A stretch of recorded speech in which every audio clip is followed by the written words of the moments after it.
Hello, testing. 1, 2, 3, 4.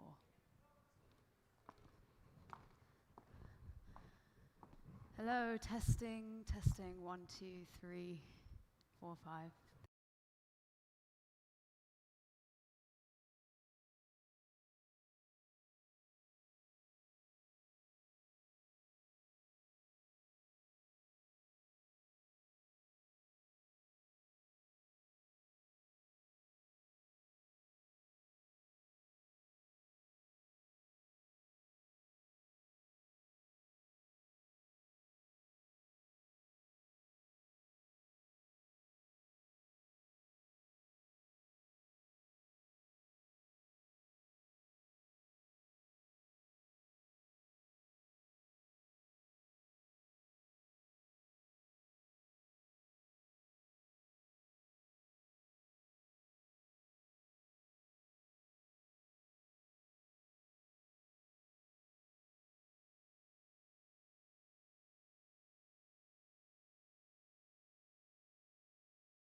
This is where your next partnership or investment begins.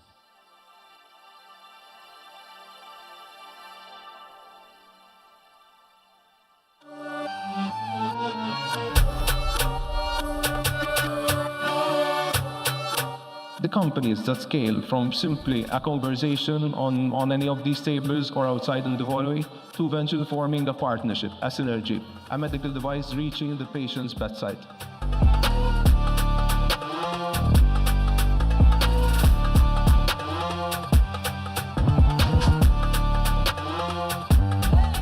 Here in the MedTech world is really exciting. I think everybody's thinking innovation, collaboration is the word I think that everybody is thinking about, and it really is great atmosphere, very invigorating.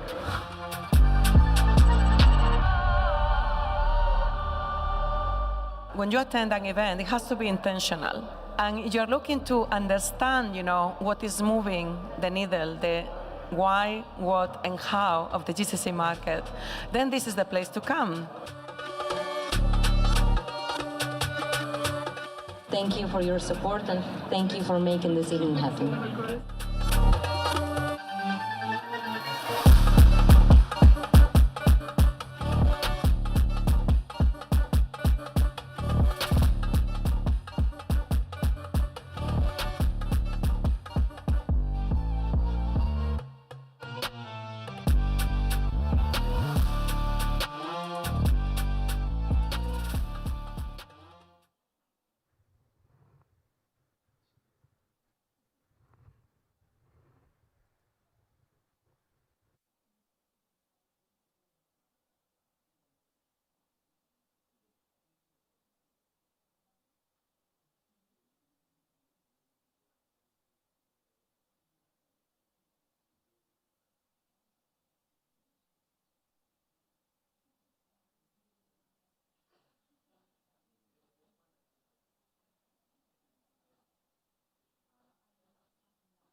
Have you got the clicker?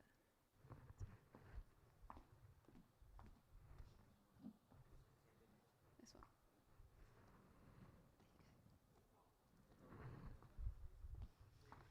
Good morning, everyone, and welcome back, and welcome if you've just got here to day 2 of MedTech World. Hope you enjoyed your travels, your evenings, and yeah, very warm welcome back to day 2. We've got lots to pack in today. So today we're going to be beginning with our opening keynote, Healing in a Digital World, with Dr. Khulud Alasaya, Head of Clinical Standards and Guidelines from Dubai Health Authority. Dr. Khulud Alasaya is an internationally recognized healthcare leader with over 20 years of clinical and regulatory expertise, trained at RCSI and Harvard. She leads clinical standards at Dubai Health Authority, pioneering AI ethics in healthcare, shaping global policy, and has received several prestigious national honors for transformational impact. So please, a very warm welcome to Dr. Khulud Alasaya. Thank you.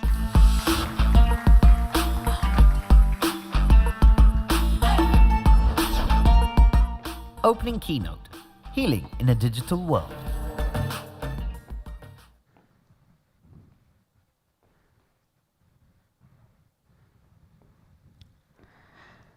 It was 6 a.m. in the morning when I received the very first phone call. An unwanted call, but a very expected one. An unfamiliar voice at the end of the line called me and said, "I'm sorry, you've lost your mom." It was I who took her to the hospital and got her admitted. It was I who made the decision for her to be intubated. It was I who saw her last. And that guilt feeling in my heart, thinking, have I done the right decision? I remember my heart was beating so fast that it reminded me of how small these cells are, just like these dots you see on the screen. My heart, at the cellular level, came together like these dots, moving around to form one beating cell. And it's amazing how, At the cellular level, we eager for that connection.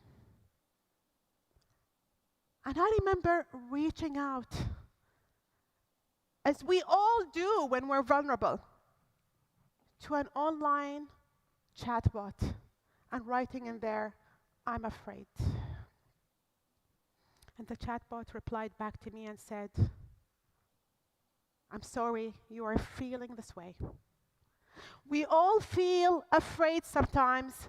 You don't have to go through this alone." You see, I'm one of billions of people around the world that feel this way. In fact, there are 4 billion people in the world that have mental disorders in their lifetime and cannot seek medical advice. The consultation price in the UAE is about $177 on average. And a lot of stigma lies around that mental disorder, that we do not want to seek that advice in person. If you look at that football field, soccer field there, there's only a portion of one doctor serving everybody in that arena. And this shows us that we are lacking accessibility, cost as a problem, and fear in judgment. So, what is AI? What was that element that spoke back to me and reached out to my heart? Some sort of algorithm that I don't understand. But maybe when I asked my little boy quite some time ago, he told me AI could be a friend. A friend that is able to help me with my homework. An assistant. But it can also be a monster, because it simply knows everything. What I see AI is like a mirror. When you look at yourself in the mirror, what do you see? That reflection in the mirror is what AI reflects on us. It reflects not just our biases, but our values as humans. Can you just imagine the first person that ever looked into a screen or a mirror and saw that fundamental change, that how we kind of understand ourselves? And if we plug in AI, are we going to see a clear image or a distorted image of ourselves, of our values, of our principles, of our choices when we write our policies in AI? You see, AI can amplify existing inequalities. So if things go wrong, it kind of amplifies it further on that image. People say it's going to displace the workforce, and no, it's not. Yes, it is at a faster speed than having new opportunities. It centralizes powers and resources because we may not have a say in technologies that come our way. That bot was given to me as an option. I was never part of that option to create it or co-create it or even have a say in it. But how do we ensure those reflections we see in AI makes a better version of who we are? You see, being a regulator or working in the health regulation gives us power. And that power comes with a huge responsibility. Because whenever I write a standard, I think of choices that may impact. I think of writing standards as per best practices of what had worked out there. And I think of us as humans and our values. Do we make choices? Do we innovate? Or do we protect? Do we move forward? Or we restrain? Do we give caution? Or do we give courage? All of these different choices comes to our way, but in fact, it's a merge of both. And I remember saying once upon a time that bays and rivers exist together. It's never one or the other. It kind of complements each other. How do I get the balance between those choices? The UAE strategy for AI invested in people and industries, creating that strong governance, leveraging technology and connecting data, and making healthcare as a priority. His Highness Sheikh Hamdan bin Mohammed said, AI is the cornerstone in designing Dubai's future. And this is how the strategy looks like. Starting with the fundamental foundation, going to the AI activity, all the way to leadership, and then back down again. It's a communication at different levels. At the foundation, we are enabling the population. When we reach an activity, we focus on areas that are delivered at a human-centric approach. And then we lead in that process. And then all the way back down, continuously engaging. At a foundation level, we focus on the regulation and governance because we want to create that foundation of trust. We establish that secure, trusted data system because without good data, we're not going to go anywhere. We're not scaling that AI. And developing competency because there has to be a good understanding and a good awareness when it comes to AI. It's not a given. We're part of it. In terms of AI activity, how do we elevate the operational functions through AI? How do we engage the community more? How do we transform healthcare and make processes easier, accessible, available? How do we integrate value-based healthcare into this? And in leadership, how do we lead to become the global benchmark for other countries, creating that intelligent hub and creating that partnership with other countries as well? I had the option of creating and the privilege of creating the AI clinical standards for the federal body, which will be released this month. And these are some of the areas that I have looked into. Risk-based AI classification. How risky is your AI and how do we classify it? AI is strictly a decision support and not a decision maker.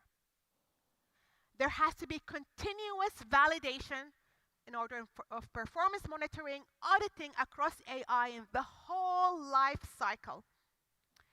Strict UAE data residency to secure data governance and standardizing coding, and a controlled use of secondary data, synthetic data that can support either sandboxes or futuristic healthcare. Access to AI incident reporting that has to be very transparent and easy so that professionals are able to do it safely and ensure that there is compliance. Ethical hacking to detect vulnerabilities. AI readiness that would link AI maturity index so I can assess facilities and say at what stage of maturity they are. And mandatory training of AI to the whole healthcare workforce.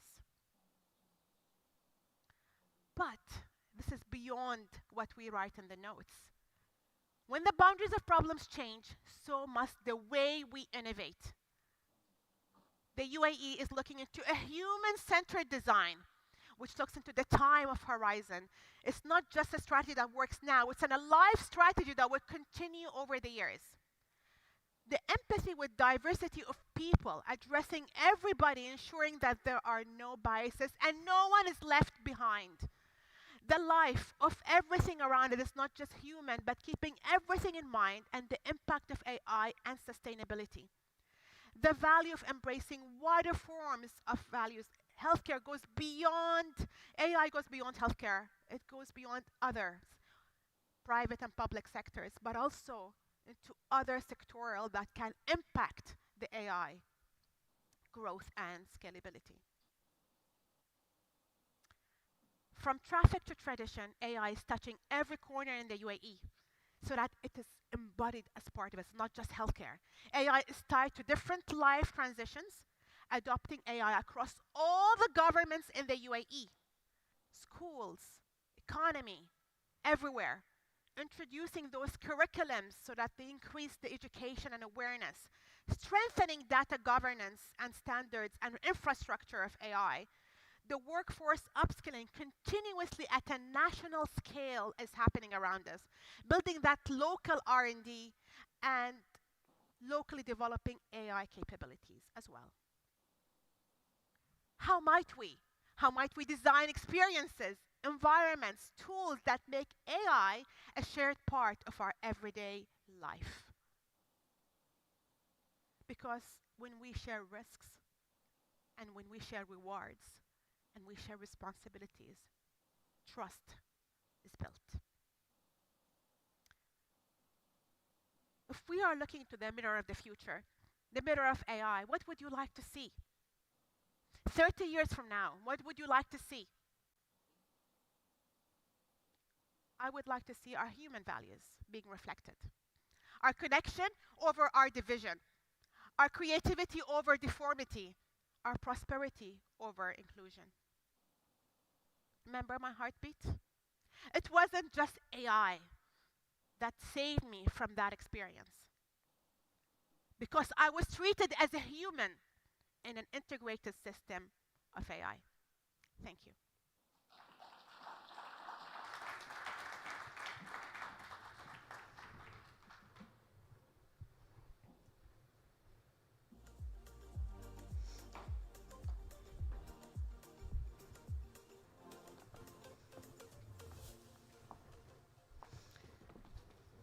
Thank you very much, Dr. Alsea, for that impactful talk.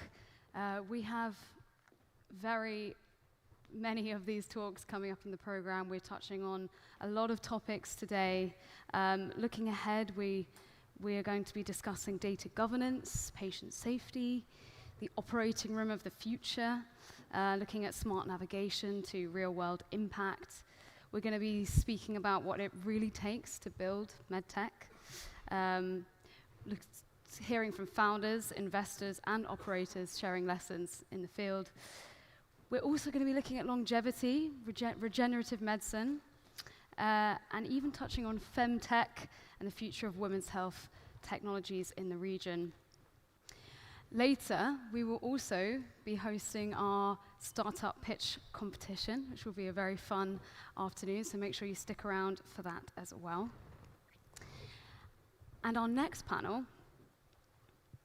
is about trust. This is something that the last keynote just alluded to, the trust layer, data governance and patient safety for scalable health tech in GCC.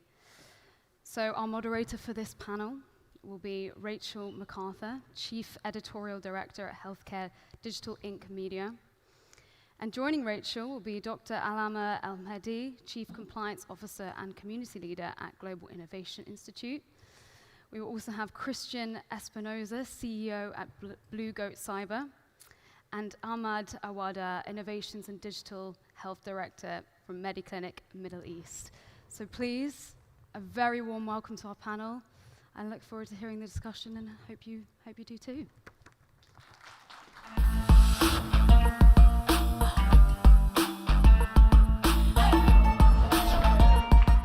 The trust layer, data governance and patient safety for scalable health tech in the GCC.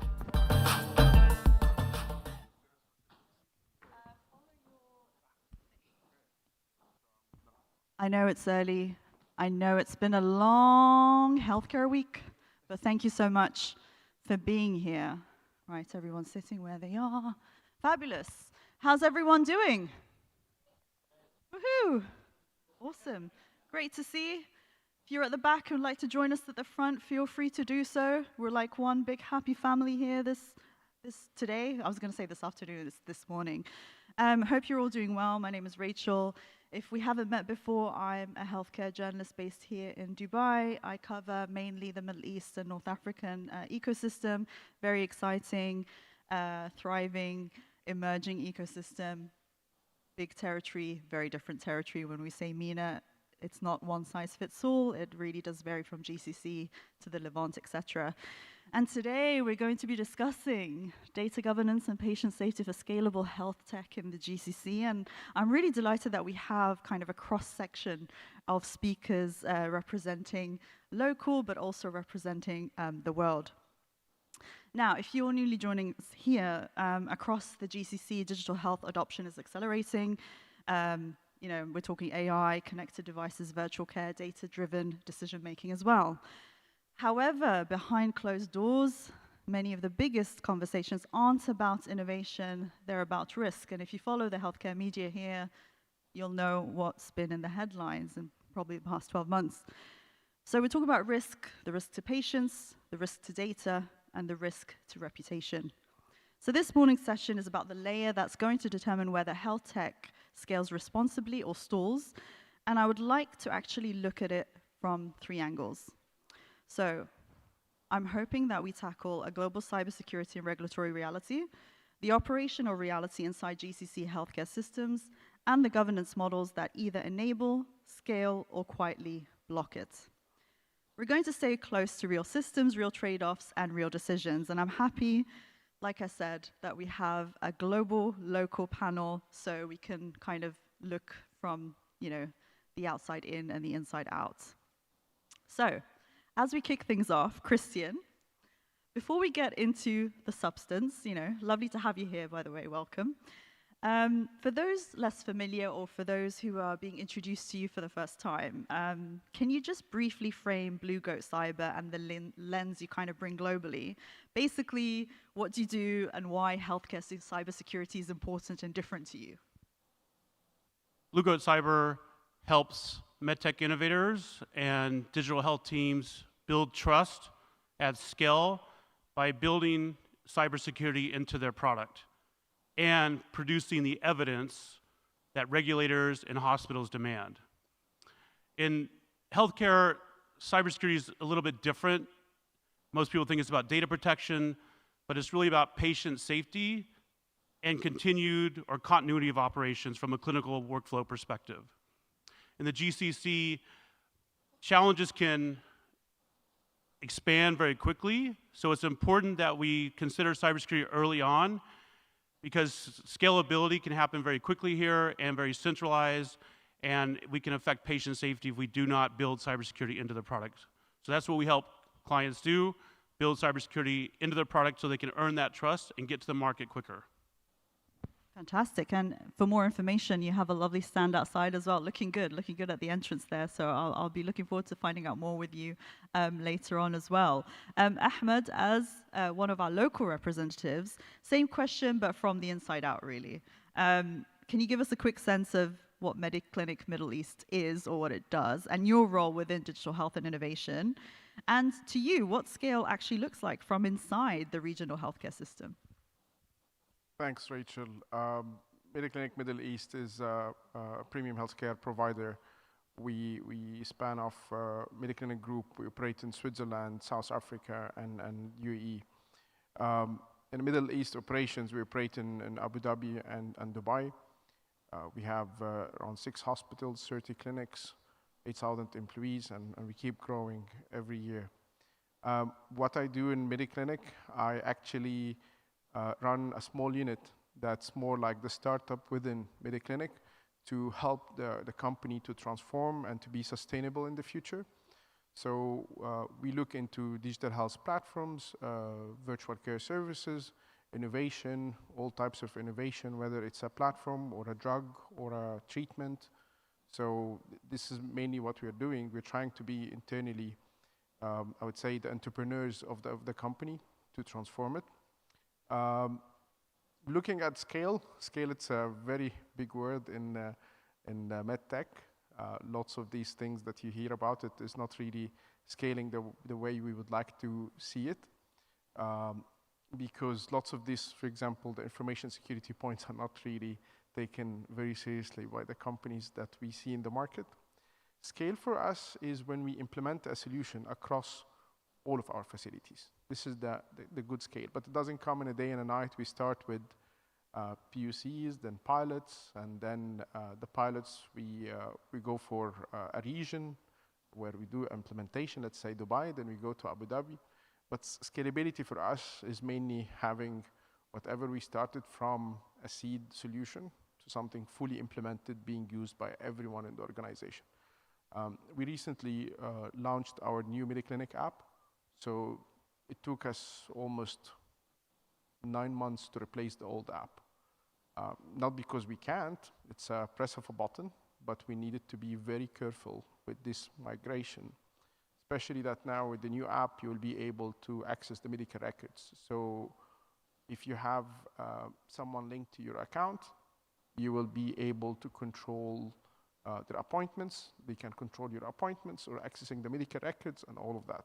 So with that, we had to go through a very, very tough process to validate all the relationships. People are still married, the kids and their age, are they consenting for having access to their families, especially after becoming the legal age. So it was very, very hard to scale such thing. Now we are working on a couple of projects also where we are trying to scale it as well, especially with the AI. But again, we try to be very careful in this process, especially around information security and data protection. So in brief, it looks like implementation across all of our facilities. And I assume you're very picky about who you work with and who you collaborate with, and there are some very strict guidelines and check and whatnot. So I'm going to like to hear more about that in a little while, Ahmed. But let's chat to the lovely Dr. Alama. How are you? I would say maybe you're in the middle because you work at the intersection of governance, compliance, and innovation ecosystems in the GCC. So to you and your work here at a system level, let's kick this off with what are the non-negotiables for trust and patient safety as basically health systems become more data-driven? Thank you, Rachel. I'm always smiling when people are asking about priorities in health. For me, nothing is negotiable about healthcare. First, starting by the quality of data. When we are collecting data, data should be authentic. The system of analysis, the system of management, the system of storage, how we are, where the cloud will be based, who will be the ownership. Most importantly, about trust is how you are making your people safe and secure in your hand. How can you make them feel and secure, safe and secure is to show them they are protected.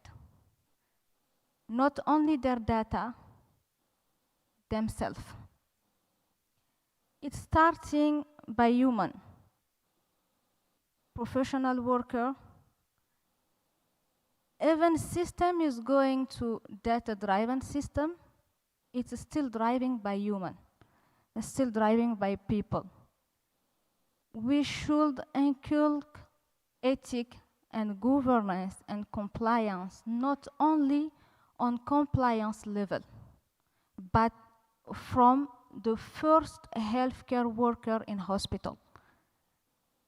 For me, the most important is how we are training our healthcare people, our healthcare worker, to work ethically.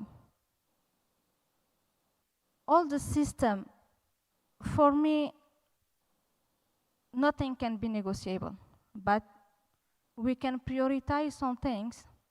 Whatever happening, all steps will be done. But the most important will be how all steps will be done. It should be done ethically, with responsibility at any level. For that, the most important also is to responsabilize anyone. Don't say, okay, I'm the one who is receiving patient, but I'm not responsible of the quality of data. No. You are the one who is responsible of quality of data, because if we miss the quality of data, we are missing everything. What are you going to manage? False data? We will miss everything. Then non-negotiable is not the action we are taking, but how we are taking our action, the mindset we are building for our healthcare worker. Basically, we've spoken of data, the ethics of data, the compliance, data security, consent, et cetera, right? And that's kind of one of the core themes that emerges within this type of conversation. You know, a lot of, sometimes I interview some startups who are in MedTech, and you know, you ask those questions, right, about data, how's the data being utilized, and sometimes you don't get the most convincing of answers. Christian, you know, when it comes to these MedTech companies, you know, like I was just saying, most often think that they're ready to scale.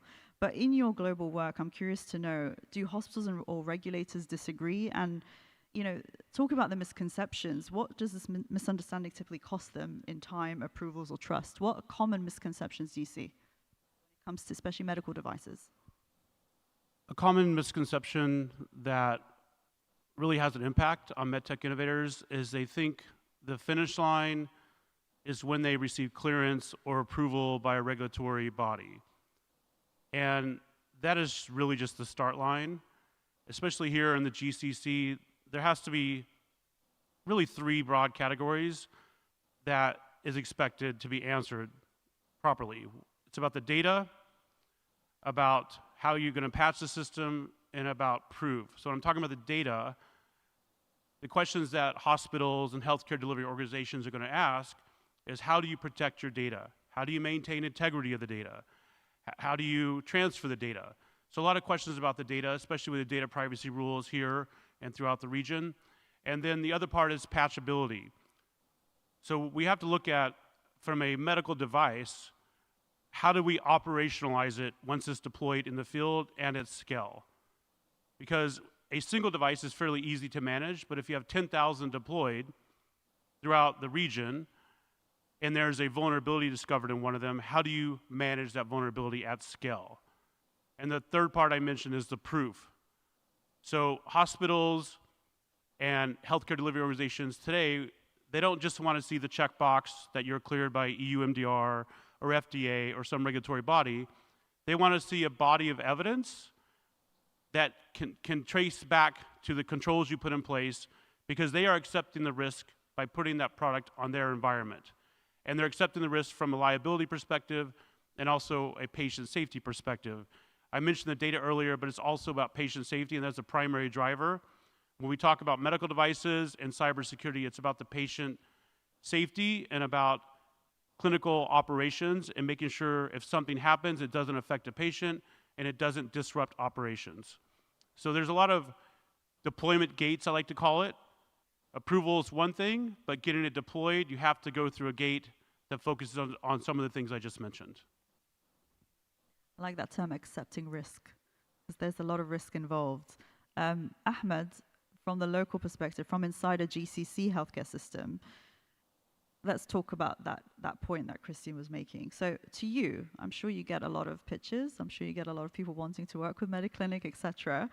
When something looks innovative on paper, right, you've been given the big sell, it looks actually, oh, this is really promising, but it actually really doesn't pass internal scrutiny.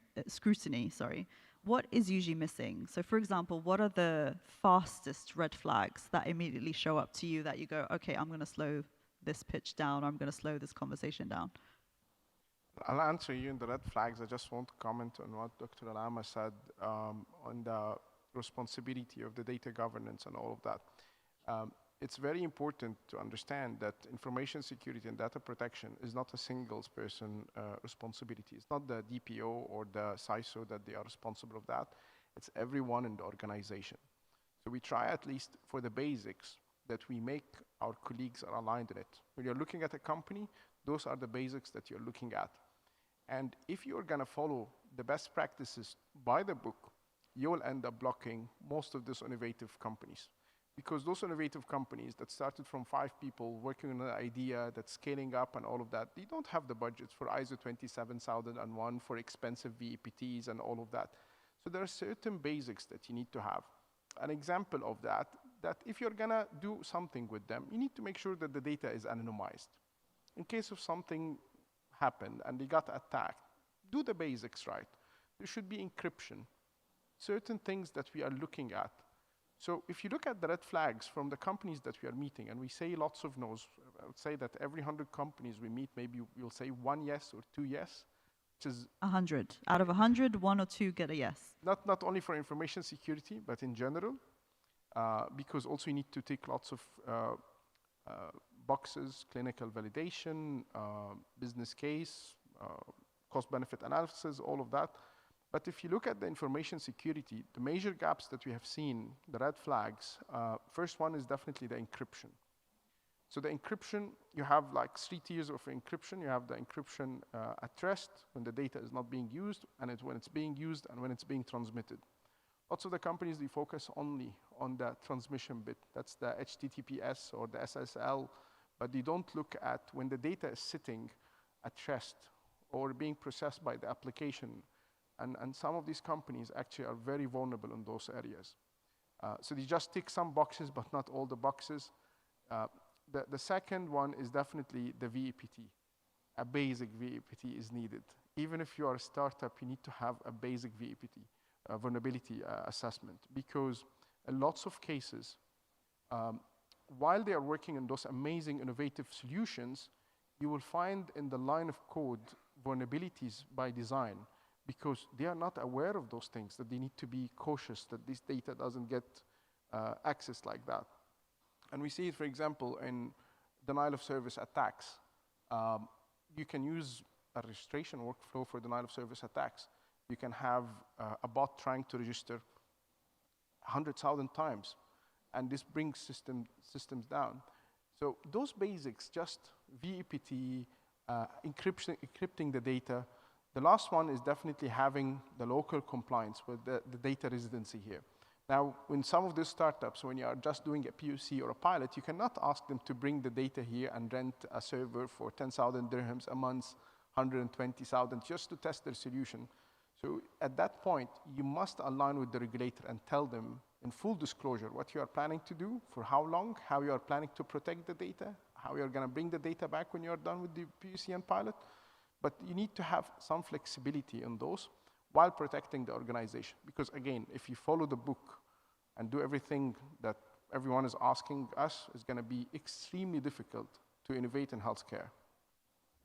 Just very quickly to touch, for those visiting or for those looking to enter the region, in terms of the last point about compliance, the regulator, is it essential to chat with regulators from early on, or is it go to the provider first and then get that connection? What's the best way? To be honest, in lots of those conversations, I prefer if the provider is initiating the discussion with the regulator, because the provider is at a mature stage or mature level of information security and data protection compared to the startup. So at least when we have those companies, we tell them this is what's required to initiate the discussion even with the regulator. Last pilot we did, we were requested by the regulator that he would like to have an evidence of the data deletion, because we were not continuing with that instance. He said, I would like to be able to see an evidence showing me that this data was destroyed. So I think having the provider or the client in the middle is very needed to drive more maturity and the right level engagement. Fantastic, because that's actually a common question we get as media. They're like, oh, where do we go? Who do we go to first? Dr. Alama, you were nodding away alongside Ahmed. So what are your thoughts? And also, I'm curious to know, when it comes to the GCC, where does, in your opinion, trust most often break down at the system level? Is it the data governance? Is it the cybersecurity accountability? Or is it the patient safety? As I said previously, governance should start at the beginning. There is something phenomenal in GCC. They are growing so fast. Innovation is growing so fast. And compliance is not following the same speed. For me, the issue is coming from here. how to bridge the gap between innovation and compliance. How can we make sure that we can continue with the same speed and make sure that we can protect the system, we can protect the innovation, we can protect people. To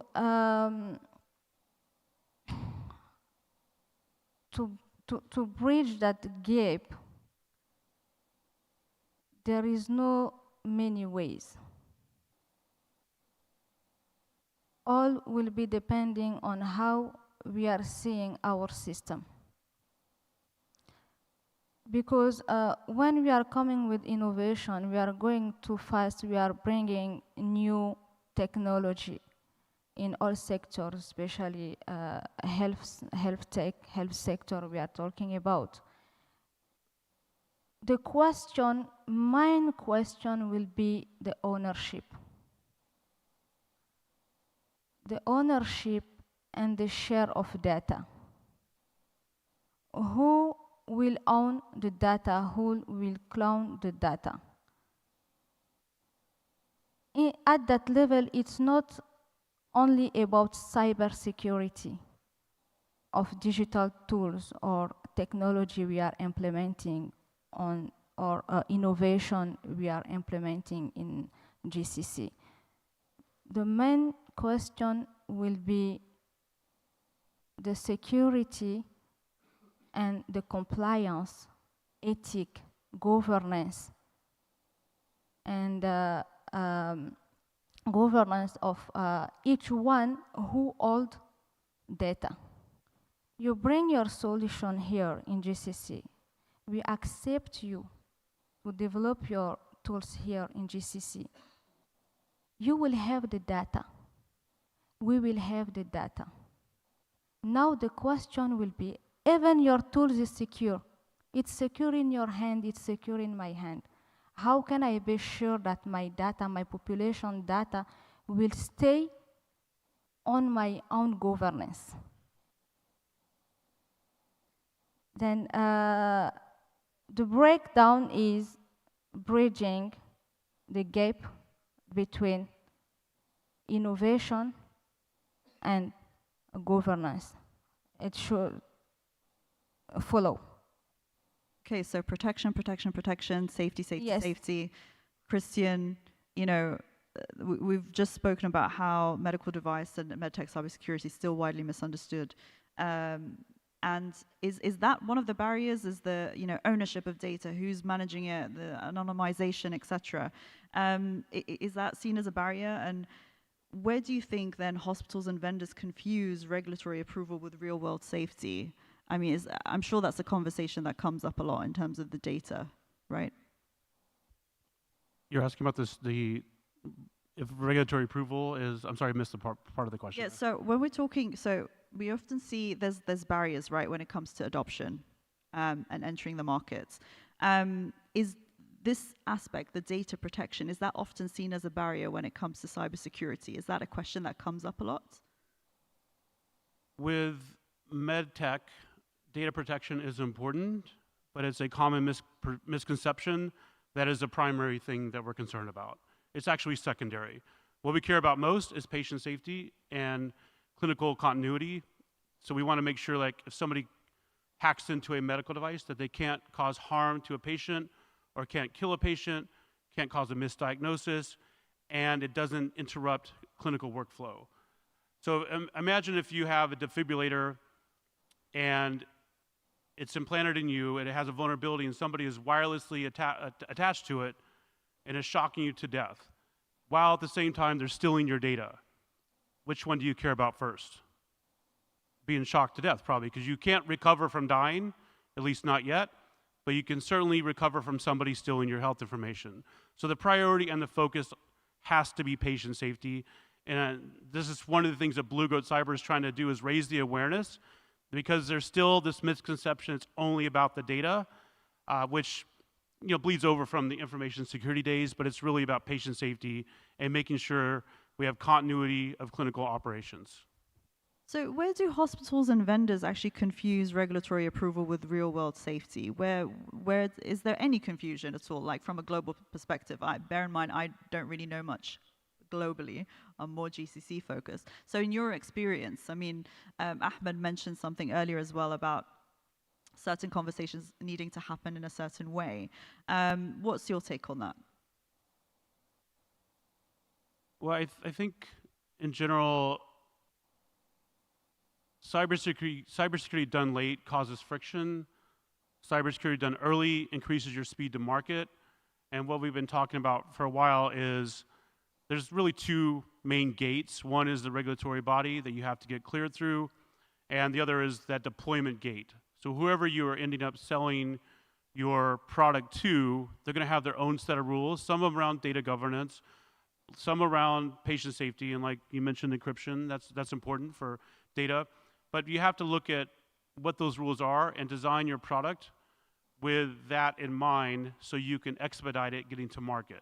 And this is where a lot of manufacturers fail. They sort of forget about cybersecurity until the very end, and it's very ineffective to try to bolt it on at the end.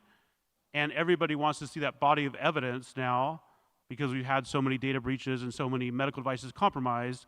They want to see that body of evidence that shows you did your due diligence with cybersecurity, and there's traceability that shows you designed cybersecurity into the product, that you didn't just try to add it on at the very end.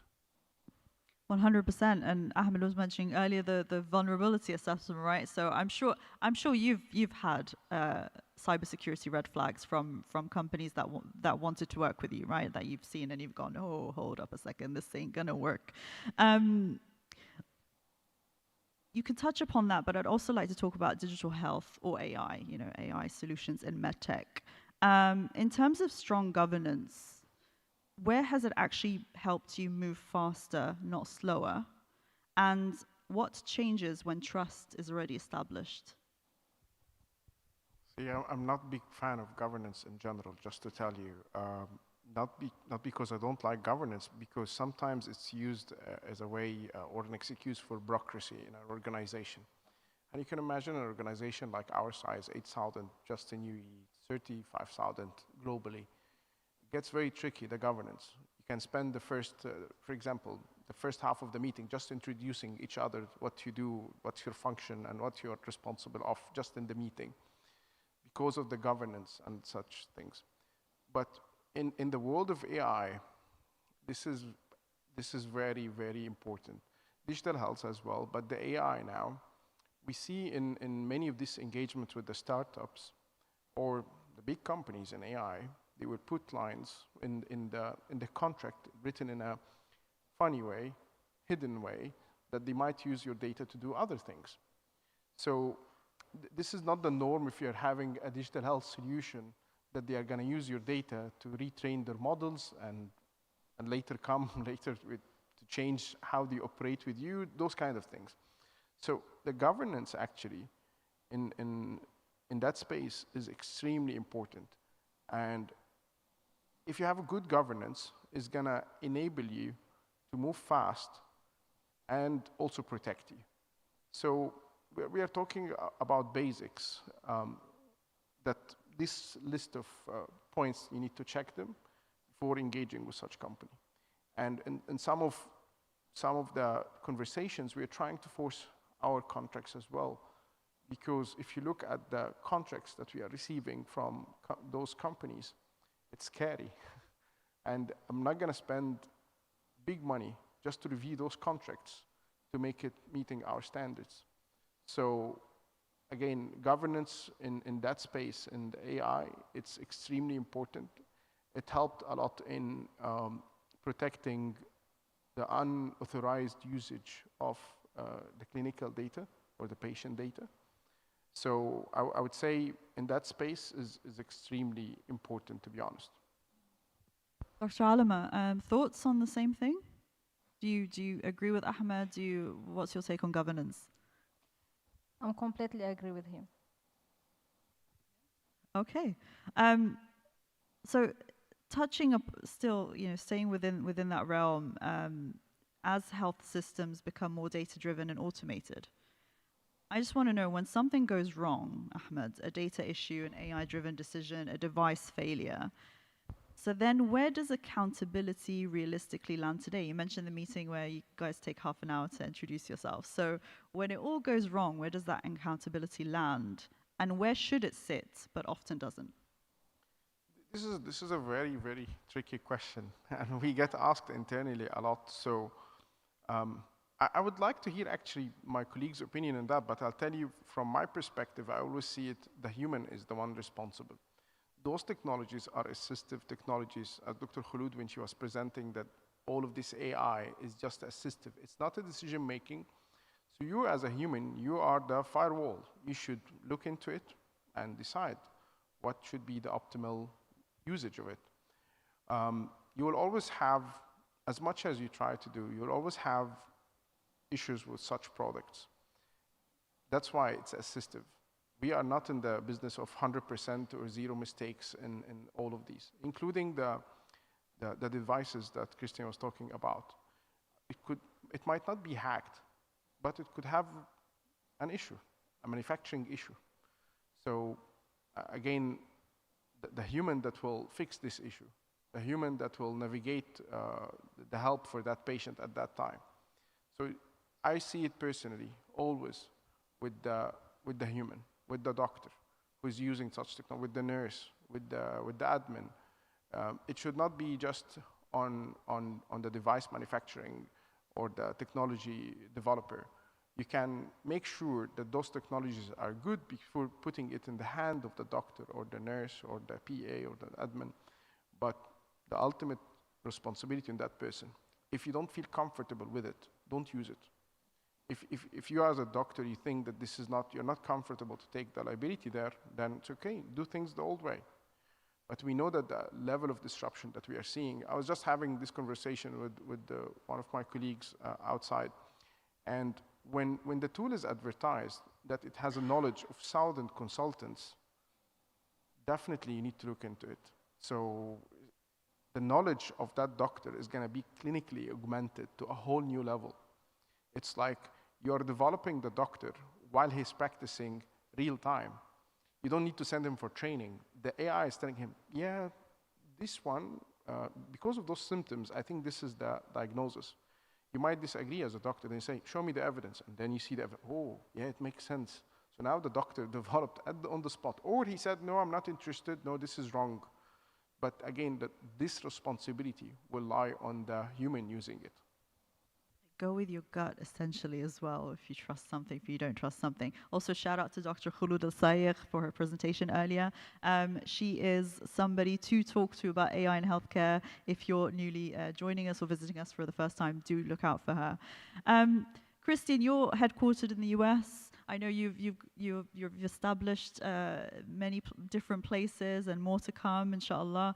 So to you, from a global perspective, what accountability models actually work in healthcare? And what tends to fail when responsibility is fragmented across the vendors, hospitals, and regulators? Well, it's got to be a shared responsibility. And I think where this gets muddy or gray is when there's not clear lines of delineation, like who does what, when they do it, and how they communicate. And this is where things typically break down, because it all sounds great until there's a problem. And if you have a problem at scale, and you don't know who's responsible for what, you don't know when they're supposed to report things, you don't have a policy about how things are communicated, you can imagine it going south or bad very quickly. So the responsibility is shared, and ultimately the accountability, though, is with the medical device manufacturer, because they're the ones responsible for updating the product. And I mentioned patching earlier. There needs to be a plan that works at scale if there's a vulnerability to fix it at scale. And that's often where these deployments fail. There's a plan, but the plan was never really practiced or proven. So it needs to be a proven plan as well. And in cybersecurity, we like to talk about tabletop exercises. It's where if you have a plan, you actually walk through the plan in a simulated way to make sure it's valid and it works. And I think we don't do that enough with MedTech. We just make assumptions, and we make assumptions on who's responsible for what as well. But that needs to be clearly delineated and practiced. Yeah, we know when we make assumptions, that's never a good thing, right? That's the good saying about assumptions, which I won't repeat on stage right now. Just curious, because we've got a few minutes left. Any questions from the audience? I'd like to make it a bit interactive. So if any show of hands, it's very bright light, so it's hard for me to see. Okay, all right. So I'd like to think then we've basically asked and talked about everything that you'd like to know. Dr. Alama, looking ahead in the GCC as automation and AI expands, how do accountability and compliance models need to evolve to remain credible and trusted? Because sometimes we lack in that area. I heard something's very important now, the shared responsibility. Share responsibility. I tell previously that each one is responsible. About accountability and governance, data safety, no one should be left behind. This is the first point. And the second point, when we are talking about accountability, we are talking about governance, we are talking about patient safety, the quality of those is depending on how you are seeing the health system. There is some things that I remember 4 years ago, I was sharing a panel with my country former Minister of Health. I asked him, I said, His Excellency, there is some things why we have found, we have people, we have professionals, but we still have failure, and the risk governance is still not sustainable. He said, this is a good question. For you, what do you mind? What do you think? I said, it's a lack of good coordination between each one, first. And second, each one is not realizing how important is his self-involvement for health. And each one is not realizing how a health system is important for national security. Then he said, this is a very good point, because I was going to tell you some things. In our country, since 2009, we didn't hear about terrorist attack, but we are still talking about healthcare system failures. You know why? Because national security is important for leaders. When healthcare system and healthcare security will be important for leader, health security will be a priority for leader. And I reply that health security, I'm sorry, it's the main pillar of national security. Especially today, we are moving to a health system digitalization. Someone who holds your biometric data, he is less dangerous than the one who holds your healthcare system data. Because your healthcare system data, you have biometric data, you have demographic data, you have epidemiological data. And when we are talking about health, we are not only talking about human health, we are talking about one health. The human health, animal health, and environmental health. Mindset we need to change, and it should be starting at the beginning. Team building, it's about people.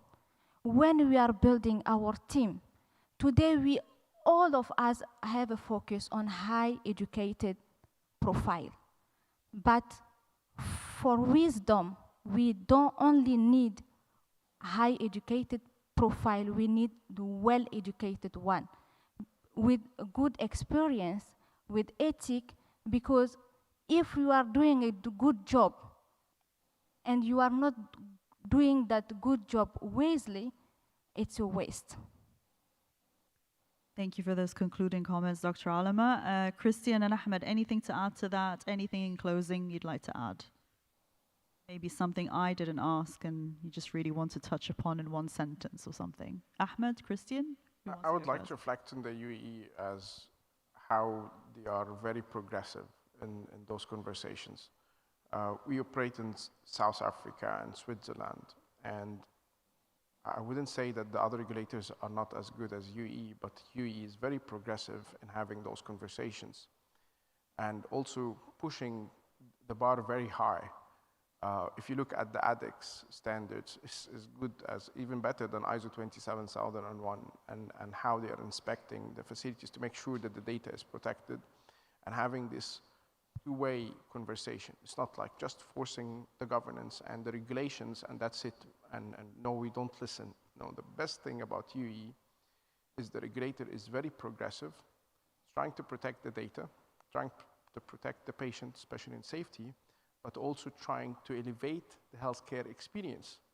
Because as I explained to you, if you do everything by the book, very strictly, without listening, without getting feedback, you will end up not really innovating. So I would say that the UAE government helped us a lot to innovate while protecting the patient data. And there's always guidance, always feedback coming from them. You can do things better and understanding our challenges as well. So this is actually a good thing for the MedTech, for the startups, because you don't have such conversations worldwide. If you reflect, for example, on Germany, for example, and DIGA, very tough. There isn't really this two-way conversations happening there. It's mainly that we're forcing the regulations, and it takes time to change the regulations as well. Fabulous. Christian, any closing notes? I'm grateful that cybersecurity is now, well, slowly becoming a forethought versus an afterthought. Unfortunately, we've had a lot of incidents where patients have died, they've been harmed, they got misdiagnosis because somebody compromised a medical device. But like I said, I'm grateful now it's becoming in the limelight and we're starting to do something about it, especially from a regulatory perspective. The bottom line is nobody cares about cybersecurity unless it's mandated and regulated. So right now, it's being mandated and regulated, so people actually care about it, which makes me happy because it means we have more safety for patients and we're getting more secure devices out there that will less likely be recalled. So we can have that continued care for the patients that need these devices. Thank you very much. The patient is number one after all. So our lovely panelists for this morning, thank you so much for your time.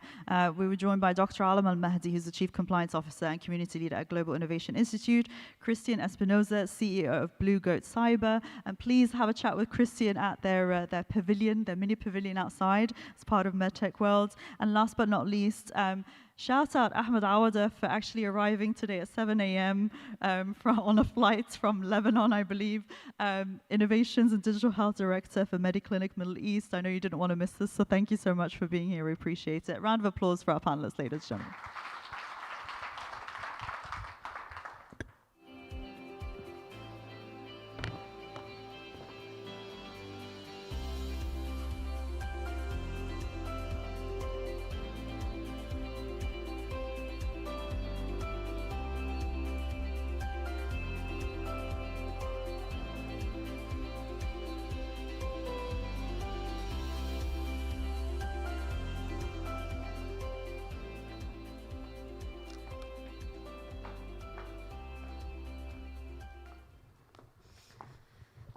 Thank you, Rachel. Thank you to our panelists. Interesting combination of perspectives there.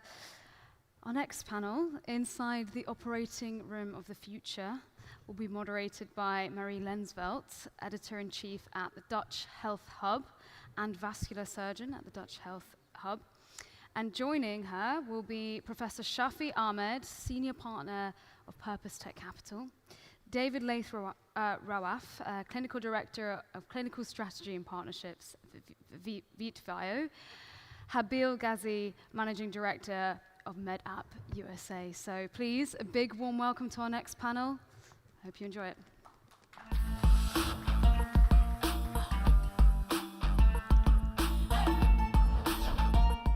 Inside the OR of the Future, evidence-driven innovation, smart navigation, and real-world impact.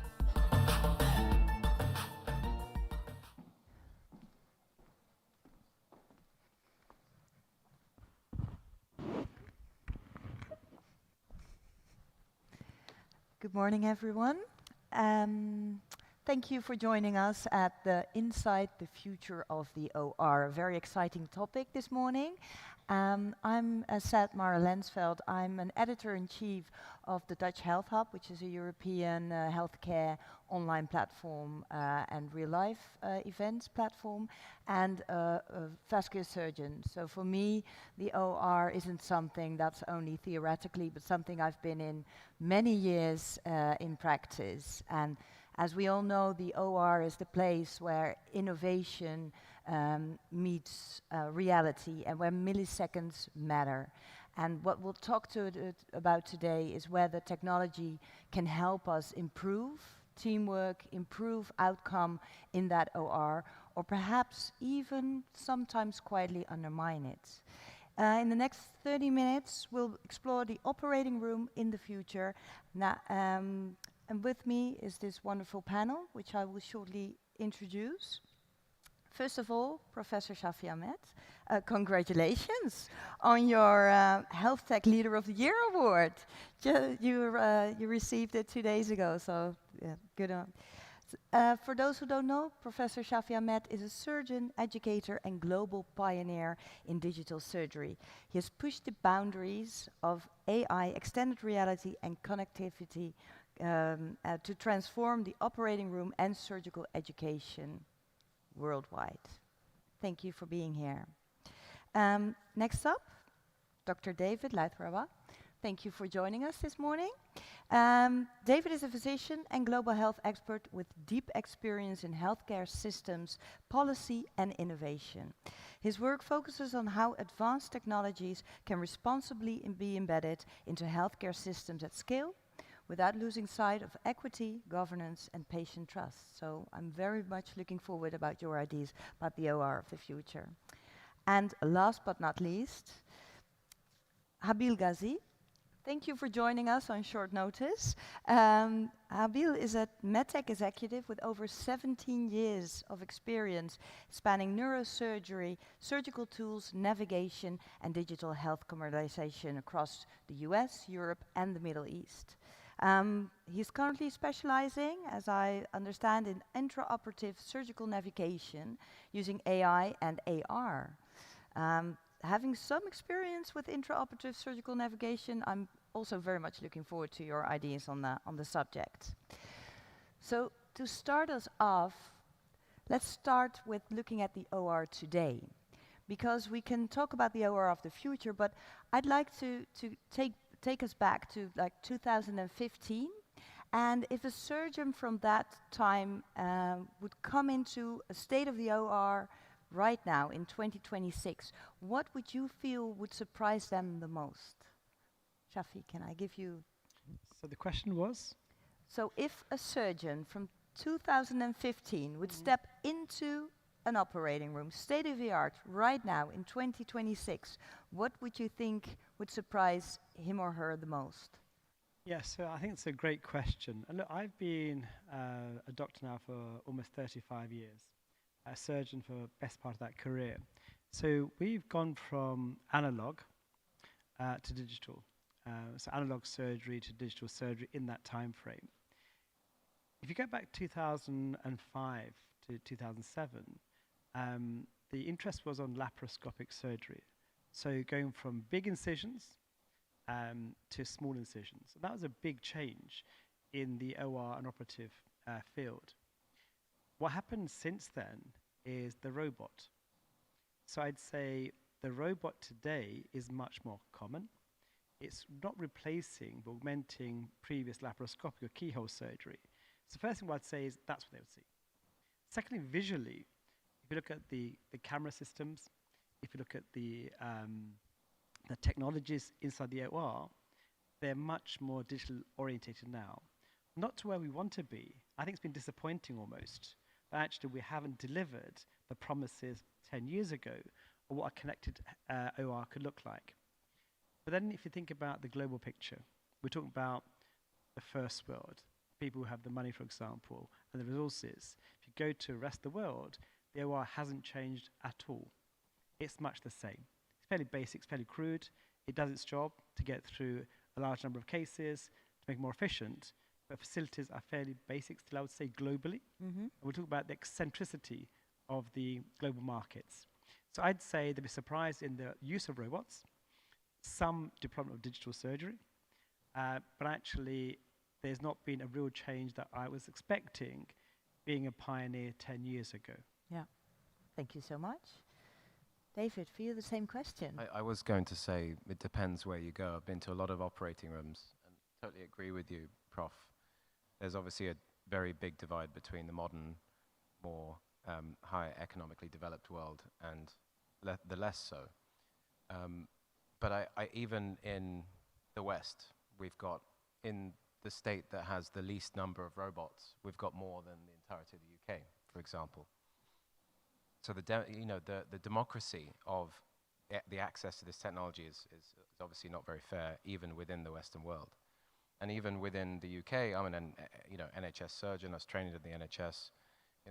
It's funny, when I first put the VitVio team together into an operating room, we were in a hospital trust I won't name, but there was a hole in the wall, and there were, animals running around in the walls, wires hanging around, and this looked like an operating room from the 90s, from the early 2000s. So my point being here is not that, we should be astounded by the technology that we have available from 2015 to even now, and we should be. And also on that note, like you said, we haven't delivered on a lot of promises. There's a long way to go. And that's not necessarily the fault of the innovators. I think the technology is catching up with the innovators' vision.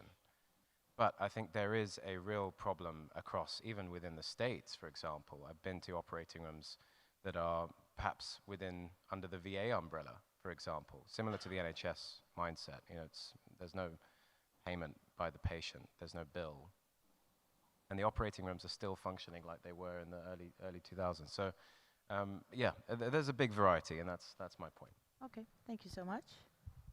Habil. Interesting question to start with. Sorry, over the last week I've lost my voice. Great timing. The health sector, but I obviously agree with everything laid out here, and our own journey on this path, or from my personal journey on the medical device development side, started in Houston at the Texas Medical Center. And everybody kind of might have heard about one of the largest medical centers in the world.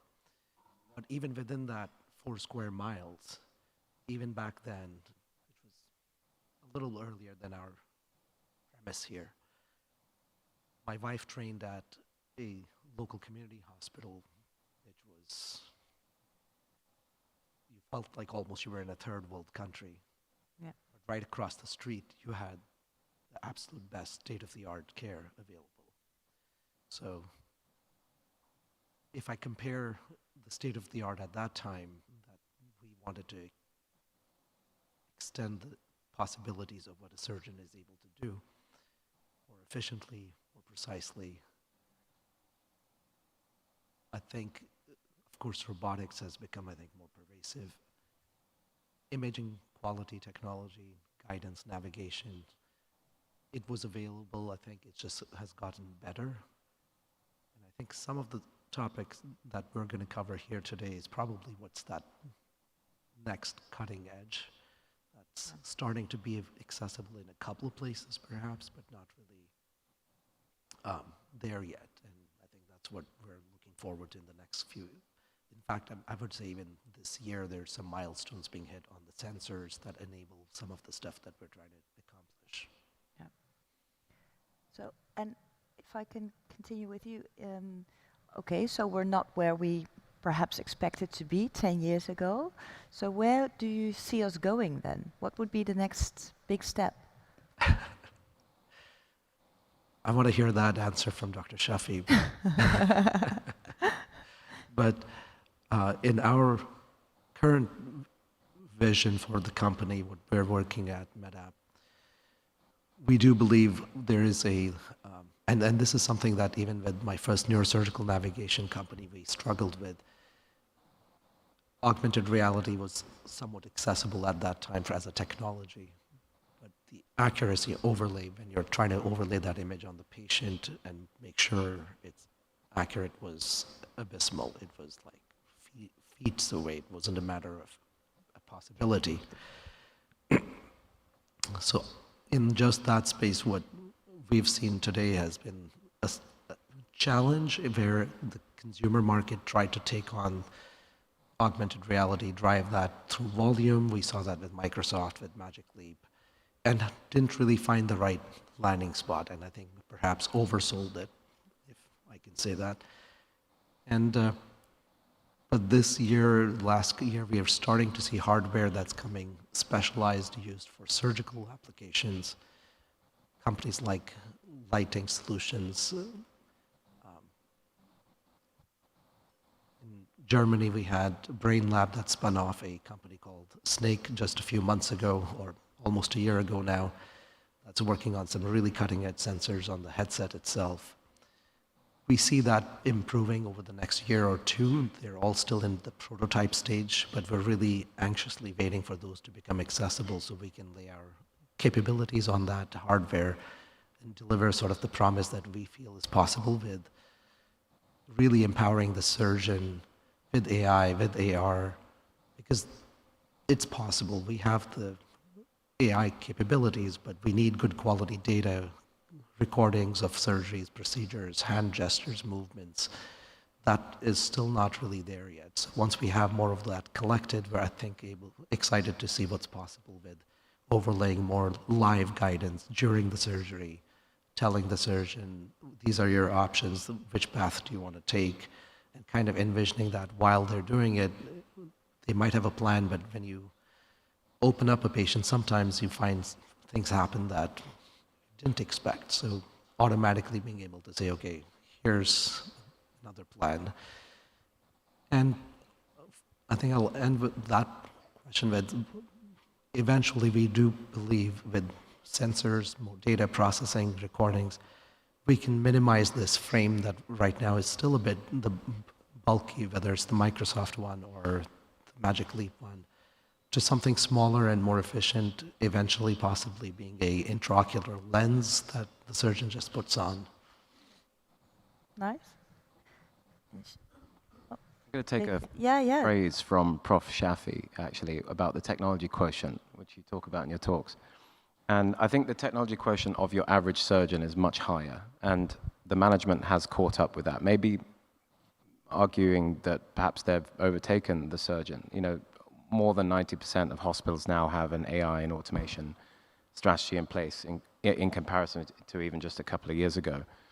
To your point about surgical navigation, I mean, you know, I trained in orthopedics, so we never really truly had or have robots that do elements of the operation, you know, via a separate console, but we have a lot of navigation systems. And so what we're now applying to those, not just an augmented reality, you know, overlay, but physical reality overlay. And some of that is being driven and piloted by AI. And a lot of that AI and reliance on it, or be able to shift towards it, is driven a lot by the amount of data that we have and we capture. And a lot of the data that we've been capturing over the last, I guess, 10 years of digitizing the EHR, for example, have been reliant on manual inputs, have been reliant on, you know, making sure that those inputs are contemporaneous, correct, even input at all. Sometimes they're not input. And then taking that data and analyzing it in a fashion for us to then automate a process. And this is what we're trying to do at Vitvio. We are trying to take a lot of that automation piece forward and take it to a point where actually we're allowing, and this was talked about the other day on Dr. Arvi's panel, where we can allow the staff to become the top of their game, to operate the top of their license.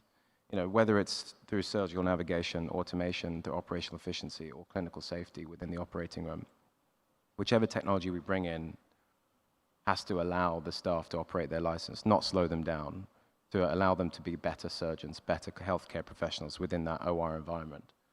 And I do believe that we're at the cusp now of where we can actually analyze and capture all this data at such a scale that we can then drive and fuel those AI algorithms wherever they're being applied to in a manner that is reliant and safe. But I do genuinely, I know we're going to come on to this later, but I do genuinely believe that, you know, with respect to the previous panel, that we do need to do that in a healthy, safe, with proper governance way. Otherwise, you know, it can get out of control if we rely too much on AI.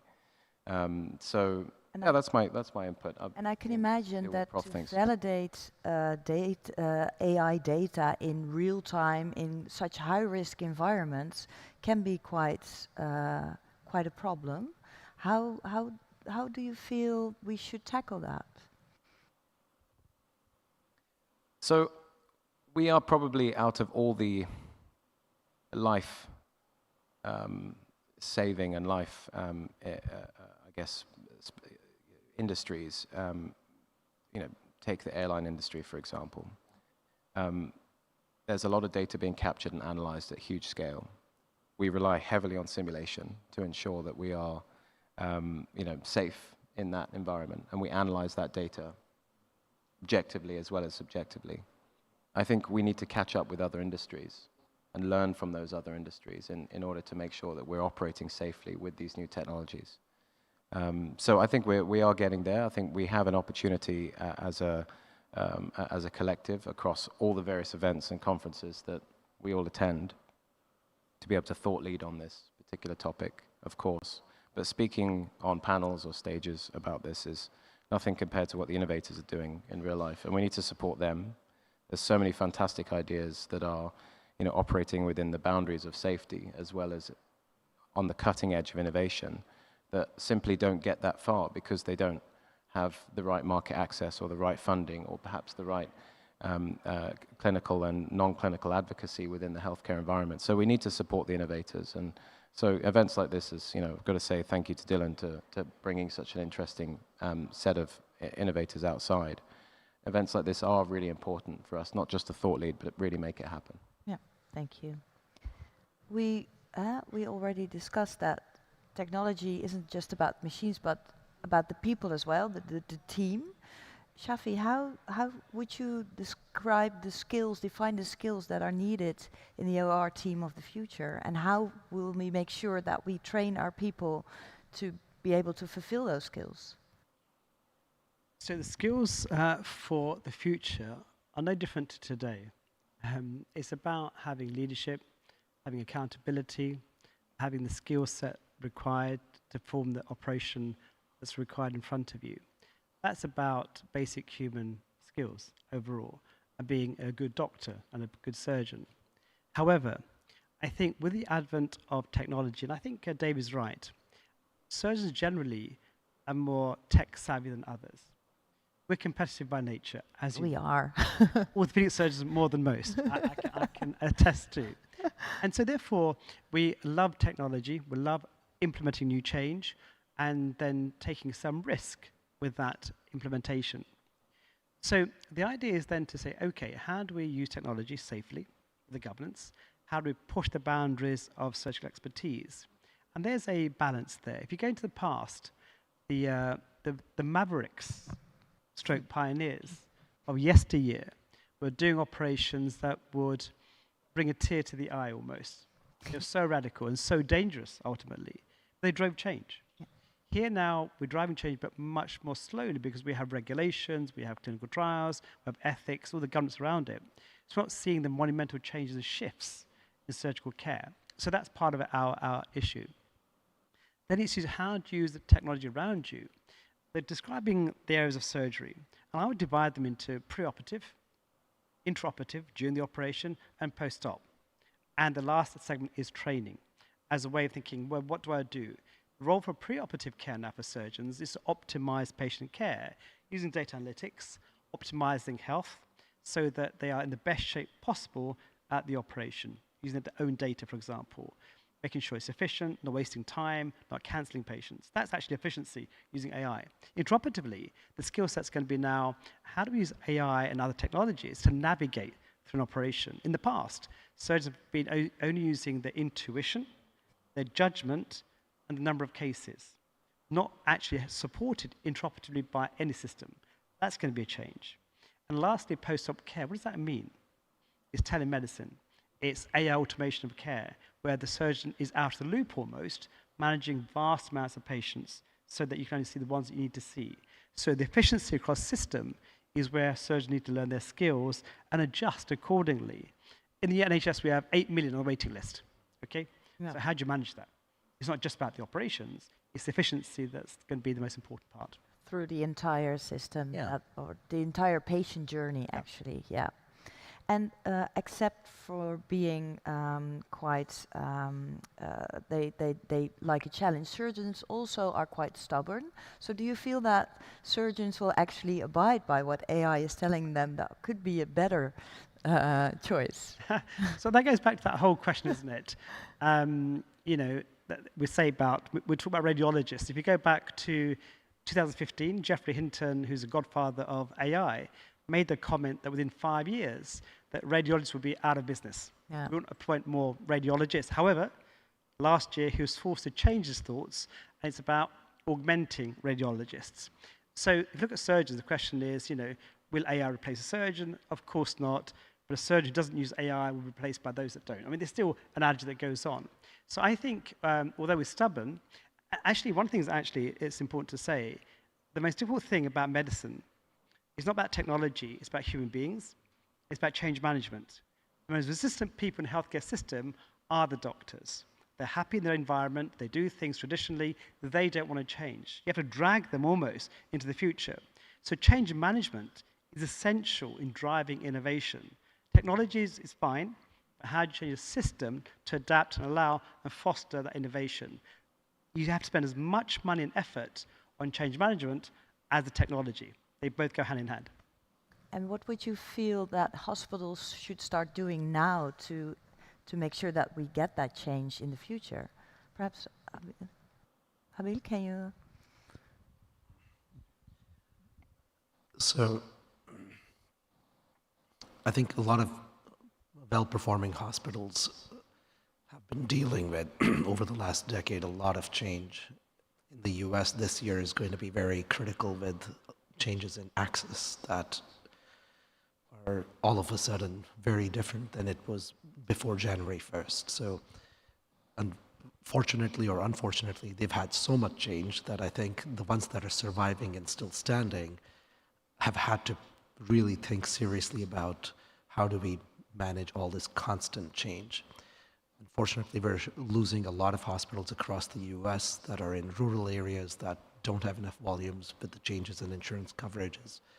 So technology is not necessarily top of mind for them, but at the same time, it has become a savior in some cases where the softer systems are allowing them to rather find efficiencies across locations, across understanding better on how to manage the patient population in their particular geography, responding to crises in that environment more efficiently.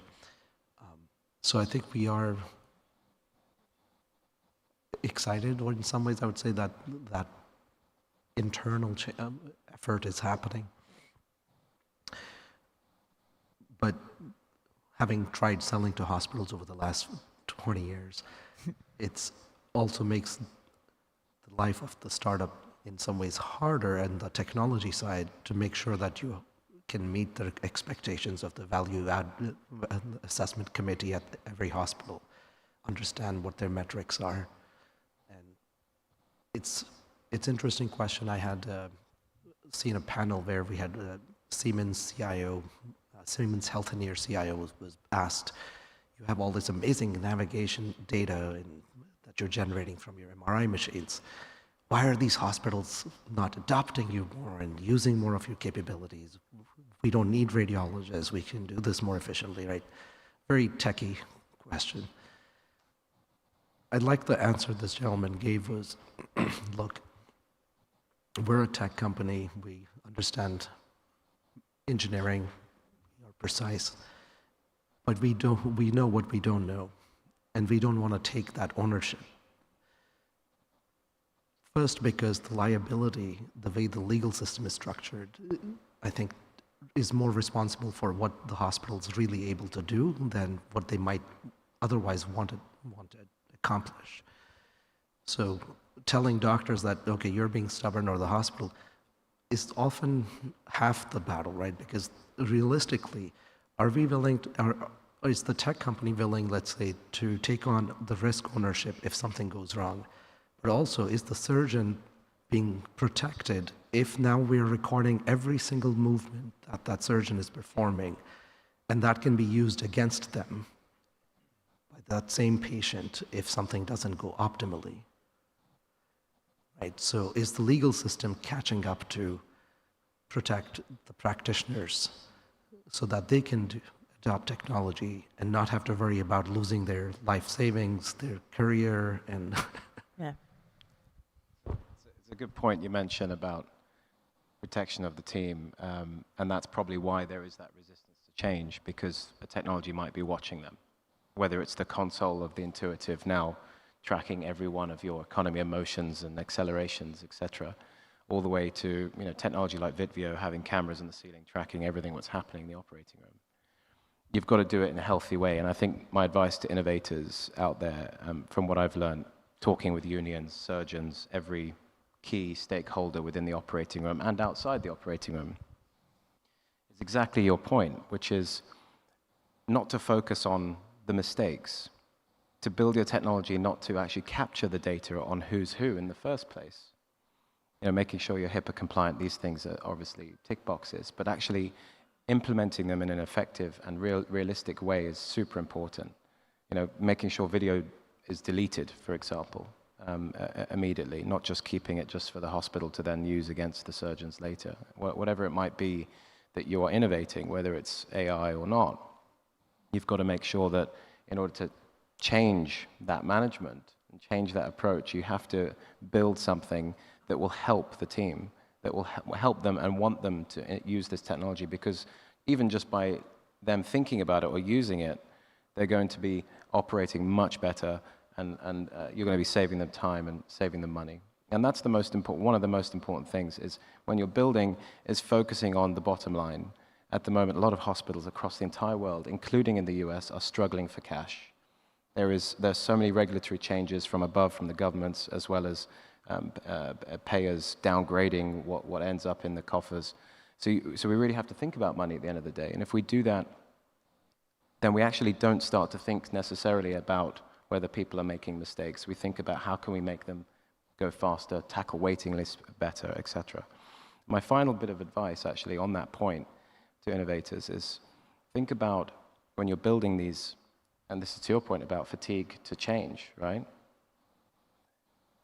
Build more than just a point solution. I think there's a lot of point solutions out there. And I think one of the reasons why a lot of hospitals and surgeons and people are getting a little bit tired of innovation or this new thing is because it's just another thing I need to log into, another thing I need to plug in and go through an implementation with my EHR, another thing that I need to read and learn and educate myself about and take a day off, and etc. So if you're building just point solutions and that's all you're focusing on, that's fantastic, but perhaps the way to really accelerate your idea is to then merge with a much bigger entity. But if you want to build something that is going to really make change, think about building platforms where you can add more point solutions or work with other point solutions to create a solution for the entire patient pathway for something that you are focusing on and trying to improve. Thank you. Yeah. So innovation, technology is just one step, but people management, change management are also very important parts of creating that OR of the future, is what I hear you saying. So to repeat my earlier question, but then going to the future, if a surgeon from 2026 would step into the state-of-the-art OR in 2040, what would he or she be most surprised about, Shafi? So how similar it is, probably. That's a really hard question. So we know that we're very good at predicting the next 1 or 2 years. We can't predict the next 5 years. We know that from history. It's going to completely change. Automation, AI systems, the back end, robots. There are now 120 companies in the world building a surgical robot in 2025. as opposed to 1 in 2000. So we've got huge expansion. Affordable surgery, more efficient, surgical navigation tools. And I remember rummaging through my work. Oh. Do you remember these things? You know, this is the original Google Glass. Yes. Yeah, do you remember this thing? I thought I'd come and show you this. Show you. In the future, in 2012. Yeah. I did a live operation using this to a global audience. And I thought this would take off 12 years ago. It hasn't really. So we can't predict that future. But the technologies that are coming in now that are available are so exciting. We're at the inflection point of humanity and surgery, and the technologies that enable us now weren't available 10 years ago. So it'll be unrecognizable in 2040. And who knows? We might be on Mars, might be on the moon, given Elon Musk's ambition to drive change and build things outside planet Earth. I love that. I remember the Google Glass I went to North Carolina, and they were using them in a clinic to act as a scribe. And they had someone working in a call center that was basically watching absolutely everything and writing everything down. And they're a mixture of surgeons and rheumatologists. And they'd realized that actually it was slowing them down because they had to check all the documentation afterwards. It was just completely defeating the point with this massive battery pack. I don't know if you remember that thing. If I was to zoom ahead, and you're absolutely right, it's very difficult to predict the future. If I'd predicted the future, I probably would have bought property in Dubai 10 years ago. But I think when we look at the surgery that's happening now, a lot of it is still completely human-controlled, even through robots. We're just beginning to get some automated surgical navigation coming through. I would love to see the robot doing a lot of work, a lot of perhaps the routine elements of the operation that a surgeon can sit back and supervise and only intervene when there's something going on. There's an element of diagnostics that we have in Mohs microsurgery, for example, and other specialties that I would love to see the operating room expand to not just a treatment room, but a diagnostic room. Imagine being able to scan, diagnose, and treat at the same time in that operating room. And then democratizing the operating room outside the hospital. The whole concept of the ASC, the ambulatory surgical center in the US, is fantastic. I think this is something that we should be expanding across the world. And imagine now using technology to help those function with less staff and allowing surgeons across the world to be able to actually help out in those operations through the use of AI and robotics. So that's the future in my eyes. In your eyes, yes. Habil, some final words. So, completely agree. I think the near future, we can say more power to the surgeon, more power to the staff in the OR, more technology that becomes more accessible. Longer term, you know, if you've seen Star Wars, Star Trek, etc., full autonomous, that is more of a question of, I think,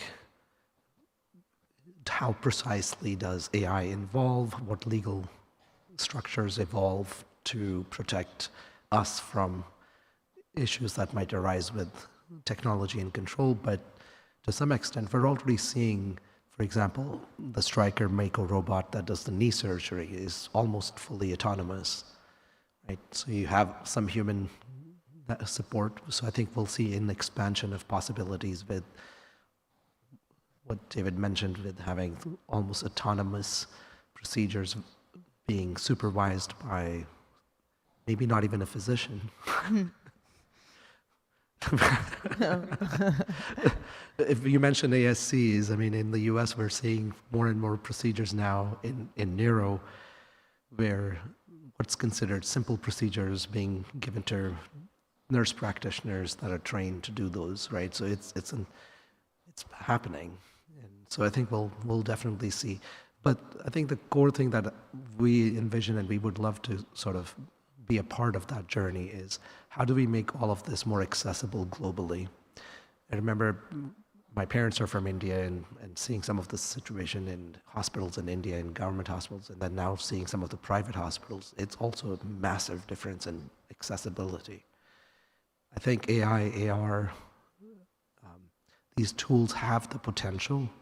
The challenge for us is, as innovators, to make sure that when we decide to go to market, we pick pathways that are cognizant of our Are you going to make this part of a massive multi-million-dollar asset purchase, or can you try to make this standalone and be accessible to the global wider market?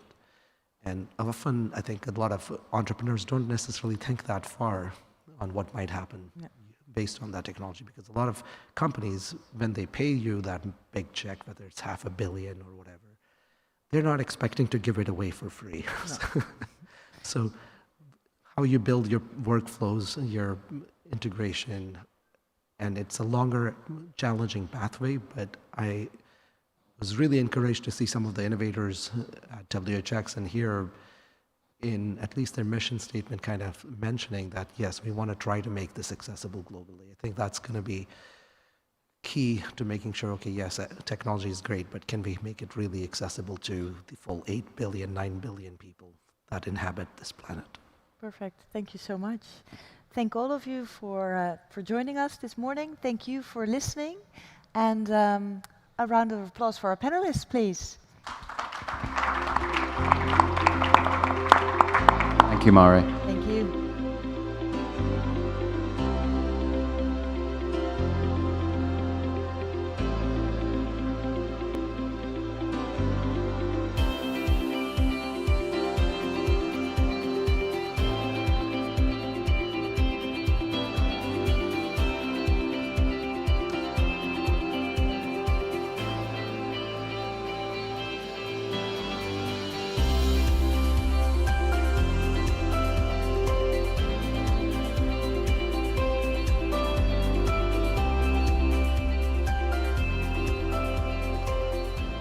Very much to our panel for that glimpse of the future.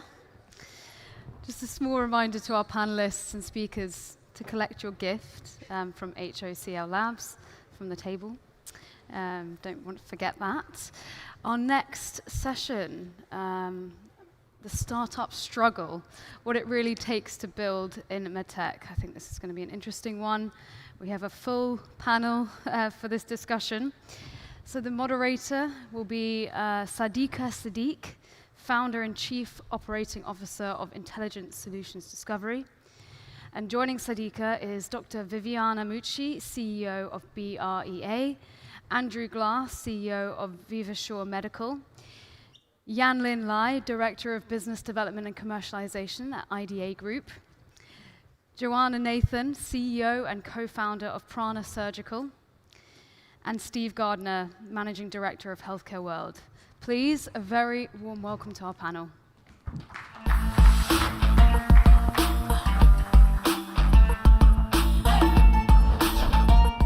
The startup struggle, what it really takes to build in MedTech. Hi, good morning, and thank you everyone for joining us today for a very interesting panel.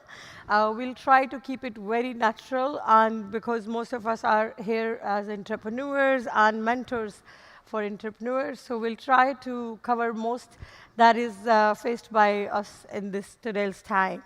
So as we know, you all come from a very diverse background.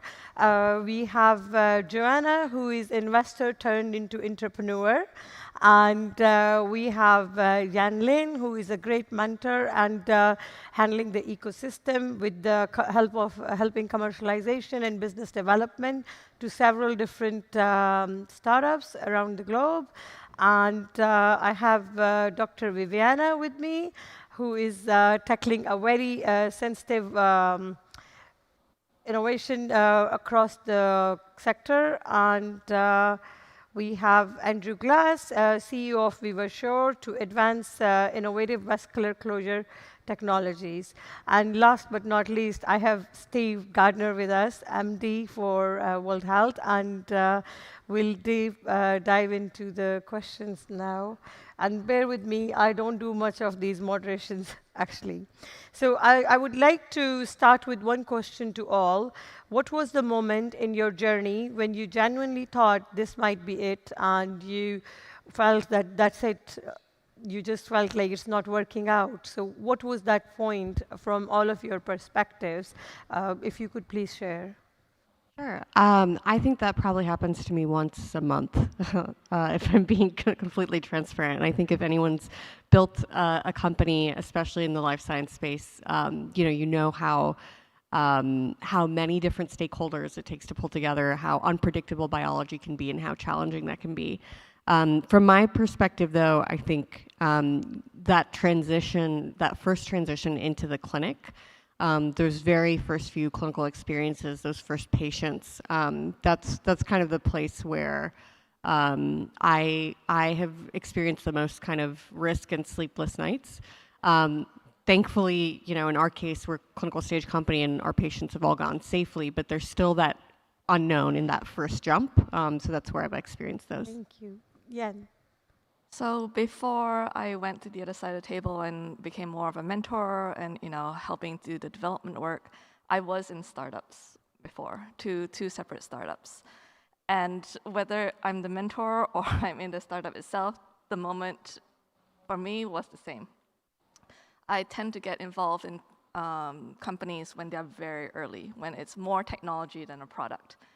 And the moment that you just realize, this is going to fail if I don't change something big, is when you see the founders fracture, right? They're not singing from the same songbook. Mm-hmm. They're going their separate ways. They're thinking about the product or the future very differently. And that's when, for me anyway, is the realization something has to change here or it's not worth investing in. So, and that has happened in the companies that I've worked for, as part of the founding team, but also in the startups that I've mentored. For me, as a good scientist, is always driven by validations.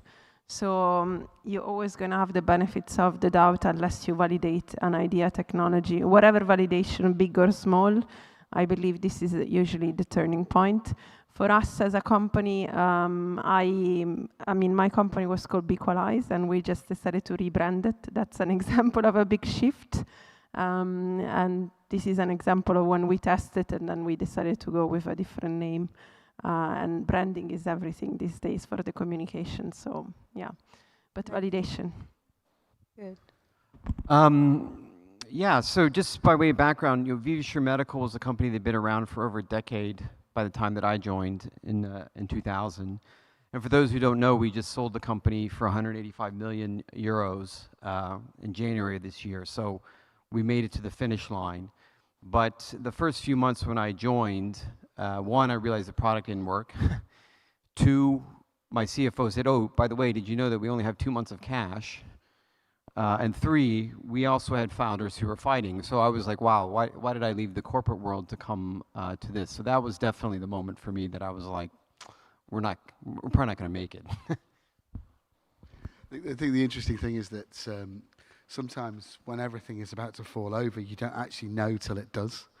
Anybody who's been involved in any kind of startup, particularly if you're bootstrapping, will have had those sleepless nights when you're just staring at the ceiling going, it's payday on Friday, I don't have enough cash to pay my people, and I certainly don't have enough cash to pay me. But it's those, look, I mean, being an entrepreneur is character forming, right? Because I don't know how many of you got kids, right? But your kids don't learn to walk without falling over a few times first, and you don't learn to be an entrepreneur without doing the same thing. Yeah, every failure is a learning moment, and actually, it's taking that experience and not making those mistakes again, and again, and again. And I think that's for me is the real crux of it is fail fast, and pick yourself up and do it all again. Because the other thing about being an entrepreneur is it's addictive. Once you've done it once, you just want to do it again. You go through all that stress and pain, and then you suddenly decide, oh yeah, okay, I've sold now, or I'm doing quite well. I've got customers. I know what, I'll start another business. Why do we do that to ourselves? I don't understand that. Thank you so much. So I'll come back to Andrew yourself. You led Vivasure through FDA pivotal trials and late-stage fundraising. So what's your experience been in different phases of this process? A roller coaster would be the experience. So yes, when I came on board, we were able to get some funding. I think I told you in 2020 when I joined in COVID, We had no money. Then we were able to raise a Series D round, which allowed us to go run a US pivotal. And at that time, which I think is kind of similar to now, like if you put something like health tech in your pitch deck, you probably got funded. Whereas we were not that. We were a medical device. So in our space, there's a lot of dead bodies. So we had a very difficult time raising the money. But we did find a strategic partner. A long story about that, which was a bit of an emotional roller coaster ride. And then we started the US pivotal trial.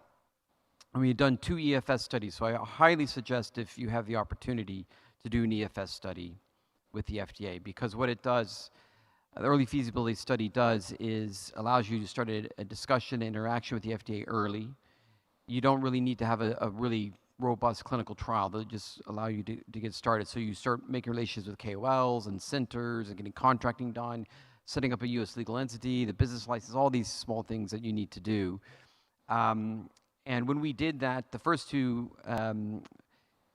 EFS studies, we applied for CMS, Centers for basically the funding. And those were both approved within a month, no problem. We got funding for a trial and off we went. When we did our US pivotal, and we went down all of our risks of things that could go wrong, from getting sites up and running, patient enrollment, inclusion criteria, so on and so forth, we never thought about the CMS aspect. And sure enough, 3 months later, after we submitted our application, they denied it. And it was the most ridiculous reason why they denied it, but we were in a denial situation, and suddenly the vast majority of our centers are like, well, without that, we're not going to start enrolling. So all your timelines and like your funding that you've raised is kind of out the window because some bureaucrat has suddenly made a decision. But yeah, so we worked through that and we figured it out and we submitted to the FDA. But I think just kind of to the general comment before, in these jobs, you're a problem solver. You have to find a way and figure out a new situation. I knew nothing about CMS. I've come from America. I've done clinical trials in the U.S., but I didn't know, like, where do we start with this? Who do we call?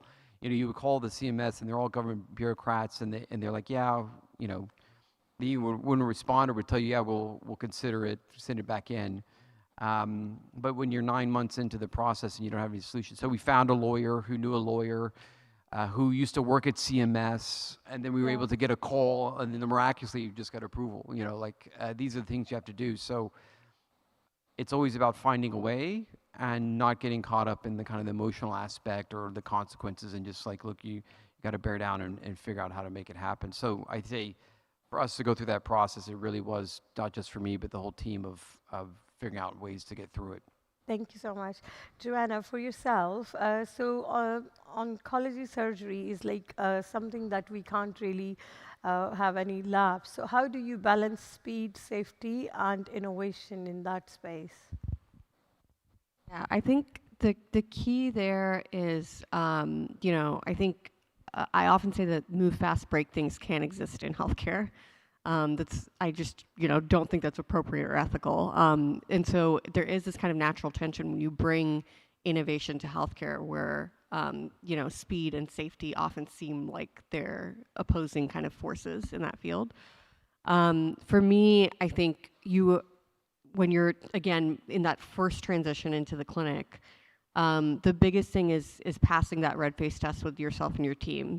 Would you feel comfortable enrolling someone that you love in that trial with that new device or with that new technology? And that's kind of the ethical question you have to answer for yourself as a founder. Is it safe enough that you'd use it on somebody that you'd love? But at the same time, balancing that without getting too mired in risk aversion. That can be challenging as well. Just kind of trying to de-risk almost everything. There's always gonna be some level of risk in that first transition. So making sure to strike the right balance between those two things is really important. Thanks. Viviana, I'll come to you. So as we are in 2026 and a lot of movement in the AI and digital health space, but my question is, how do you build the trust between the regulators, clinicians, and patients at the same time to be part of these new innovative MedTech and AI-enabled operations? That's a very good question. I think it's a process, and we are not there yet fully. I believe that patients actually trust the implementation of AI, and this has been my experience and what I've noticed, that actually most of the innovation sometimes is driven more by patients than physicians, because there is not enough time to catch up with everything that is happening. So the regulatory is there. Actually, the UAE is very forward thinking with this in this regards, and so many other countries. So I believe that once the benefits and the risks are assessed, it's going to become more and more adopted worldwide. But this is a very general question, so it's hard to pinpoint.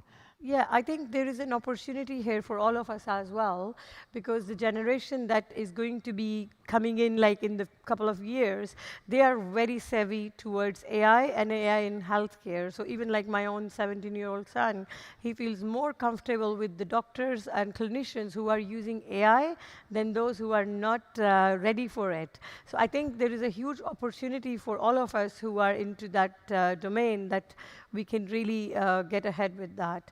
So Jan, what's the most damaging regulatory mistakes startups usually make in your experience? Perhaps you're the best person to answer. Yeah, so I think it's sort of the mindset here. So usually a startup is pretty good at getting their regulatory strategy down. So they figure out early on, yes, I'm a 510K, or I'm a class 2, or I'm a de novo. They usually address that issue quite early, and that's great. Where they tend to fall down is when they think that the compliance portion of that is paperwork, i.e. fill in the blanks after you've sorted it out. Okay, but that's not the way that it works.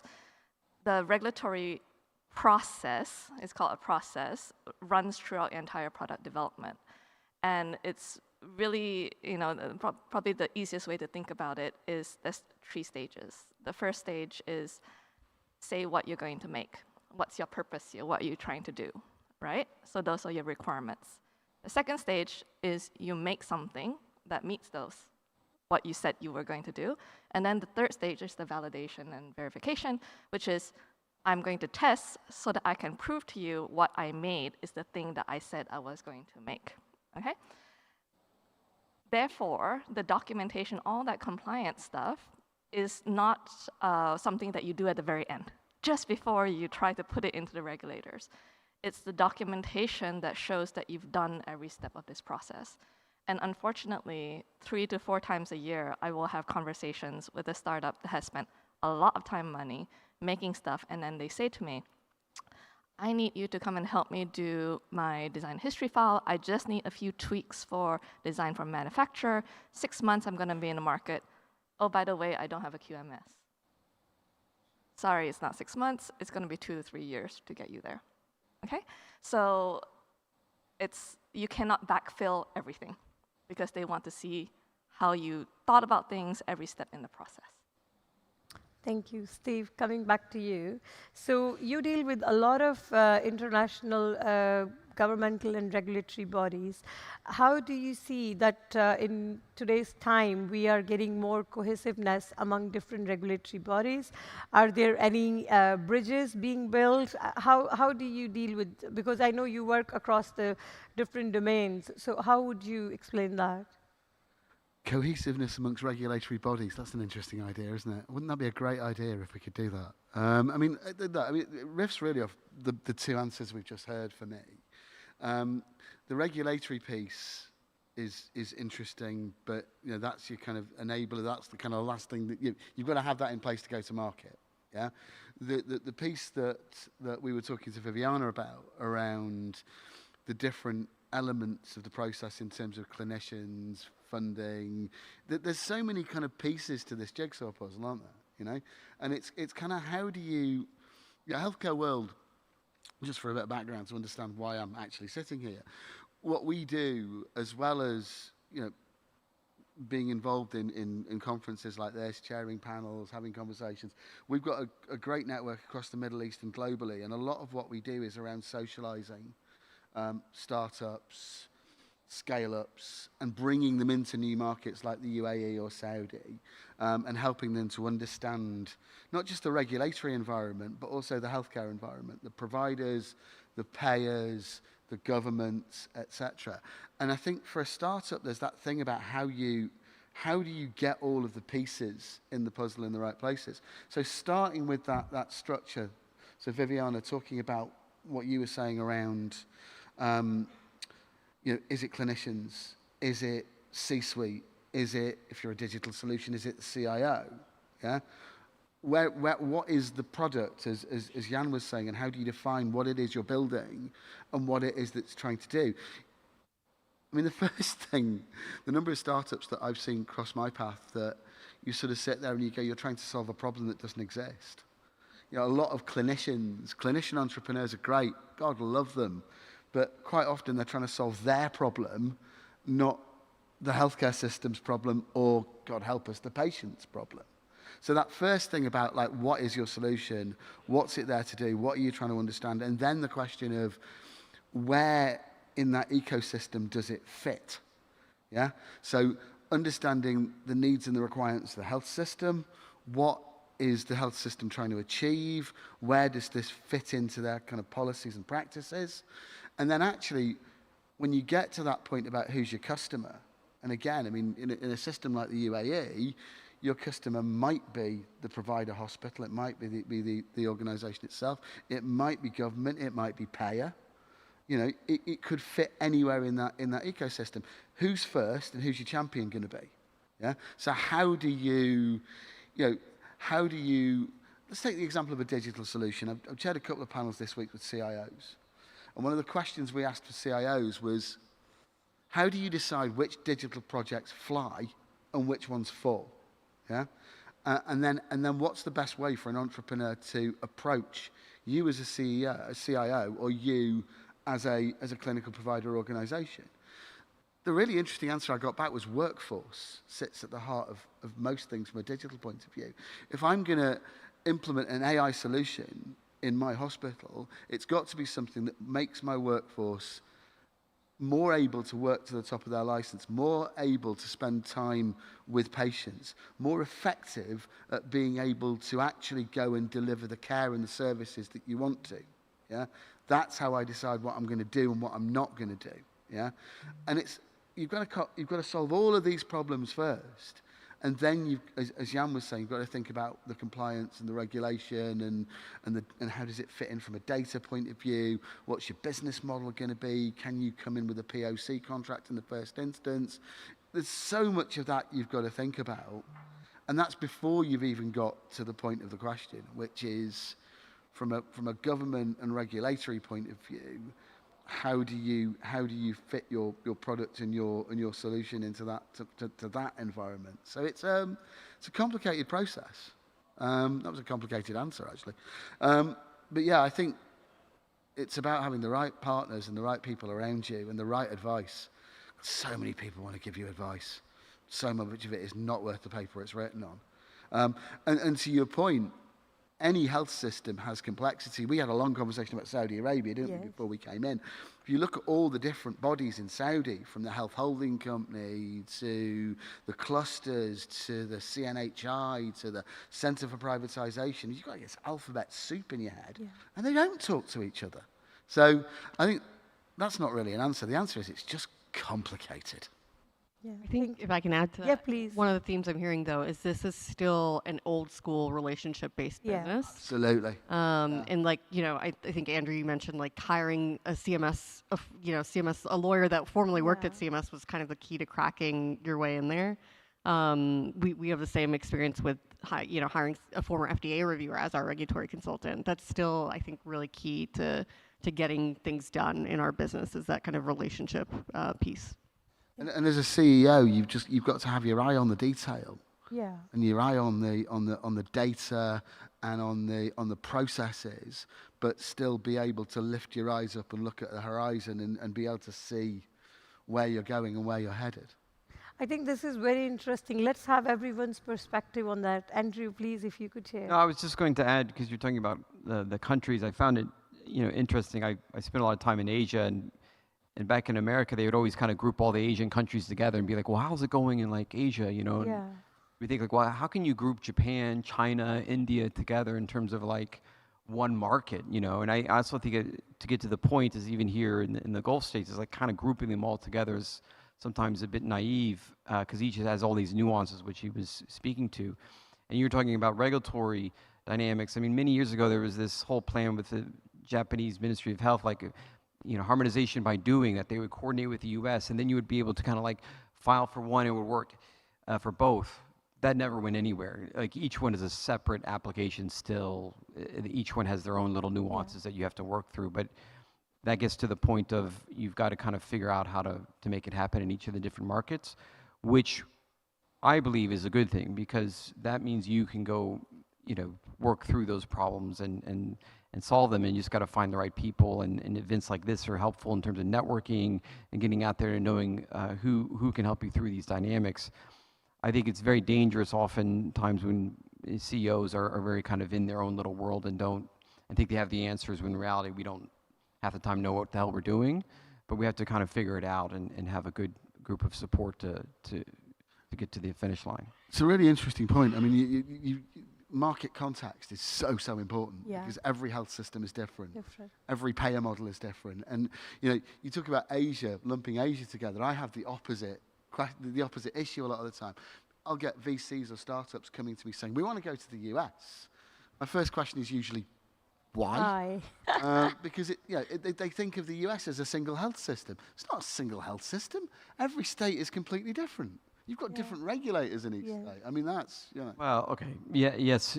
But you know, keep in mind the US remains the fastest uptake of products, the highest pricing, and still to today in medical technology, the biggest market by far. So there is, like, as an investor, there's such a desire to go to the US. I mean, being a European company, you know, when you would talk to different investors, they're all like, what is your US strategy?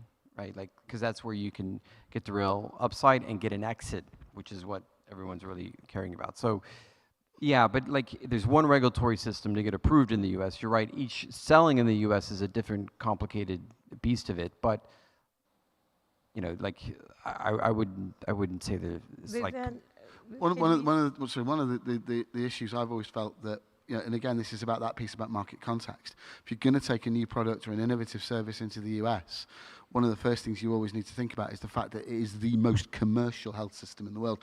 I remember doing a panel in Chicago with the ex-head of Medicaid from New York, and I said to him, tell me all about the US healthcare system. And he said, Steve, it's not a health system, it's a health market. Yeah. So understanding that it is so commercially driven. Has that been your experience? Yeah, I would say the US, you can get things going, but it's also very expensive. So, you know, sales rep in the U.S. in medical devices cost $200,000 to $300,000. You know, in Europe it'll cost a fraction of that, or elsewhere. So there's these dynamics that I think you have to appreciate. There's huge upside, but it costs a lot. It takes a lot of energy, et cetera. But yes, that would be a fair way to look at it. One of the reasons why we tend to bring a lot of clients from Europe and the UK and Europe, we tend to bring them here first. Because if you think about that kind of dynamic of health systems, you've got European health systems where it's a little bit more outcome-based, a little bit more value-based, a little bit more government-led, as opposed to the US, which is the opposite end of the spectrum, where everything is payers, insurance, commercial. And actually, the Middle East is a great kind of middle ground because you've got a bit of that kind of government-led and a little bit of that private insured-led. I think that's quite an interesting thing. Can I please take your perspective and then Jan's as well on this? My perspective? Yeah. Well, it's funny because you are from the US, you have a European company. I'm European, I live in Dubai, I have a US company. We're all United Nations here, yes. Right? Well, the US is still one of the largest markets, as you mentioned, and so most people, of course, they always want to go there. I agree, it's very hard to navigate different markets. I think the UAE and GCC nations have done a very good job to enter this market, and they're very, I mean, you can navigate, it's not always easy, but if you come from the US or Europe, Saudi FDA, or it's really not that difficult to navigate. So it's a painful process, but thank God we have these processes because they are for the safety of patients. So this is what to keep in mind. And technology, one thing if I can say about my experience is that what we created is actually, I decided not to go into the medical, but to stop into the wellness sector because it's easier. But what I created came from patients actually. So I listened to what they wanted and try to create a solution for them. Key. Yeah, of course now I'm exposed through my job to a lot of innovation actually coming to integrating more into the medical, and we mentioned about the AI, there are millions of AI agents coming into medical practice every day. We were just coming from WHX and I got, I don't know how many companies coming with their own AI agent for dictations, for the notes, for even sentimental analysis now on, on voice center. When you call the hospital, they can analyze the emotions of your voice. So a type of AI that is coming into healthcare is great. And I think that we are just living, instead of looking at it as a pessimistic and hard way because it's so controlled and regulated and definitely difficult, we're also living in an exciting time where things will speed up and become eventually more accurate. So I hope that the future of clinical practice will be focusing more, having the physicians having time for the patients and empathy, and the technology doing the hard job of the data analysis and the accuracy. Amazing. That point you made about the wellness sector in particular, I think that's really, really interesting, because one of the things you've got to think about when you're bringing a new company into any market is how does the payer model work? So where is the ultimate remuneration going to come from for that product?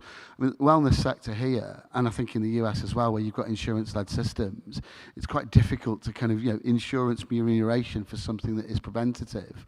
You've really got to think about how is the money going to flow to your product. So Jan, please. So I think it's a really exciting time in the world at the moment, because for the vast majority of my career and the generations, before this, it was very much the US and a few Western European nations creating products for themselves that then they sold to the rest of the world. And the rest of us were afterthought, basically.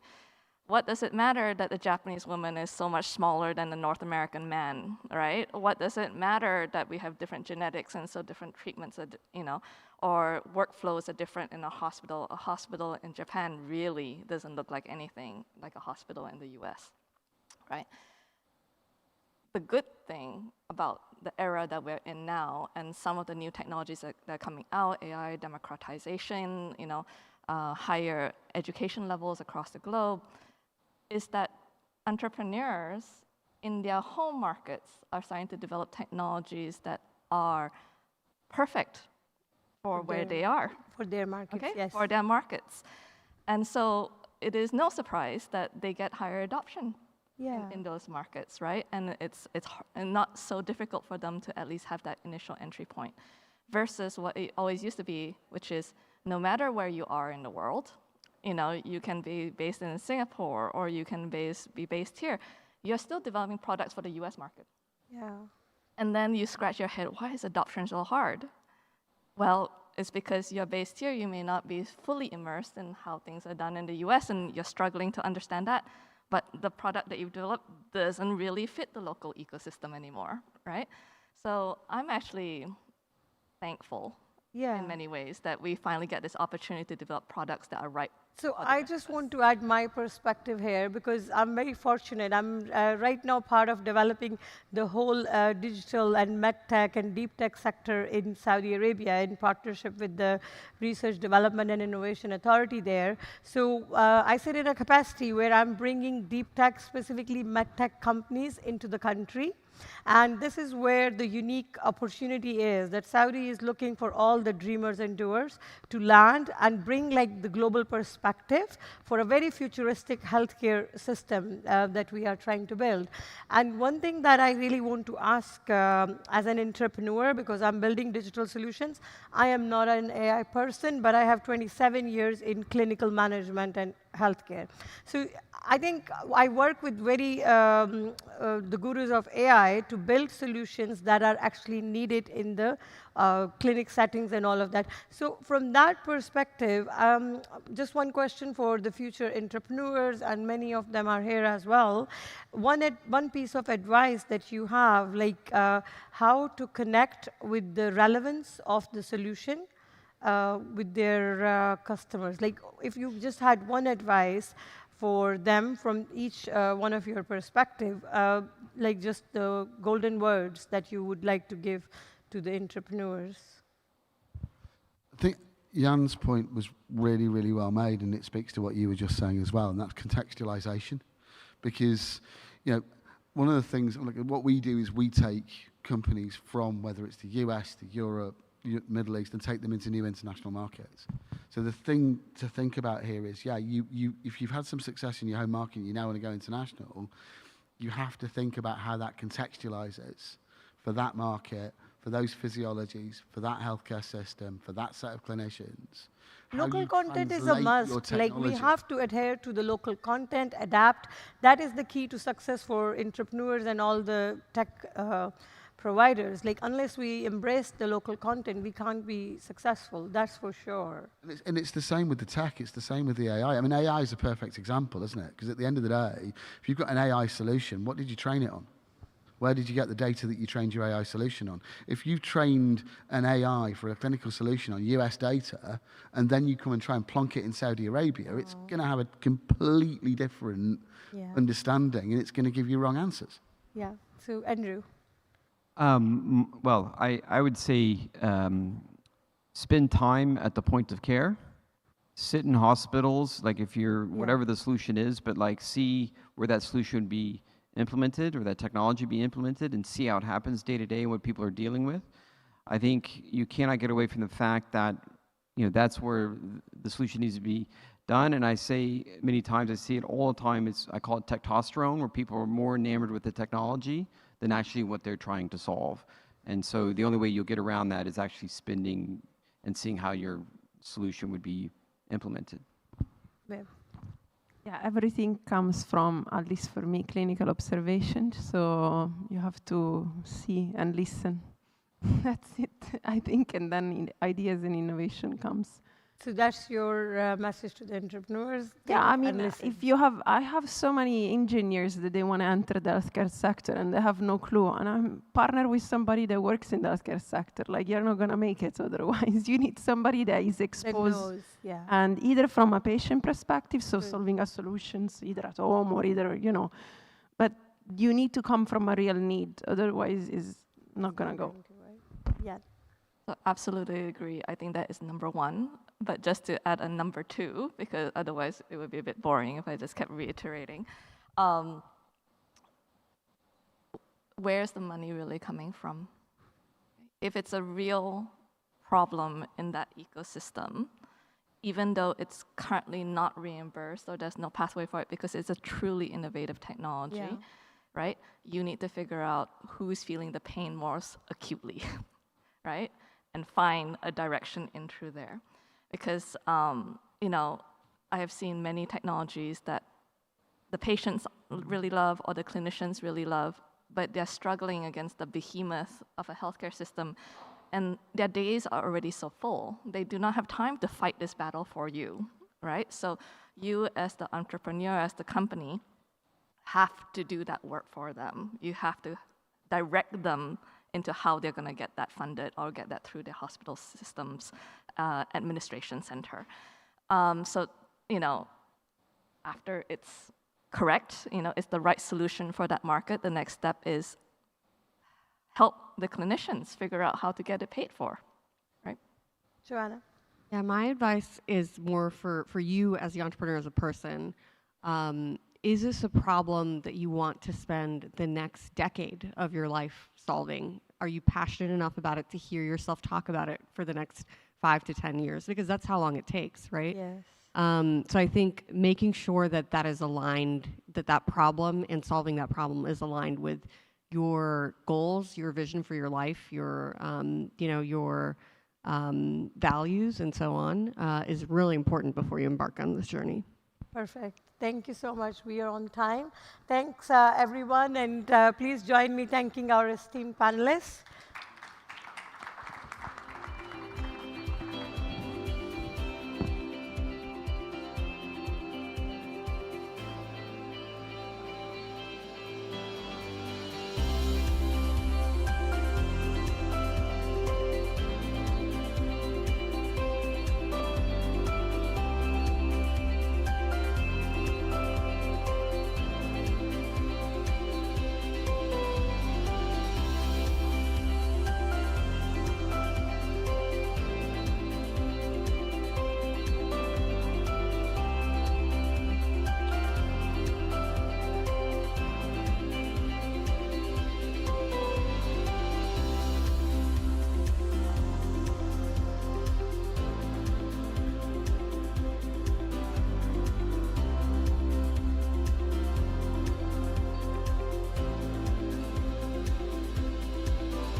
Thank you very much to our last panel. There was a phone left on stage on the previous panel, so if anyone out there, if that's your phone, we've got it over there safely on the table, so just come and let us know.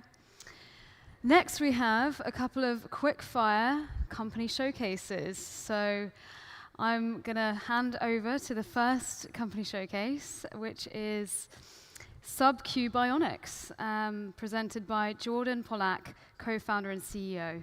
So over to you, Jordan. Thank you. Thank you. It's so nice to be here. That's it. That's all the applause I'm going to get. There we go. It sounds a lot better. Good. Perfect. Well, good morning, everyone. I am Jordan Pollack, the CEO and co-founder of SubQ Bionics. And let me start by telling you a little bit about myself. I'm actually a biomedical engineer by training. I studied at the University of Michigan, a bachelor's and master's degree. I then worked at Boston Scientific, where I developed drug-eluting balloons and stents for the treatment of peripheral arterial disease. After moving to Israel about 7 years ago, which was a personal dream of mine, I then started a company called Veinway. We had a device for crossing chronic blockages in veins. We ended up raising $3.5 million to 8 clinical cases, and we're in the process of now selling the intellectual property. From there, I moved on to SubQ Bionics, which is based on intellectual property that we've licensed from the Weizmann Institute that allows us to treat lymphedema effectively. Now, first of all, what is lymphedema? Imagine, I'm sure you all know someone who's had breast cancer, you may have gone through it yourself, or other types of cancers. It's traumatic in and of itself to be told you have cancer, but then, you know what, you'll get through it, you'll figure it out, everything will be fine. You ring the bell at the end, a week after, your arm swells up to massive proportions. You go back to your oncologist says, too bad, just be thankful you're alive, get out of my office. Lymphedema is a chronic and progressive disease that is caused by the destruction of the lymph nodes from the treatments of those cancers, both mastectomies, radiation, chemo, and it's not rare. 65% of breast cancer survivors will end up with it. And it's not just the massive swelling that you see, they also lead to regular infections. They're handed compression sleeves that you have to wear 24 hours a day, 7 days a week. There is no other option. Or for those that are really lucky, there's a surgery called lymphovenous anastomosis, not covered by reimbursement in most places in the world, and is not a perfect chance of success. So it's for all of these things, and we look at all the external wearables and how they're told to maintain it. We said, that's not good enough. We need to come up with something that actually gives all women suffering from lymphedema the ability to thrive, not just survive, get back out there, get their freedom and mobility back. So we created what we call a bionic lymph node. It's an implant, microporous implant, goes under the skin. There's a pump also under the skin that runs every single day and pulls that fluid out and drains it into the peritoneum. It has an app that is connected to the cloud, takes all that data up, we can do analysis on it, and just so I can throw in the buzzword of AI, yes, it has AI. So far we've done animal studies in sheep. We took 2 willing volunteers and injected saline into them and then pulled fluid out very successfully.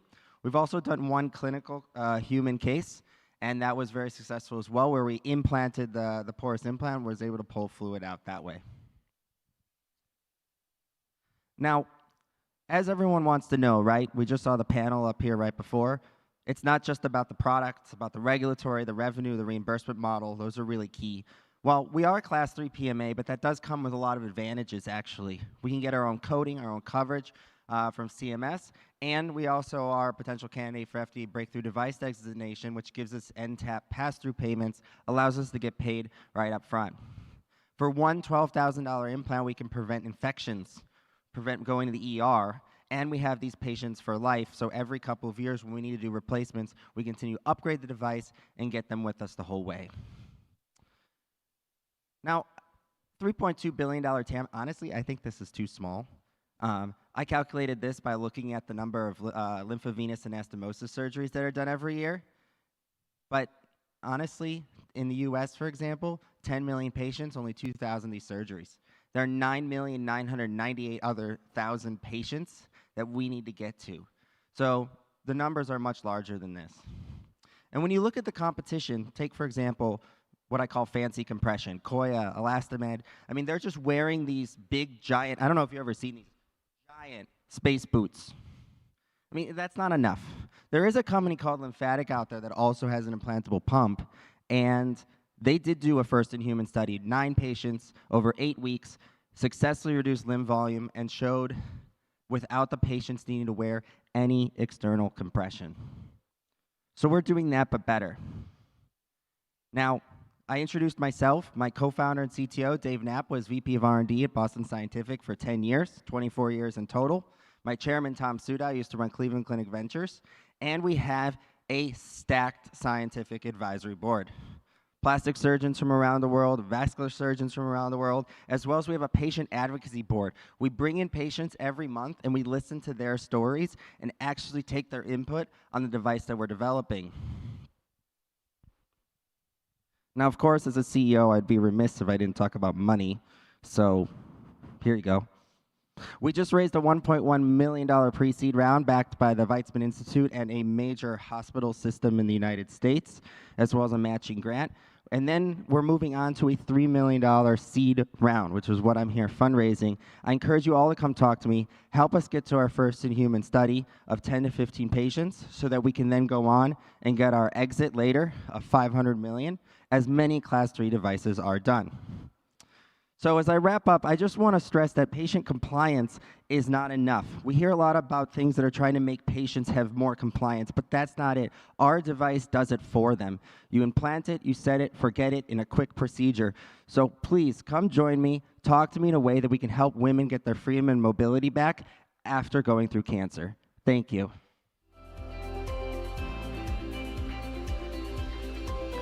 Thank you so much, Jordan. And I'm sure Jordan's around to answer any questions you might have. Slight change in the program. We're moving on to the keynote speaker now. So please join me in welcoming Shavini Fernando. Shavini is the founder and CEO of Oxyware, a health technology company dedicated to preventing silent hypoxia through continuous oxygen measurements. Inspired by her personal experience with pulmonary hypertension, she leads innovation in wearable medical devices, improving patient safety, reducing healthcare costs, and advancing respiratory care worldwide. So please, a very, very warm welcome to Shavini. We look forward to your talk.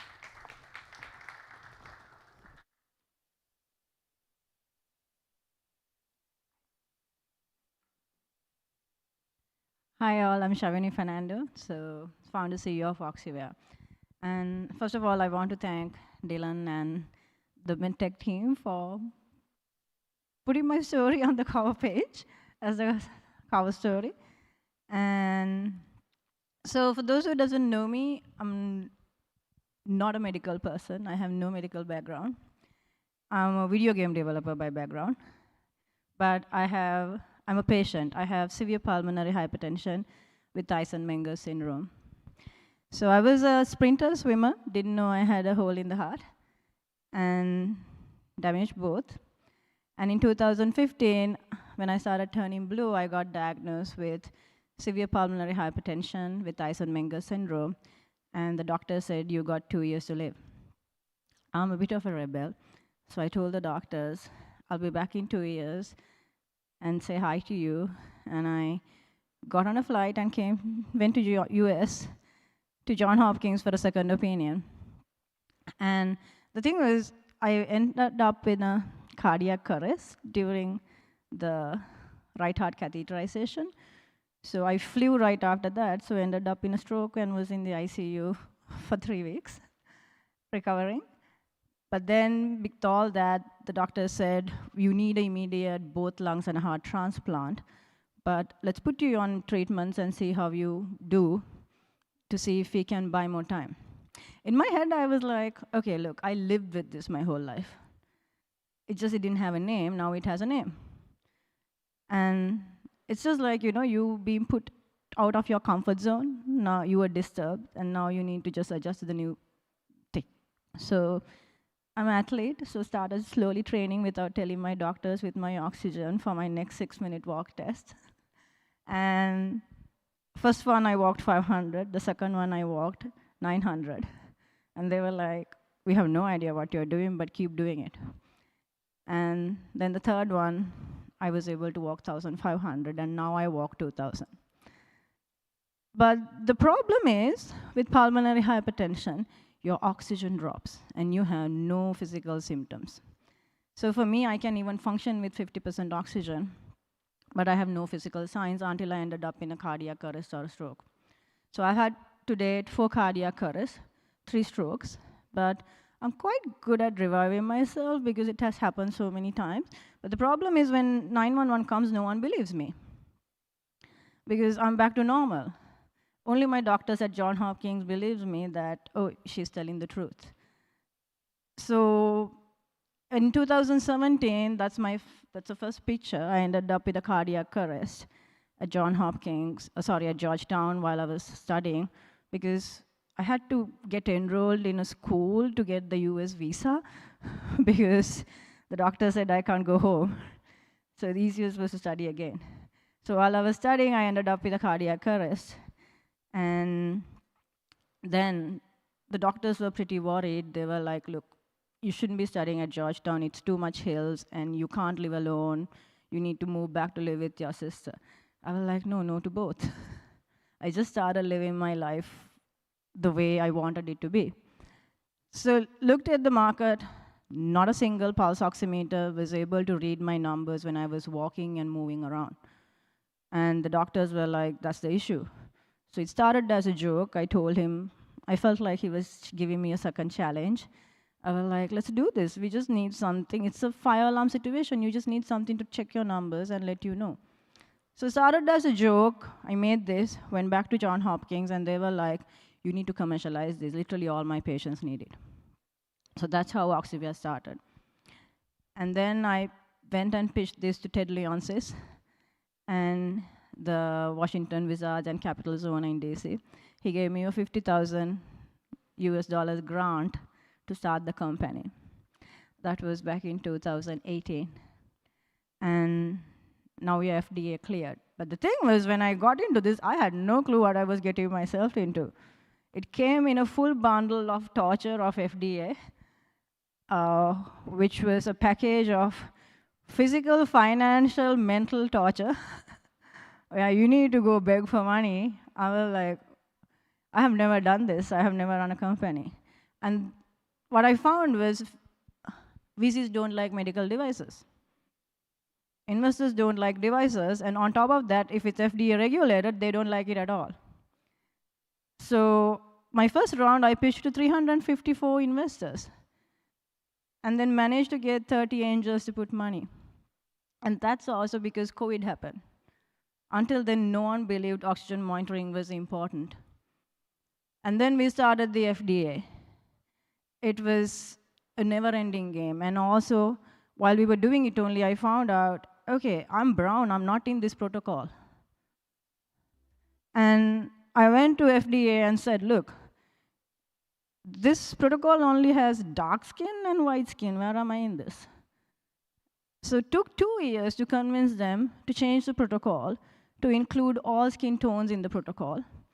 And then finally they agreed when their inaccuracies of pulse oximeters were getting flagged during COVID. Then they gave the green flag to go and do the clinical trials. And now it's our protocol that's used in the FDA new draft with additional numbers, asking everyone to go and test all the pulse oximeters again.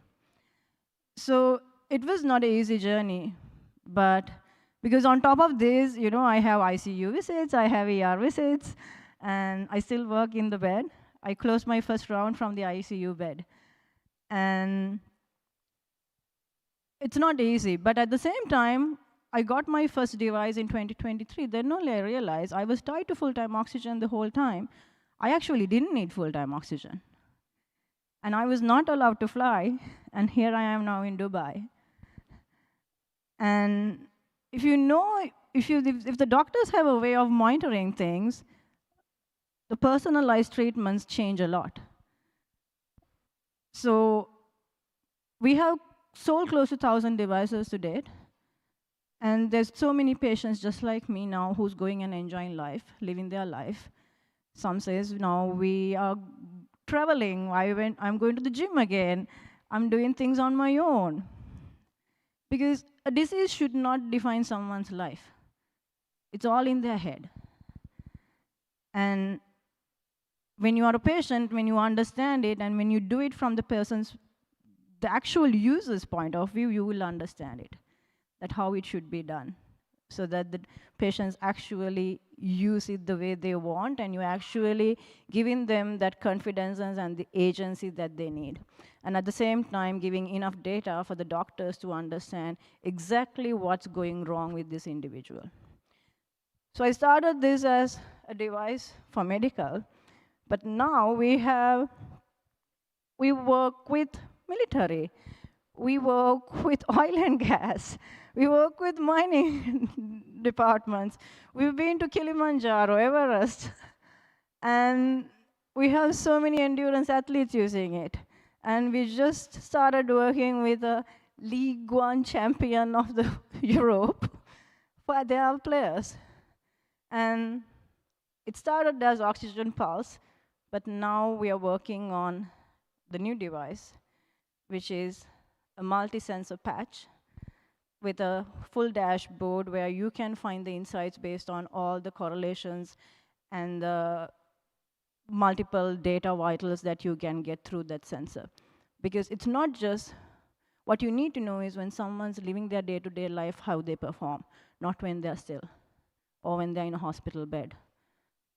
Because that's how you can identify when things are going wrong early ahead and intervene, not when things happen.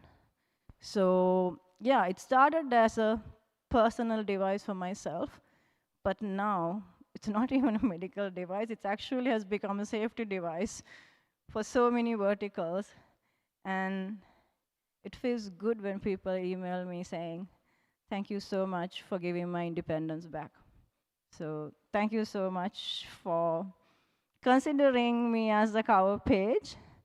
And yeah, money is not everything. It's that one smile you get from someone who's using it with a sincere thank you.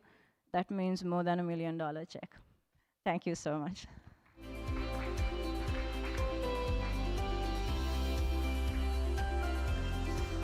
Thank you so much, Shalini. What an inspiring story. We're going to be moving on to a fireside chat next. Longevity by design, where regenerative medicine meets integrative well-being. So this chat will be hosted by Maya Teher, CEO and founder of the Maya Management Consultancies. Joining Maya will be Dr. Ekaterina Lika, specialist dermatologist at Aon Clinic, and Mohammed Amir Saeed, founder and managing director at Zoya Wellbeing Resort. So we need one more chair, but please give me a join me in giving a warm welcome to our next panel, which will be a great discussion. Thank you.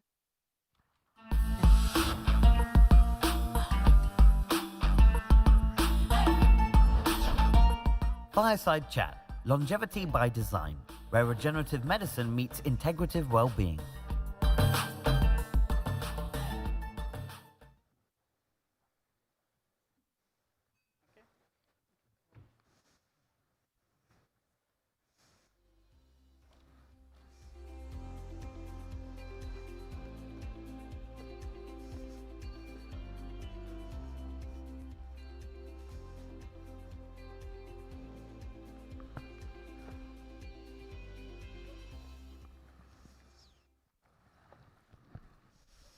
Hello, and welcome to our very exciting topic for today, longevity.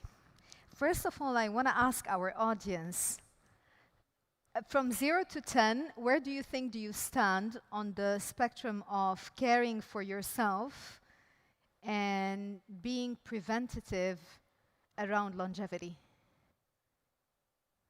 Can we get numbers? 3?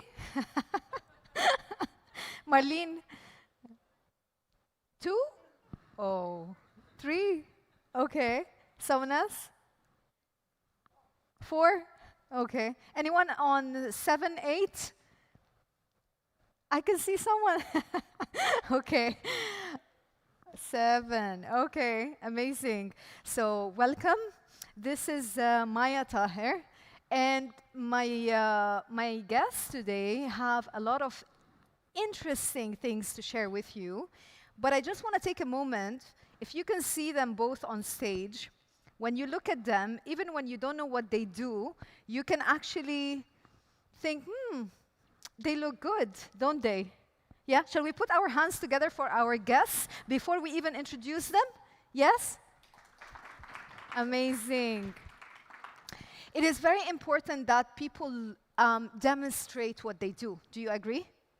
Yeah?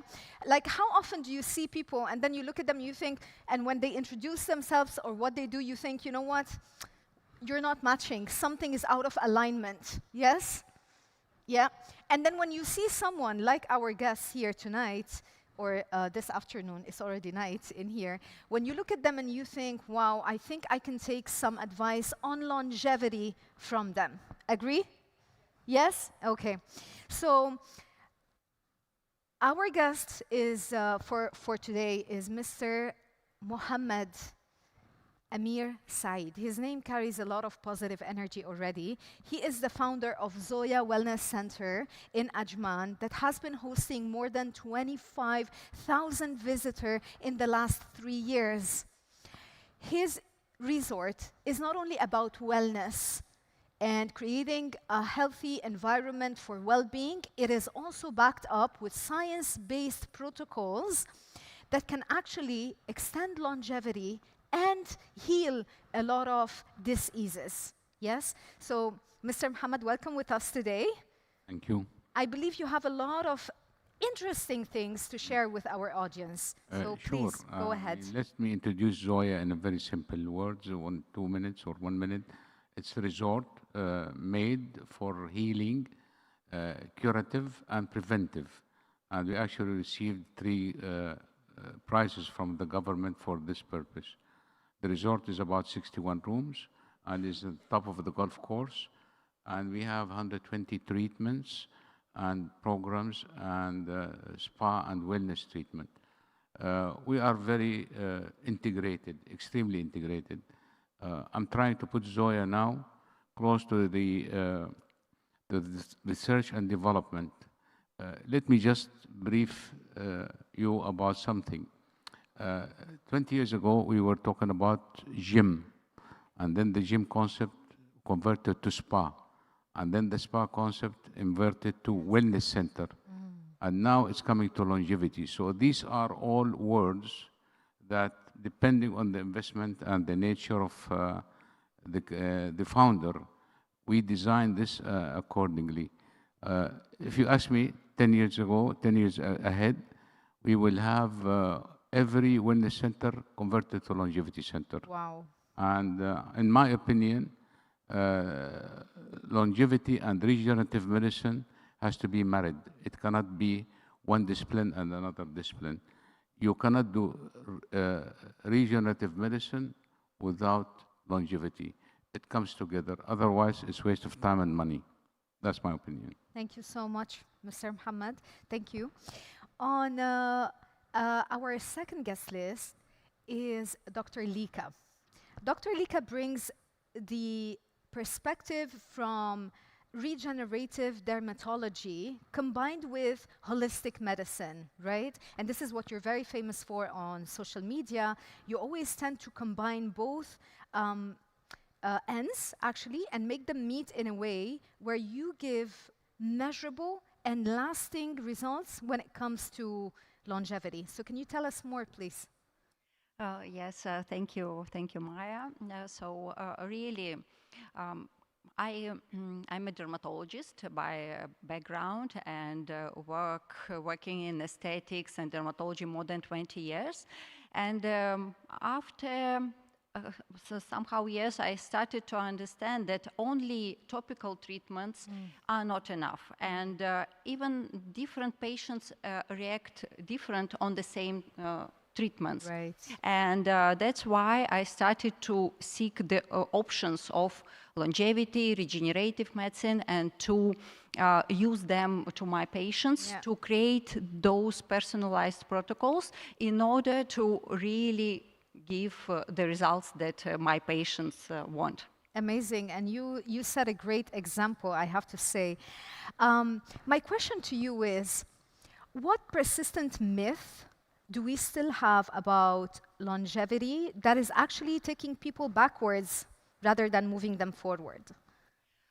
Yes, I would say that patients and people think that longevity is only about extending life, but really it's more about engineering the body resilience even decades before some symptoms appear. So the longevity medicine has to be preventive more than reactive. Oh, wow, interesting. And Mr. Muhammad, we were talking together before stepping on stage, and you mentioned something very interesting to me.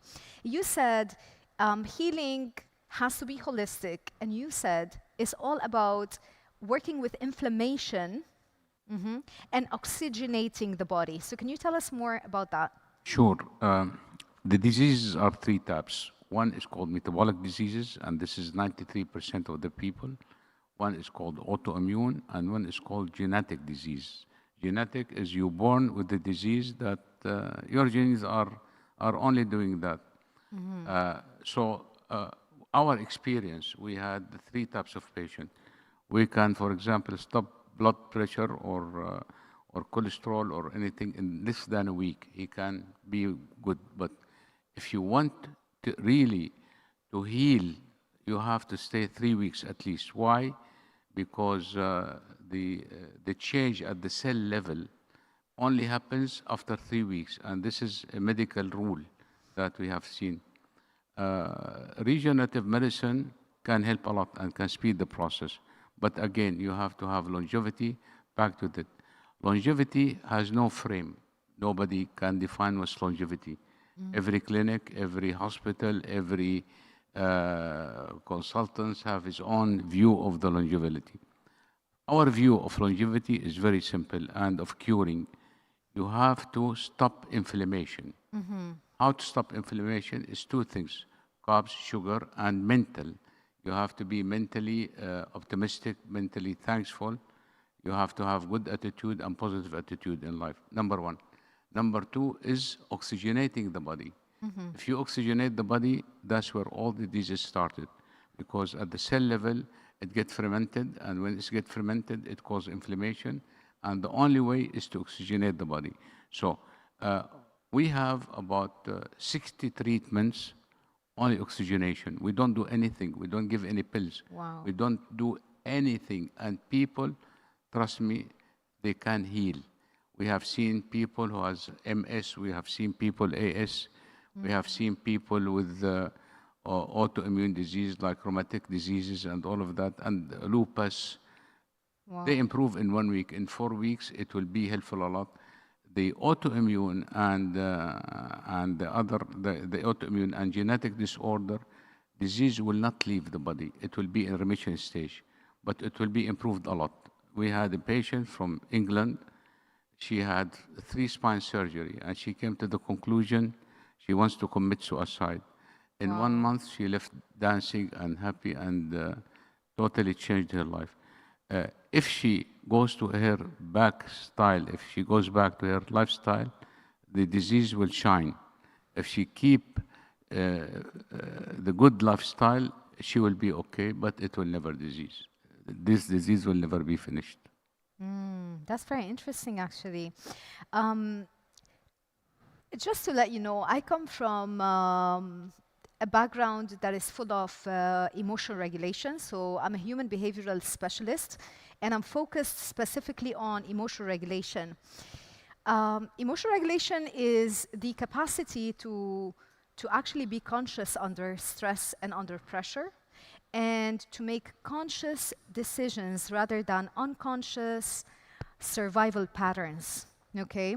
So it's the ability to see what is happening inside of you, observe your internal state, and to have the empowerment of taking conscious decisions and daily aligned behaviors rather than falling into automated reactions, basically. And for me, longevity has been first about a safe nervous system or a regulated nervous system, right? Because when you're in a regulated state, you make better choices, better decisions, and you take more conscious behaviors that lead to health span, to extend health span and lifespan.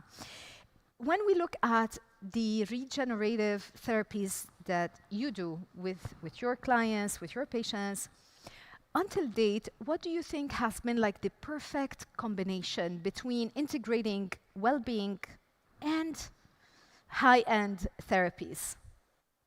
Yes, Maya, I absolutely agree with you that the mental health is the key, and the supporting nervous system, we need to start with it and to talk about patients, especially in this way. I also observed one thing when working with my patients. During the treatment, if the patient has good expectation and good positive thoughts about the result of the treatment, the result will be positive. Wow. If the patient has negative thoughts or negative expectation, I will have some side effects or I probably will have some reactions, the patient really will get it. Wow. So that's why it is very important first to have this talk with the patient and to explain that how powerful are these positive thoughts.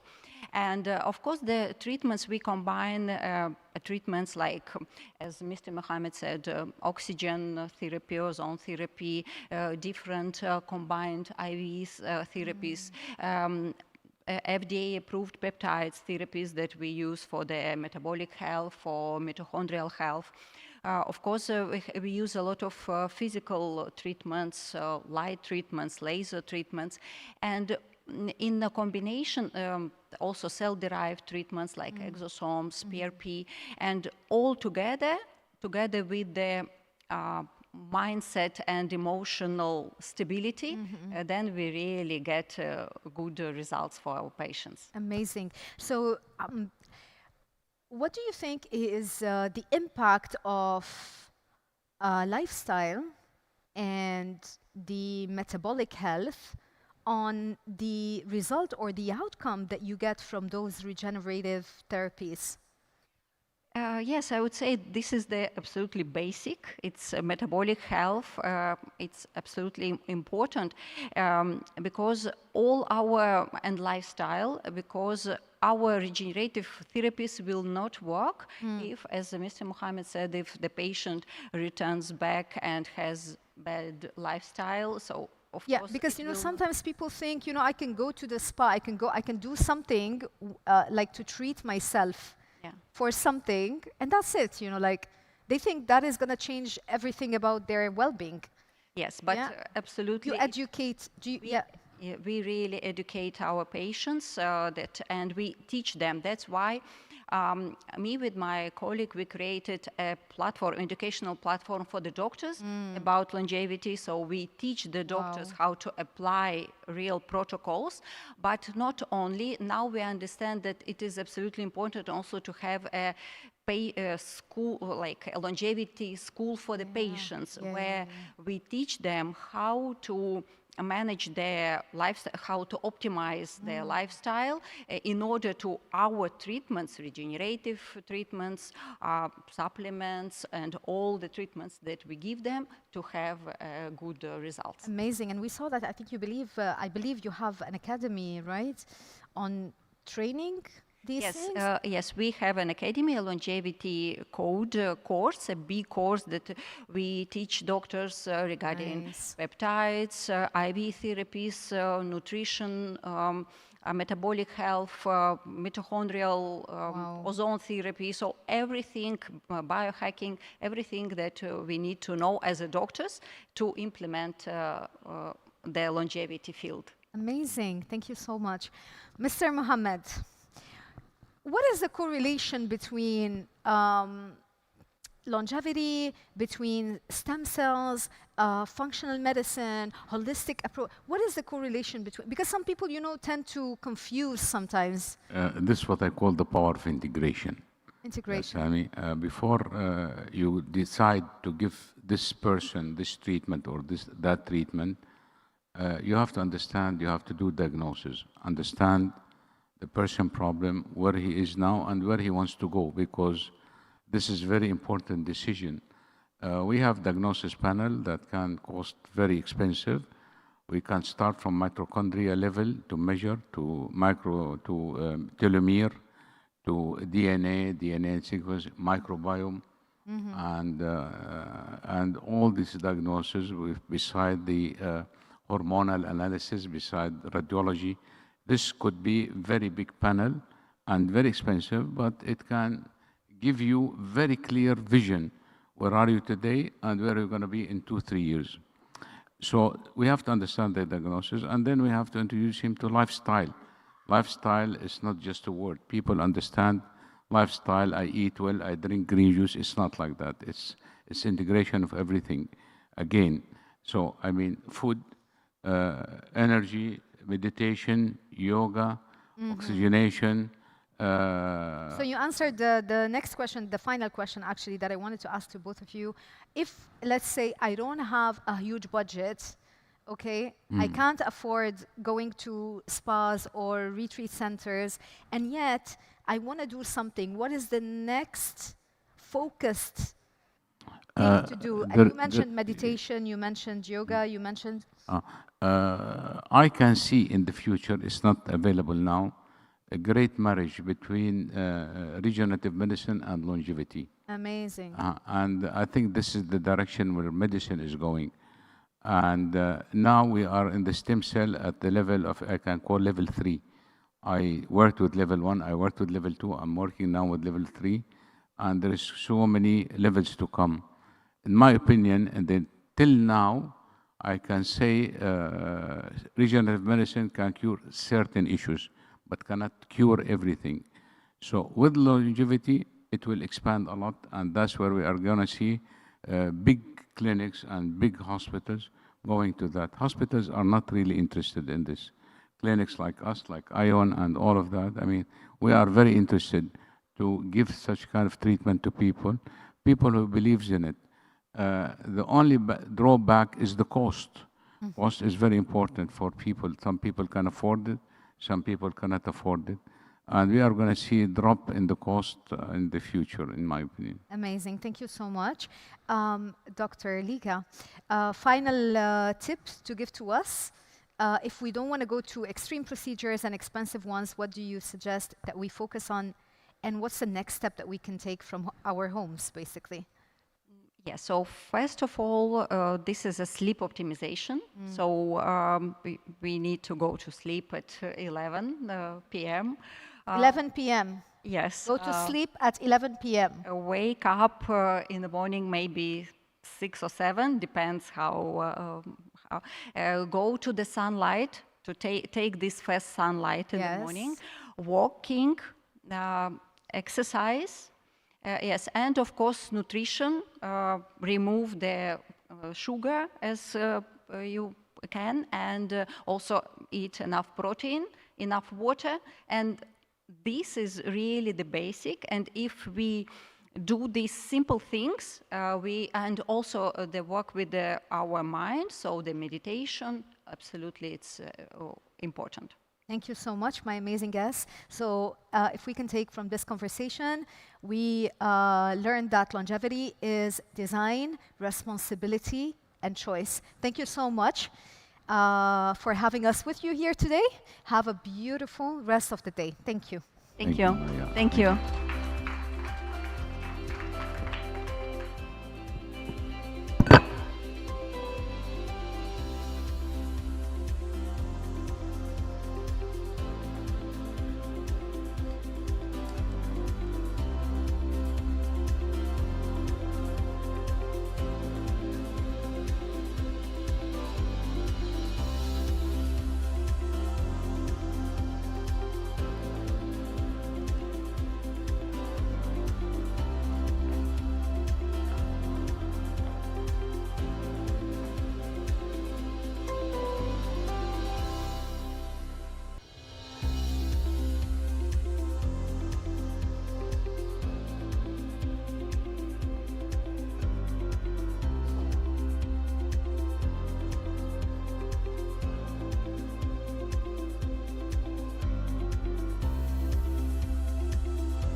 Thank you so much, Maya and the panel, for that interesting discussion.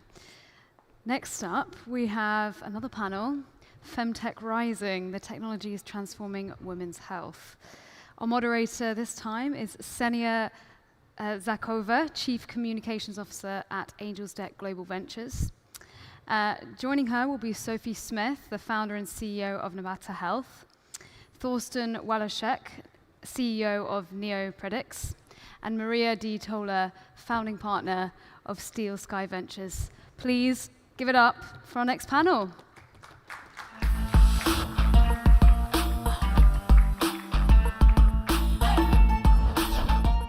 MedTech Rising, the technology is transforming women's health.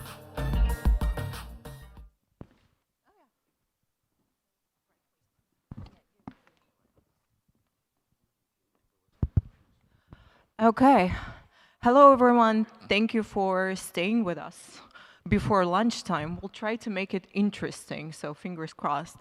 So we're here today to talk about MedTech Rising. And as we all know, women and girls, they make up nearly half of the population of the world, which makes women's health one of the most prospective market in the healthcare segment. However, it's still one of the most underserved one. And the latest report from World Economic Forum shows that projects in the femtech, they only raise 6% of the private capital. And I think we should start with that. And I think my first question would be to Maria, obviously. So from the investor perspective, do you think the reason behind this number is about like the project readiness or about investors not believing in the segment? Well, first, let me introduce myself for all of the people in the room. My name is Maria Toller. I'm the founding and managing partner of Steel Sky Ventures, and we are a global venture capital firm that invests in AI-driven healthcare technologies. And one of our main focus areas is women's health because we think it's a huge market and opportunity. And I think to answer your question, a lot of people don't see it that way in the market like we do. So we're a team of all-female investors, and we invest in things that other people aren't because that's where we feel that the alpha is. A lot of my colleagues in Silicon Valley, they want to invest in things that they care about and that they want to see in the world. And that may not be endometriosis, diagnostics, PCOS solutions.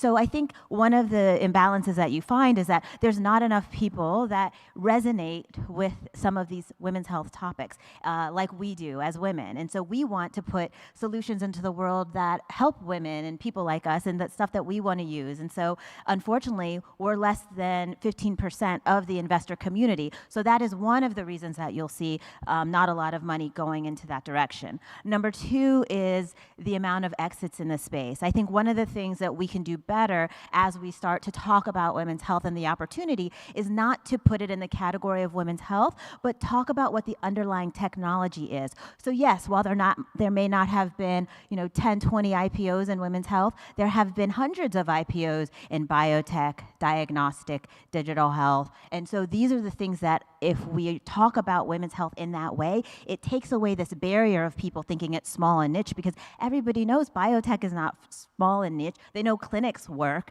And so I think it's really also the way that we're categorizing and talking about these opportunities. And the last thing is that investors want to invest in companies that are going to make money. Unless they're impact investors, their mandate from our LPs is to make money. And I think a lot of times when women are pitching these women's health ideas, they're really tugging at your emotional heartstrings. They're giving you these amazing stories that are opening up your heart, but what they need to focus on is how to open up my wallet. And that's what I want to see returns. We need to see more financial data. And I think that is sometimes also where they fall short. Thank you. Can we just follow up on this a little bit? I'm looking at this from the consumer point of view now. I mean, I'm ready to pay for, I don't know, every type of technology that I can get in order to, to feel better, to to face all the challenges that I'm facing as a woman, obviously. So what can we do about this situation to, to raise the awareness among investors that you can actually make money on this? Well, I think that's one of the things that we're doing at Steel Sky. We're showing that you can make money on this, and we've just had a company become a $1 billion company last week, a unicorn, a company that I invested in 2021 that is a virtual menopause clinic called MIDI Health. No guys in Silicon Valley were interested in this. This was an exited founder who had Stanford degrees, and she had already exited a company, but yet nobody wanted to take a chance on her. We put our first check in there, and now she just last week rang the bell at the stock exchange because she became a $1 billion company. So you are proving the point is that when the solutions are out there, women will buy them because there's not a lot. And so when you invest in these companies, they have explosive growth. We have 3 unicorns in our portfolio in 5 years because nobody's investing in the category. And when you do, you see amazing financial returns and also impact. Thank you. My next question would be to Sophie. So you built Napta Health in this landscape. What was the hardest part about fundraising as a female founder and as a founder in this market segment? So again, thank you very much for having me. Sophie Smith, founder, CEO of Napta Health. We were the first women's health technology company in the Arab world, which I think came with its own challenges. First 18 months, we won a bunch of awards because people were surprised to see us more than anything else. I think there were several challenges fundraising, and they compounded one another. Investors like to see co-founders in a team, and I am a solo founder. In general and statistically, less funding goes to female-founded companies. In September last year, for example, 1.2% of venture capital went to companies with any female representation on them, 1.1% to female co-founded, and 0.1% to female-founded. And then you have a company that is focusing on women's health, which, to Maria's point, is often perceived as niche because it's not healthcare servicing both men and women. So I think when you compound these factors that have a higher perceived risk associated with them, and every funding round we did pre-seed, seed, pre-series A, I was also either heavily pregnant or newly postpartum, which again applied another layer of risk to the whole kind of picture. One of my favorite questions that I was ever asked by an investor when I was 38 weeks pregnant with my second was, Sophie, NABTA is a company with huge growth potential. You clearly have other growth priorities. How can I be certain that you're the person to run this business? And actually, I thought first, this is a very elegant question, or an inelegant question, but elegantly phrased. I went away and actually came back to talk about, succession planning, the strength of our executive team, and the kind of strategies we'd put in place to secure us from a commercial perspective. The investor flipped, came in with $100,000, was actually one of our largest investors at seed and has been one of our most supportive ever since. But I think when you take lots of risk appetites that are low and you compound them, it makes it more difficult to fundraise. I think, again, to Maria's point, and thinking about this from a consumption perspective, we have survivor bias within the existing payer infrastructure. So concept of survivor bias, when planes came back from the war, people would look at where the bullet holes were, and then they would reinforce those areas instead of thinking, well, what about the planes that went down? We don't patch where the bullet holes were, we patch where the bullet holes aren't, because that's the area of weakness. Within the insurance landscape, if you look at the claims database, it only represents the things that we can claim for today. And a lot of women's health is excluded as standard from insurance coverage. Stuff relating to fertility and family planning, postpartum, pelvic health, menopause. There isn't a claims code that can be used for pelvic floor rehabilitation, for example. So if you looked at the insurance claims database and you were trying to present an argument for more support for pelvic floor rehab, you'd say, well, there's not a single pelvic floor rehabilitation claim in there. No, because today, if you want your pelvic floor rehabilitation covered by insurance, you submit a claim for back pain. So we have a huge number of claims for back pain for women who are recovering postpartum, but none for pelvic floor rehabilitation. So that's also difficult.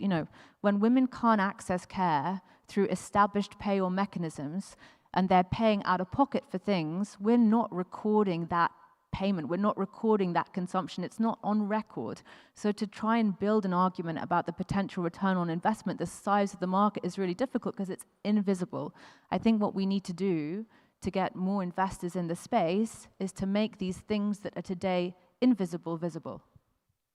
Well, that sounds like we have a very complicated situation on the market, but my next question would be to Thorsten.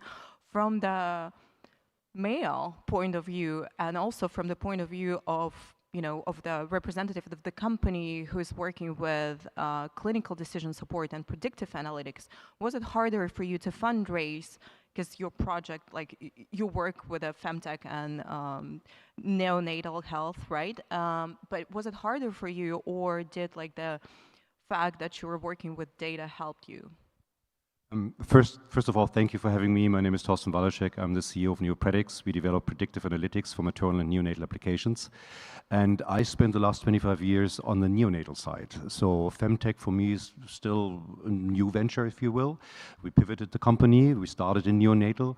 And I sometimes almost have to laugh a little bit when all of us complain about the lack of investment in women's health or femtech, because try to raise money in neonatal care. That's a different story. That's only 1.5% of the money goes into pediatrics. So for me, going more into the femtech side actually feels very encouraging because we get much more positive feedback as a company. But I totally agree with you, Maria. It's about we need to make money. You need to make money. We need to make money. That's the only way it works. And I could now spend the next 10 minutes giving you the spiel about emotional, what wonderful things we are doing, and I will do a little bit. But more importantly, what we do is we're solving the discharge dilemma. And the discharge dilemma applies to across every medical application. So we're trying to help clinicians to identify patients that can be discharged in a safe way or that should stay in the hospitalized. The one way is to expose patients to another health risk that is unnecessary. Keeping them too long is a risk, is a financial risk. And we are solving that with a focus on early life, femtech and neonatal, but we can do that anywhere. And opening up that story to investors suddenly shows them you can make money. It doesn't matter if it's femtech or neonatal care or oncology or whatever. So I think I also had to learn the hard way to combine the emotional story, which is neonatal and pregnancy in our case, to the hard facts of making money. And that really made a difference. I wonder if we've got a bit of a legacy issue as well. You know, historically, the primary focus of the big philanthropic organizations around the world, like the Gates Foundation, has been maternal health. So we see maternal health and kind of neonatal care as things that are the recipient of charitable giving. They're places that we send money, but we don't make money out of them. And I think that perception, I think we have a bit of a perception issue. You know, the Gates Foundation just announced another $2.5 billion to invest in women's health, but really it's to invest in those same areas of maternal health and neonatal care that it's been supporting through philanthropic capital for a generation. So again, we need to, and this is a question we got a lot in the early days of NABTA, are you a charity? And we were like, no, we're a business. You know, we have the intention to become the regional leader in women's health in the Middle East and Africa, which means that we are going to eventually scale to become a multi-billion-dollar business that is making money. But the fact that that was the instinctive response of so many people, are you a charity, suggests that perhaps we still have a perception issue. Well, that definitely sounds like that. And from like what I got from your speeches is that we probably should work a lot on the raising awareness, which, Thorsten, this is what you do, and this is what we discussed back there. Can you please elaborate a little bit more on your concept that you created, which is called Nugevity? And does it help you with your fundraising? Absolutely. So just the previous keynote and panel talked about longevity. And I thought very hard about, because I'm always the one traveling around the world talking about babies.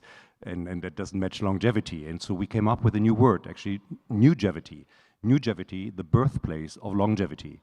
Because if we get it right at the beginning of life, which of course includes pregnancy, pre-pregnancy care, pregnancy, delivery, if we get it right there, that is the best way to start and to accomplish longevity. Of course, we need to take care of our lives then throughout our lives to really get there. But it's the starting point that is super important. And I think too much, I don't want to say too much investment, but we are too much focused on optimizing life towards the end. I'm all for it. I'm 55 years old, so I benefit from that. But if we think from a society point of view, it makes much more sense to start right at the beginning. And I'm using this concept of Nugevity, the birthplace of longevity, to really raise awareness that we can accomplish what we want to accomplish, shifting our attention. And that hopefully also benefits directly neonatal care and women's care and femtech, because it really changes the discussion to a completely different perspective. And it helped a lot. Since we did that, I introduced that about half a year ago. I see the feedback, I see the invitations to panels, et cetera. And sometimes it's really the story that changes everything. And that's exactly what we're experiencing right now. So longevity is actually a really good example of how, through the application to date of an exclusively male lens on men's health and women's health, we have a male factor approach today to longevity sciences. So when people think about longevity, it's two things, right? It's your lifespan, so the total number of years that you live, and it's your health span, the total number of healthy years that form that life. But the common understanding that extending health span means pushing those healthy years into the last 30% of your life. So your lifespan is this, ideally the health span should also be this, is a male lens on longevity. If you look at women spend the last 20 to 30% of their lives in relatively good health. They spend this middle 60% of their lives in relatively poor health because of the lack of support around these key life stages: fertility, family planning, postpartum, menopause. And so for women, if we talk about extending health span, we are not extending life, we are reclaiming that middle portion. And so as long as we continue now within longevity to develop institutions and mechanisms only to push the health span out this way, we're again ignoring the female part of the population and the female experience of health span, which is different. Well, sounds like we're in trouble, but we're working on that. I would like to go from here to probably one of the most popular narratives nowadays, judging from the previous panels as well, AI. And Sophia, I think my first question would be to you. So since women's health is always struggling with misdiagnosis or delayed diagnosis, do you think AI can help to close this gap, or not really? Yeah, it definitely can, but it relies 100% on the data that we're feeding into it. So if you look at the accuracy of the LLM chatbots that we have in the market today, the most accurate in a women's health context is GPT-5, but it has a 53.1% accuracy level only, which is not much better than a coin flip. You know, every interaction you have where you are asking for women's health input from GPT-5, you have an almost 50% chance of getting the wrong answer, the wrong suggestion, because almost 80% of animal studies today, for example, only involve male test subjects. Less than 1% of clinical trial participants are women of Middle Eastern, African, and South Asian origin. We have massive data gaps, not just from a gender perspective, but also from an ethnicity perspective. So yes, artificial intelligence has the ability to accelerate pattern recognition and data analytics in a way that human beings on their own cannot. But unless we start to bridge some of these data gaps to generate these data sets for populations that have previously been excluded, again, predominantly women from this part of the world, the accuracy rate of the recommendations that existing AIs give is going to remain very low. You know, if you think about the FDA clearance that is, or the level of accuracy that is required for the FDA to clear a device, it has to be 99% plus. 53.1% would not pass muster. So again, I think as the kind of regulatory landscape around these artificial intelligences, particularly things like LLM chatbots, evolve, hopefully the need to plug in more relevant data will also be mandated. Now, if I may add, I totally agree to what you're saying. Being in I try to avoid the word AI because many people don't know what actually that means. So I talk about predictive analytics, but it's exactly that. And I agree. There's by far there's the data gap. Yet there is enough data available. We don't have access to it. We don't use it. Because I mean, every vital signs monitor in any hospital collects data. And if 50% or 51% of the population in a hospital are women, there is 50% of the data sets are from women. So the data is there. We, as a society, we are just not willing to share it yet.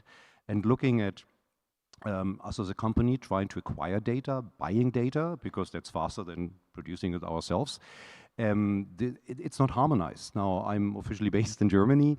There's no harmonized EHR system. There's no harmonized hospital information system. Different in the United States, where you have Epic. In every second hospital, they have Epic. At least if you can buy the data, if you get access to the data, we can use it right away. If we buy data, for example, in Germany or anywhere else in Europe, it's completely unharmonized. We need a year to harmonize the data to then work with it. And then, of course, there is data protection, et cetera, which is all super important, but that actually blocks access to the data that's there.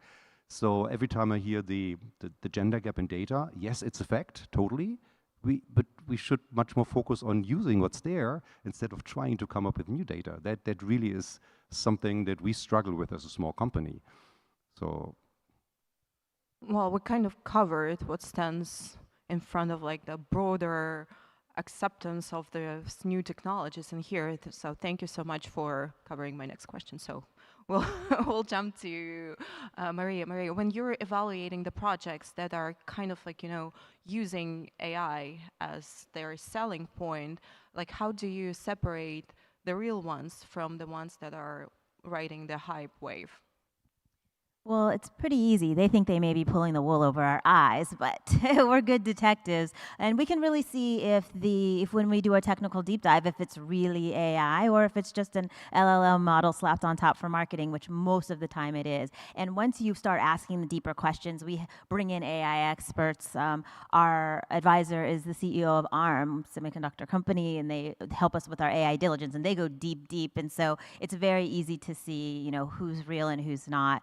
But one of the things that I think is really important is how you invest in AI. So especially like a smaller funds like us, we're not investing in Anthropic and all of those companies because, you know, the valuations are so high. But what we do think how AI can be used in women's health is through operations, you know, clinical trial, expediting these clinical trials, data analytics. And so we're looking at platforms that do that using AI and in diagnostics and things like that. And so we don't expect a company to kind of like try to compete with any of those bigger ones because they can't. Like they have labs in NVIDIA where they're cultivating and they have their own accelerators. And so we're not expecting a company to do that. So when they do come and say that they can do that, we're like, okay, even if you can build a better mousetrap, NVIDIA is already funding these 8 other companies with like billions of dollars. And so you really have no chance. And so the hard part is to tell these founders that yes, you came up with a great idea, but they have an engine of money behind them and they were going to get there faster than you. And so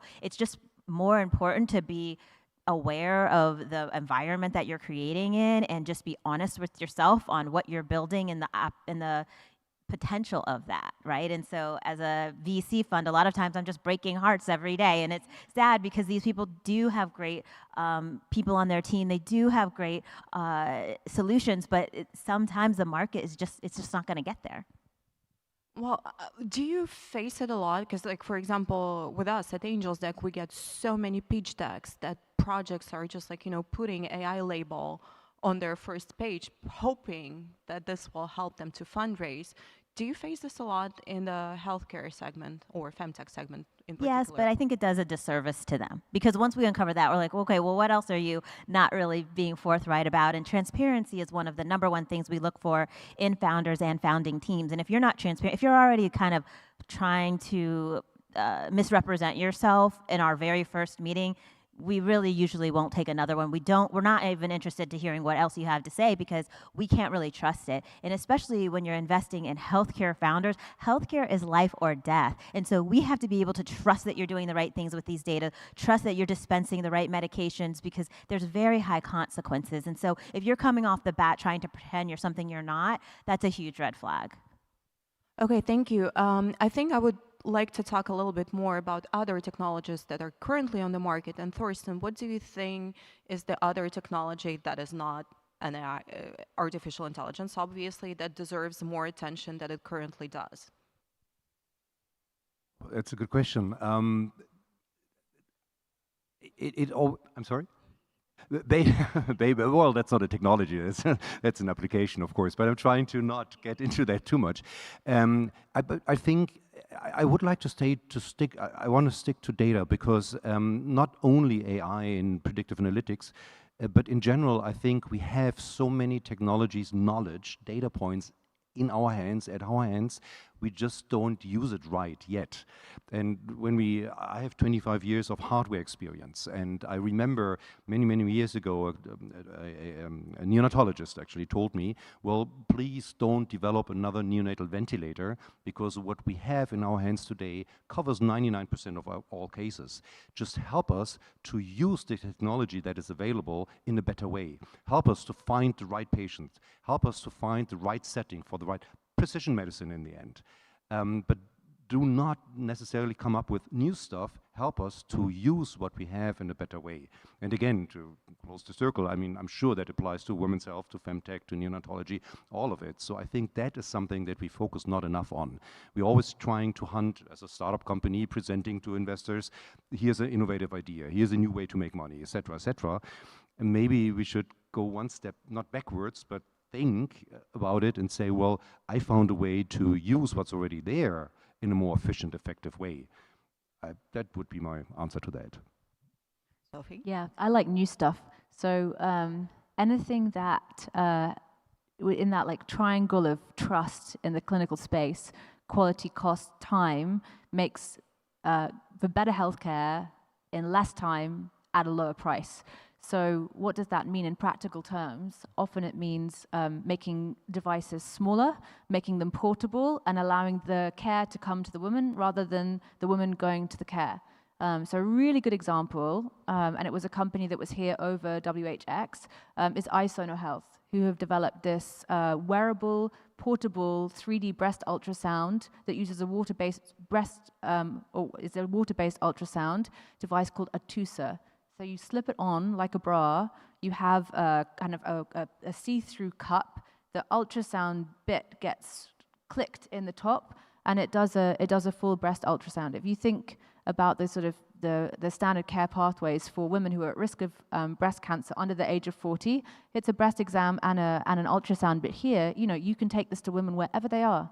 They don't need to come into a clinic. They don't need to come into a hospital. You can screen them at their homes. You can screen them in their offices. Once the price point comes down, then you have the magic formula. And I think there are dozens and dozens of these devices that are coming onto the market now that are really exciting. Again, if we look at the health unbanked in the Middle East and Africa, that's 87% of women. 87% of women have no insurance. Less than 10% access any sort of annual health check or interaction with the healthcare community on an annual basis. And so if we can bring more and more women into the health system so that they are accessing preventative care, they are getting these checks at affordable prices, then that will be a very good thing. But it kind of sounds like, since the system is very conservative, right? And whenever like this type of disruptive technologies are coming to the market, they face struggles when they're like with their go-to-market strategy, Is like what could be done about that? So I think potentially in a traditional provider-led disease-centric ecosystem, it is conservative, but the landscape is changing now. I think potentially we're witnessing the single biggest transition in kind of the history of healthcare because of two things: a change in the knowledge landscape and a change in the disease landscape. In the early 1900s, when our kind of traditional healthcare systems were built, the majority disease was acute diseases, 85% things you could catch, things that you fell sick with. So you would go and see a doctor, they would diagnose you with a disease, they would treat the disease, and at the end, it would go away and so would you. And that approach works really well and kind of can be then like healthcare can be siloed for acute diseases, but it doesn't work so well for chronic diseases. With chronic disease, which is today 75% of the global disease burden, and by 2040 will be 95% of the global disease burden, because you have common underlying factors, unless you address those common underlying factors, usually the chronic diseases don't go away. And so we have a healthcare system that is no longer really fit for purpose for this majority chronic disease landscape. And then the other landscape that is fundamentally changing today is the way that we access information. And a lot of that has to do with the growing prevalence of AI. So again, if you think about this triangle of trust, quality, time, and cost in healthcare, that which was historically all with the provider and with specialists, that trust is shifting towards the patient. Why? Because people today have access to more information, they can see that there are different options for diagnosis and treatment. They understand that in other parts of the world, they can access the same thing for less. They expect it for less. And, we live in a convenience economy where we can get everything to our house in a matter of minutes, especially here in the UAE. They expect to get that care in a much, much more timely fashion.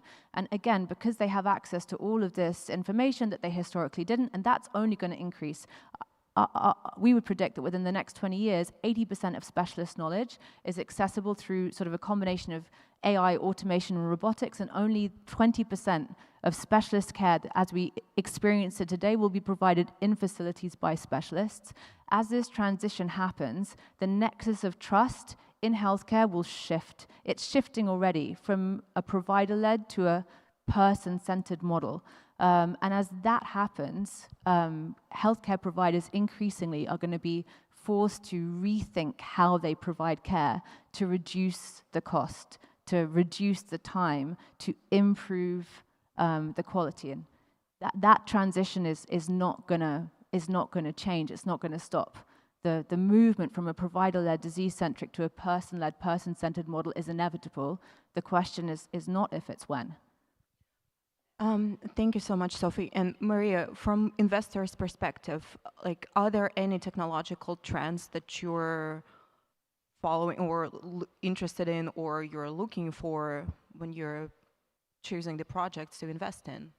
Yeah, so again, like everybody else, we're interested in longevity. We think that's a really interesting space. We're always looking for markets that are invested in or that are new categories of growth. And so instead of trying to pick out which peptide hormone, longevity tool is going to win, what we're doing is creating the underlying infrastructure that can power these. So my partner likes to say, we're not betting on the horse, we are building the track, because then it doesn't matter who wins. If we are building the infrastructure to support, if we're building the delivery platforms, the operating systems, then for us, we still extract value no matter which product or service on top of it wins. Okay, we have 30 seconds left, and let's finish this with a one-liner. Thorsten, we'll start with you. What we need to do about what we need to do to make femtech breakthrough? Put it in the spotlight. Take it out of a niche. Put it where it belongs. It's not a niche. It's not a piece. It is a major part of medicine. It's a major part of life, and put it in the spotlight with everything we can do. Maria? First, stop calling it femtech. In the US, we've shifted to women's healthcare, and just start talking about it as a woman with a clinic, a woman with a diagnostic tool, or something like that. And the end consumer is women. So I feel like we have to stop putting these labels that make people feel it's micro and start talking in more macro. Awesome. Sophie? More money now. That's a great finish of the conversation. Thank you so much for being here. Thank you so much for listening. And we'll see you there. Thank you.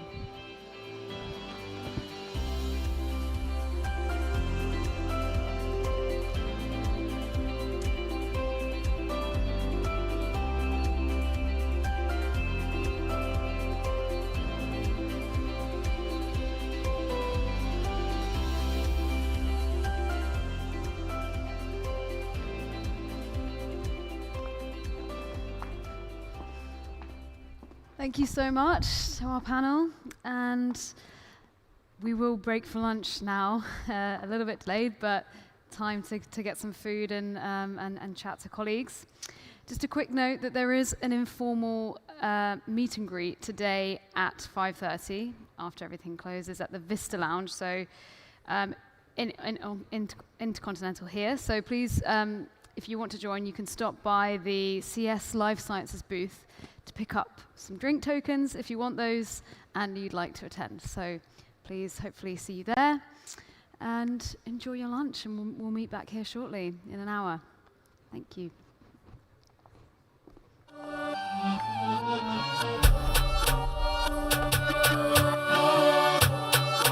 The companies that scale from simply a conversation on any of these tables or outside in the hallway to eventually forming a partnership, a synergy.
Word, I think that that everybody is thinking about, and it really is great atmosphere, very invigorating.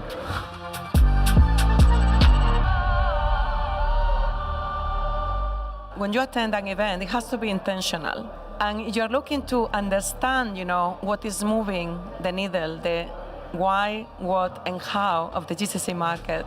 Then this is the place to come. Thank you for your support and thank you for making this evening happen.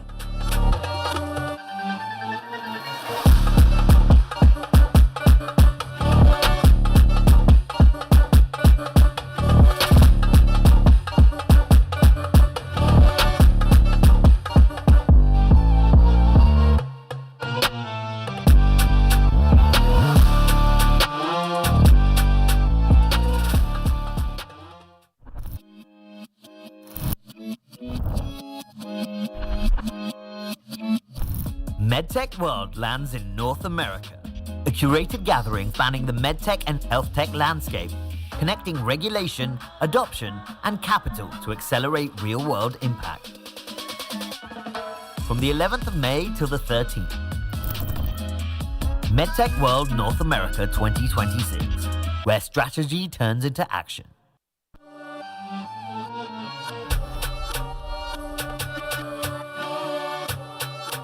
The companies that scale from simply a conversation on any of these tables or outside in the hallway to eventually forming a partnership, a synergy, a medical device reaching the patient's bedside.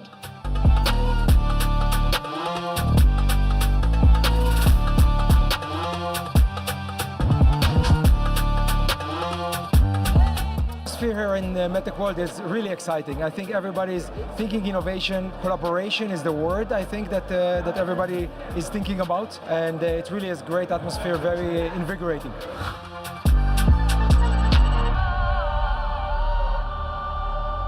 When you attend an event, it has to be intentional, and you're looking to understand, what is moving the needle, the why, what, and how of the GCC market. Then this is the place to come. Thank you for your support and thank you for making this evening happen.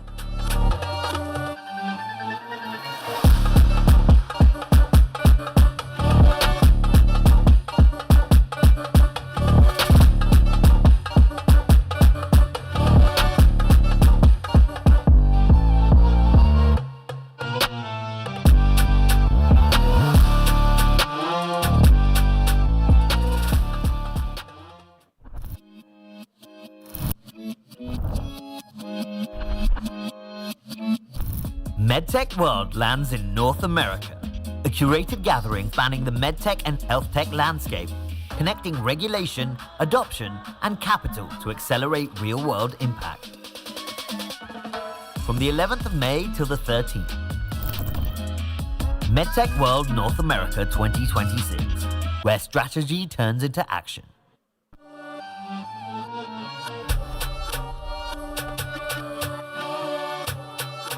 The companies that scale from simply a conversation on any of these tables or outside in the hallway to eventually forming a partnership, a synergy, a medical device reaching the patient's bedside.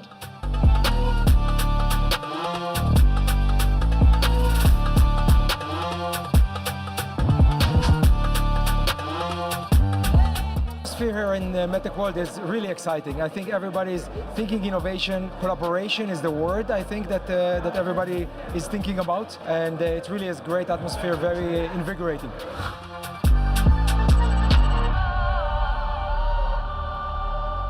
When you attend an event, it has to be intentional, and you're looking to understand, what is moving the needle, the why, what, and how of the GCC market. Then this is the place to come. Thank you for your support and thank you for making this evening happen.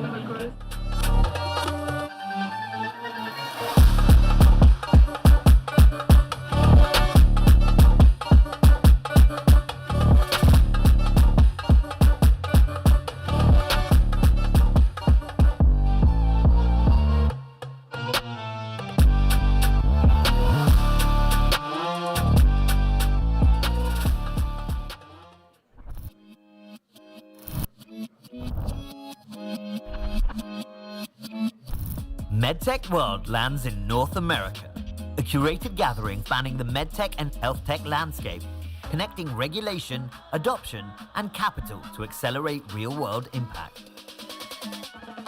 From the 11th of May till the 13th, MedTech World North America 2026, where strategy turns into action.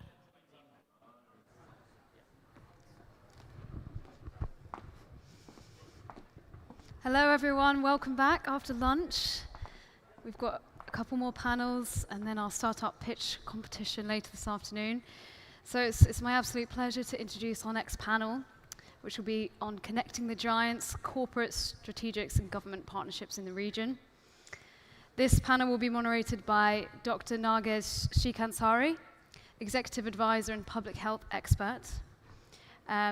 Joining her will be Dr. Yassine Hajitat, Head of Dubai Health Innovations in Dubai Health, Dr. Sarpa Tanley, Managing Director at the Middle East and Africa Mass General Birmingham International, Michael Malin, Director of Plug and Play, and Scott Princeton, Director of MedTech and Consumer Health Business Unit at IQVIA.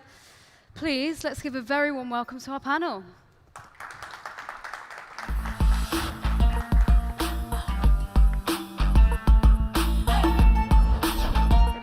Connecting the giants, corporates, strategics, and government partnerships in the region.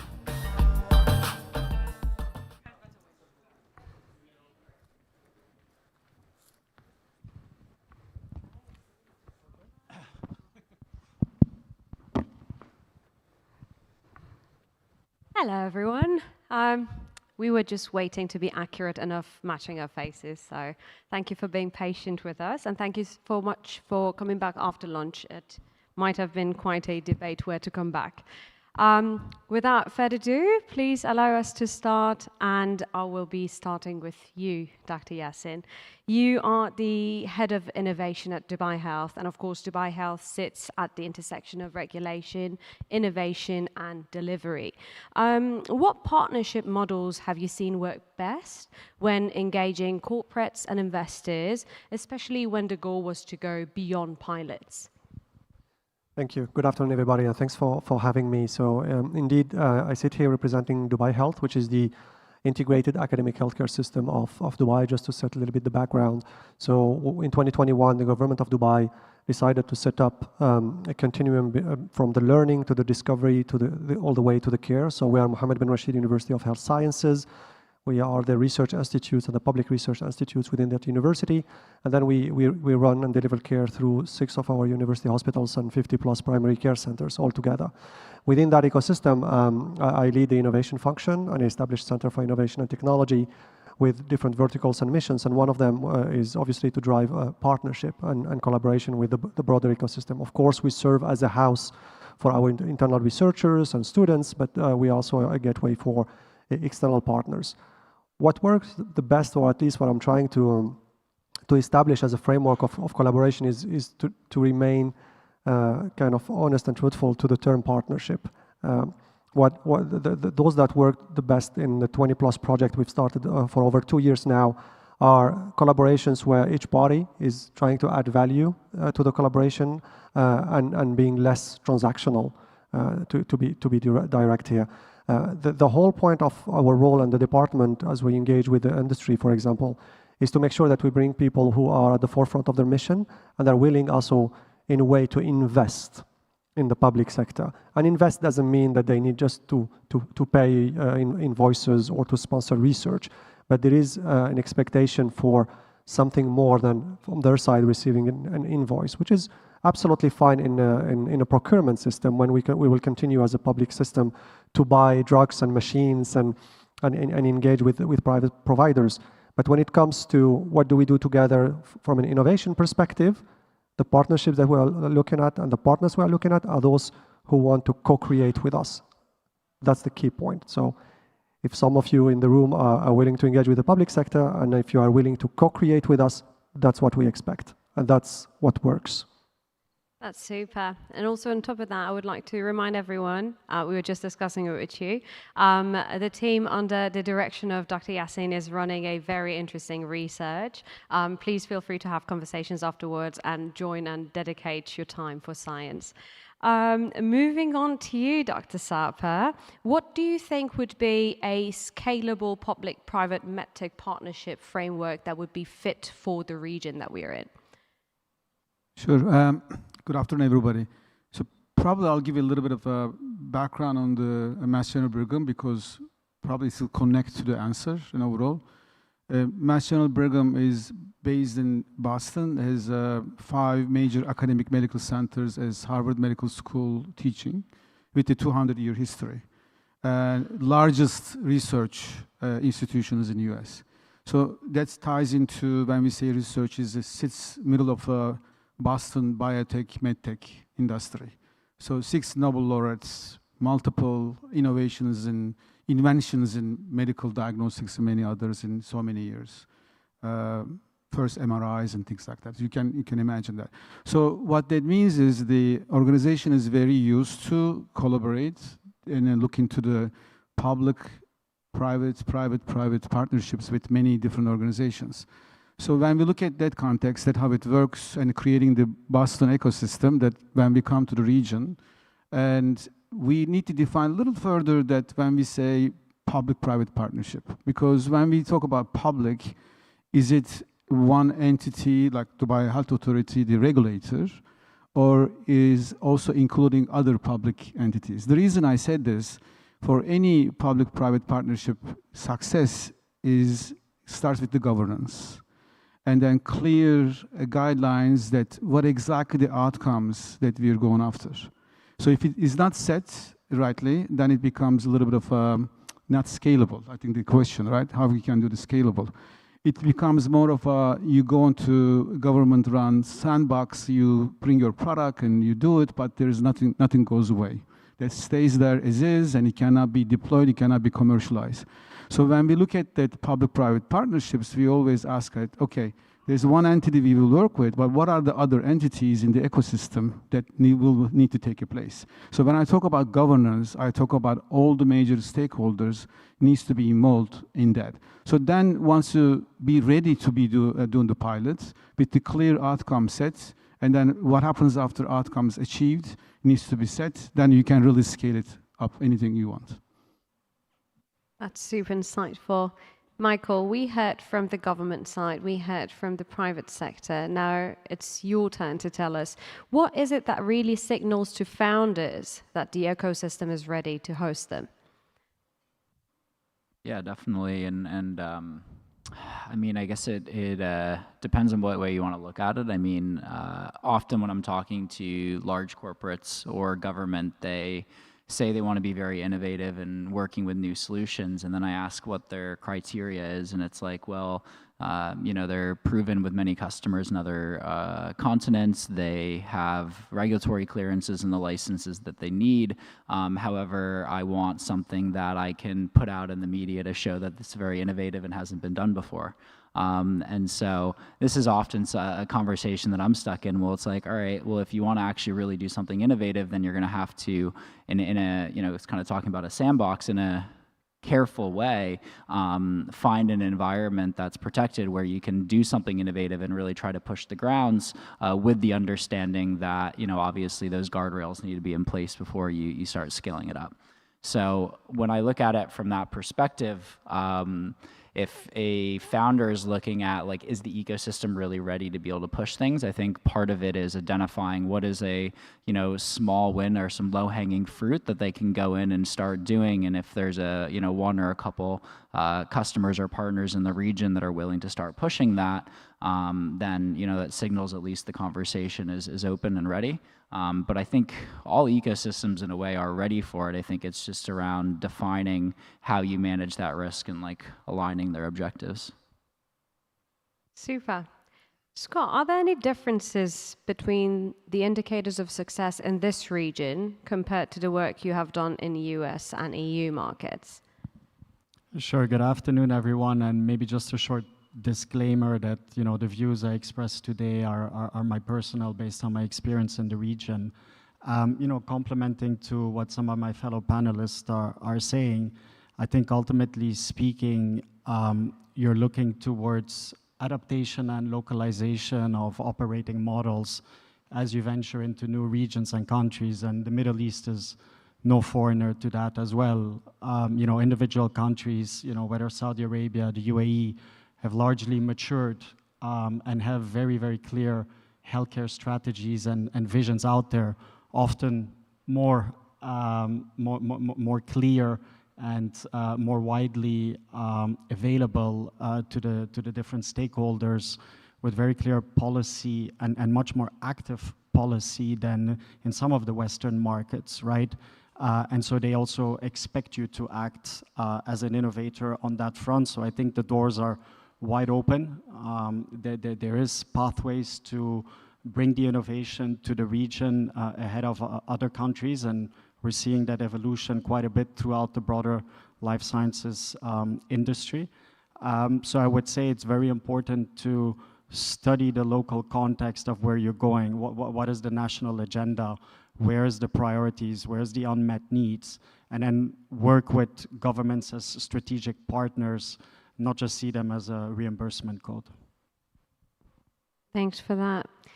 And as you mentioned, there's a lot of appetite to be joining the region. The region, of course, has its doors open. There is too much welcome on both sides. But Yassine, do you see much underestimation or perhaps much wishful thinking from innovators or private companies that want to be working in the region?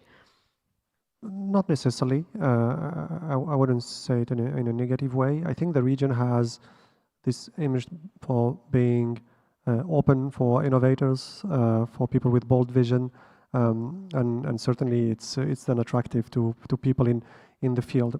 Maybe if there is something to highlight as maybe sometimes a risk or a challenge, and it's an absolute minority, yet maybe people will come here and expect just the regulation to be not mature enough for them to test things that they are not allowed to do elsewhere. That's absolutely not true. We do live with the same principles and the same standards, but there is a DNA and a mindset here where people will say, why not, and try. And that's true as well for the regulators. So I don't represent DHA, but Dubai Health. So we are the operators, but we work so closely with DHA and broader regulatory ecosystem. And I know the openness and willingness to explore and have case-by-case conversation and try to be the first of its kind. So I don't see it as a problem, rather a strength, and it attracts like-minded people. Really marginal. Maybe some people think that everything is possible here where it's not elsewhere, and that's a no-no. That's it. And is there any particular idea that you're so willing to receive and it's not coming forward for some reason, or multiples of an idea that it's just oversaturated at the moment? I think it's probably linked to my first answer. Things that I would like to see more here is people bringing more R&D to the region rather than solutions ready for sales and transaction, which is, again, very good and fantastic. So I'm not undermining that or saying that it's a problem. It has to continue. But if we want the Middle East and the UAE and Dubai more specifically to be at the same table as the ecosystems we know, like in Singapore or Zurich or Boston, and I know I'm bringing like totally different beasts altogether, yet the investment in R&D being that place where you move things from 0 to 1, where I think we still need to put some more efforts there. And for me, in my department and the role I play in Dubai Health, I want to work more on that side of maybe not only research, but a bit of development rather than pilots or pre-sales activities. This will always happen, but we need to generate knowledge and solutions that are homegrown, or at least be part of the forefront of that R&D, which is maybe lagging still as of today. Super. Now we know what they want. Scott, going back to your previous point about the differences in between the region and the EU and US market, what do you think would be the defining piece of evidence that each of these markets are seeking when it comes to making absolute decisions that this idea is a good idea to invest in? It has to be a simple answer: local, right? I think long gone are the days of importing, data sets from abroad. because it's just beyond clinical value as well. One has to look at operational efficiency and clinician workflows, right, which are all very local in nature. And so I think that the first element to look into, and again, the regulatory bodies here have very clearly defined guidelines around real-world evidence generation, real-world data, health technology assessments to furnish innovators and companies alike with kind of phased validation of real-world impact, right? So it has to be local. There has to be a clear value story behind, what is the cost efficiency behind this? How does it improve, your throughput? What is the time benefit, et cetera? So there's multiple layers to look at, which can't just be done by adopting, let's say, data sets from other parts of the world. Super. Michael, is there anything at all that government entities in the region and large corporates in the region can do to signal to founders that this is exactly where you should be? Is there anything more that they can do? I guess it depends on the stakeholder. So I think maybe I'll... Tell me, Michael. I'll stay away from the government side maybe and look at the multinationals for a moment. So I think that pretty much every multinational that's based here in the region, when I'll talk to them, especially behind closed, openly will signal that they're very open to innovation and wanting to work with startups, and it's really the next place to be and is super exciting. But then when you kind of talk to them, especially behind closed doors, or you see how their conversations progress or lack thereof, they're really just like commercial or sales offices, and actual R&D is mostly happening in the US or Europe or wherever they're more kind of like R&D centers and whatnot are. So I think there's a bit of a discrepancy between the signaling of being open to innovation and yet the practicalities in terms of decision making and where that's happening, whether it's at a corporate group level or if it's happening locally here in the region. And it's a bit of a shame. There's a lost opportunity there, because kind of going back to what he was just saying, localization is incredibly important. And if you really want to drive innovation and have large-scale success of innovative solutions that maybe we're seeing in other markets, you do need to localize those in terms of, as he was mentioning, around the workflows and so on and so forth. But there's pretty large cultural and other differences that need to be considered as well for adoption, especially because many parts of healthcare are incredibly personal. And that's where I think kind of cultural concepts can either really embrace a solution if it's localized or also reject it if it's not. So I think especially larger entities, if they're really trying to capture more market share in like Middle East, North Africa especially, like you need to figure out how to have decision-making processes that are done at a local level to invest in R&D and don't look at it just from a 12, 18-month ROI, but how are we investing and really signaling that we're committed to the region and growing it here with the understanding that that's a multi-year investment. Super, very comprehensive. Dr. Sapa, we've had the government side and we've had the startup and innovator side. From the public-private partnership point of view, and that's a tongue twister, what do you think the region could do more to attract more innovative ideas? Region is already doing a lot of things. Like I guess is when I look at, because I travel in the GCC quite a bit, not only for UAE, I look at it, almost every Gulf country is set up to bring the technology in or incubate within. So therefore, they do set up the regulations in place. They are ahead of many countries and all.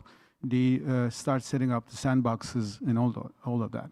I think moreover, anyone coming to the region, that they need to understand that whatever the solution they have in the MedTech, health tech, digital tech, if they already have their product is validated, they need to understand that they have to validate here. But the validation, let's define that. This validation is more not only necessarily your accuracy or the efficiency of the solution or your validation in the entire system here. I think Scott mentioned that. What are the priorities in this region?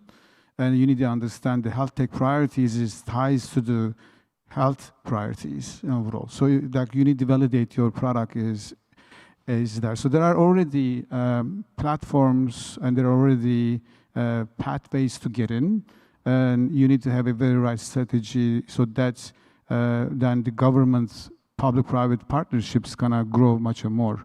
And public can do a little more on this one. I think in other than setting up certain platforms to say everybody to come in, and they need to really guide the private sector to what are the areas they're really looking for, what are the priorities for, like, let's say in AI, the definitely workflow of efficiency using AI is very important for us, or AI radiology diagnostic is important for us.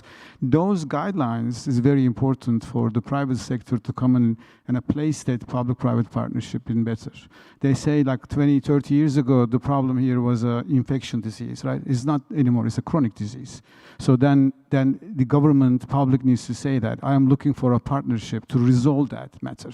What do you have in your hand to be able to bring that in so we can really create meaningful partnership? So guidelines matter, and we hope that you publish many of them, Yassine. But going back to the original idea that you coined, the true essence of partnership, what are the indicators for the government sector believing that this investor is so credible, that innovation is real solid, that corporate is a true partner that we can work with? What are the indicators for those? Honestly, I can go in a lot of theories and frameworks, but what matters at the end of the day is what skin on the game you are willing to really put as part of that partnership. And we just had from Michael a very accurate description, sometimes the limit of an ecosystem that is improving but still maturing, where we have a lot of sales representative offices. And again, this is amazing and it's absolutely needed. But partnerships means more than that. Again, going back to how much you are willing to invest to grow the R&D, to homegrown solutions, and also to drive your own innovation from here, rather than from your global corporate headquarter, and then out-license and sell here. And while now I think a lot of the governmental entities are still in the soft expectation and calls for people to do more, at one point it will change and people will probably be forced to do it. And that's the case in many other markets or countries. Of course, there is an incentive that is expected. I'm not expecting like big corporate companies to just come here and do their R&D out of the blue. So so we need to give something as well in return. And I know the government is working on those in incentive mechanism, but we need to have someone in front of us in return to say, okay, if I can get a regulatory fast track, if I can get access to a sandbox, I'm willing to conduct some of my research here. And I hope some of them will, and I know some of them who already understand that while they're trying to build and grow their business, investing in your ecosystem, if you make grow your market, your business will grow naturally. And that mindset has to be stronger here. We're not there yet, but hopefully getting there. Thank you for that. To spice things up a bit, Michael, are government entities better partners as investors, co-creators, or innovators in the market for you? Oh, is there option D? I mean, I think investors, I wouldn't necessarily say. I mean, they can help, stimulate ecosystems in the forms of, grant or subsidizing programs to get things off the ground, but that's not like sustainable. So I would generally say no to the investor side. In most markets, I'd say government is not good co-creators. However, I actually feel like the way that things are structured here, it's actually quite advantageous for this. I mean, Dubai Health is a good example of that. There's a number of them. I actually do think that when government is in the room in terms of driving innovation, given that government representatives here often actually listen about how policy or other things can be changed to drive innovation forward. That's like a super unique opportunity that this market has that I think almost no markets around the world have. So if you're really trying to drive something different, I mean, you can see the Dubai government, if we go out of healthcare, like has really embraced how to adjust legislation around like crypto and blockchain. And you've seen that like the entire world is flocked towards coming here because you have all these different innovative structures in blockchain, depending on whether you're in DMCC or you go up to RAC or you go to ADGM. They're all different just within a small country. So I think that government actually does offer a really interesting opportunity as one of the partners in co-creation, although certainly not like the only one. What I would say, I know you're asking about government, but if I flip it to maybe those that are representing more large provider systems or insurance systems in the audience, one of the things that, as I'm going and working with them with startups, is really a challenging point is we're talking to some of the largest regional providers but they say, hey, yeah, I'll do a pilot. I expect you to customize a lot of your solution, do integration work, invest your time and money, but we're not going to pay you for that pilot. It's entirely free of cost. And the reason that I don't want to pay you is because we have great brand and we have great scale, and you as a startup, like, you should invest in that. And I appreciate that, but at the same time, you're the one that's sitting with a large balance sheet. Meanwhile, the startups are, on a ramen diet, at least a lot of them are, trying to figure out how to like learn and get something working over the next, 6, 9, 12 months, or their business is dead. And so I think that it's kind of like the wrong precedent. So I think government and corporates really need to come together to figure out how to actually help drive the funding side of this as well. And it also puts skin in the game. When you're doing something for free, then you're not quite as motivated because there's no downside if things fail. So I think, to answer your question, governments, co-creators is like kind of where I would vote, but only if they actually bring a potential customer in the room to co-create with them. So you're actually building for market need and not just for like a PR article. That was a really good answer. I can learn a lot from that. Scott, with you, when would you say, or maybe we are already at that stage, that the region is ready to now scale MedTech startups? It's probably, if you look at the overall landscape of infrastructure, right? I think the region is fairly advanced, right? You have high adoption of electronic medical records, hospital systems, etc., right? And actually, there's a very noteworthy example.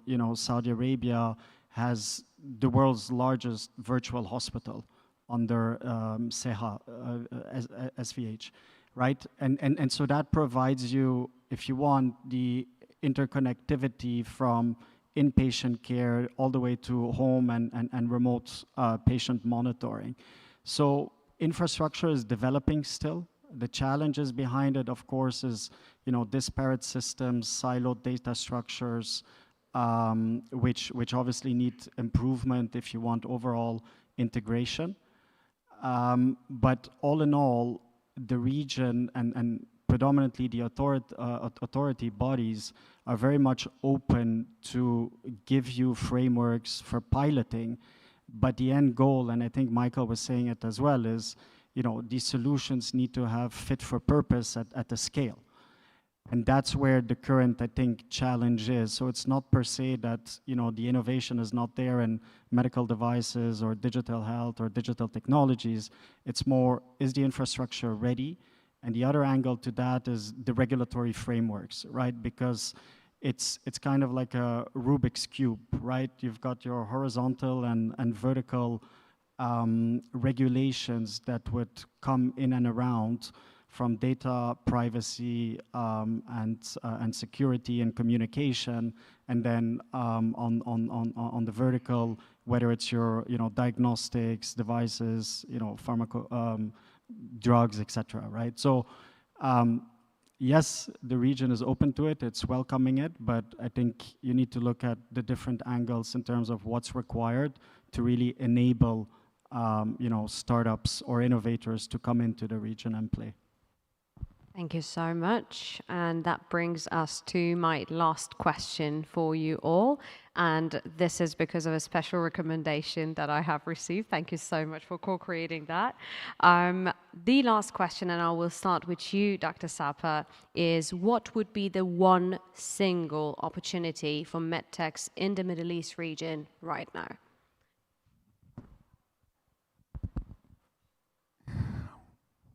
One single? No. There are many, but I will answer it as a one single answer. Whatever the opportunity we're looking for, if it's gonna move the needle on the overall patient outcomes and affects the preventable mortality, that's your opportunity. Super. Michael? Oh, I think that I mean, everyone's obviously talking about AI and like is super exciting in terms of creating the future, but there's, I think, an enormous amount of fluff around it as well. And so I think the solutions that are going to really move the needle will look at the fact that still a lot of like data is very like messy and noisy, and there's a big data problem at top of funnel that if you really want to drive true insights, you need to start by looking at that. But then on the flip side, just because you generate an insight doesn't mean that it's actionable. So how do you really think through the existing workflows within providers today and how when you generate something, it can actually drive an action that follows all the way through to the patient at the bedside or clinic or home, et cetera.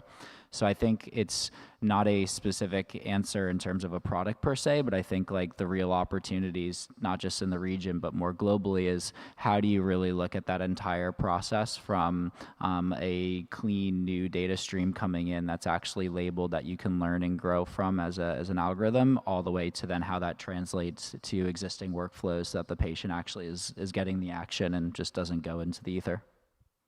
Thank you. Scott? Treat access as a strategic, right? So understand the local regulatory framework, understand what the national guidelines are. Is it prevalence of chronic disease? Is it towards patient outcome improvements, accessibility, improvement of, you mentioned R&D capabilities, right? So you really need to find the best fit for yourself in terms of product or service, but within that local context. So until and unless you're ready to adopt to the local requirements, then you inevitably would have challenges if you're not ready to do that, right? So I think that's the core principle behind any successful, entry to market. And it may sound very simple and straightforward, but in reality, I think it's missed on a lot of fronts, right? So access as a strategic, I would say. Wonderful. And you, Dr. Yassin? I'll try to remain coherent to what I said before, and I'll double down again on, I think the opportunity for some of the medtechs, maybe even in this room, is bring your R&D to Dubai. There is a space, and if you do that, and if you bring your pipeline, not only your portfolio, you will stand out and you will seize potentially a massive opportunity, because you will be seen as one of those who are really serious on being in the region and to build and help grow the region. So that would be my main advice and really my main opportunity. And before it's too late, because at how fast this region goes, and we've seen it in other part of the world and ecosystems, at one point it becomes too late or too expensive or too difficult. So it's now. Bring your R&D. Super. You've all got the hint. Please feel free to continue the conversation after we are off the stage. Thank you so much for being with us here today. Thank you.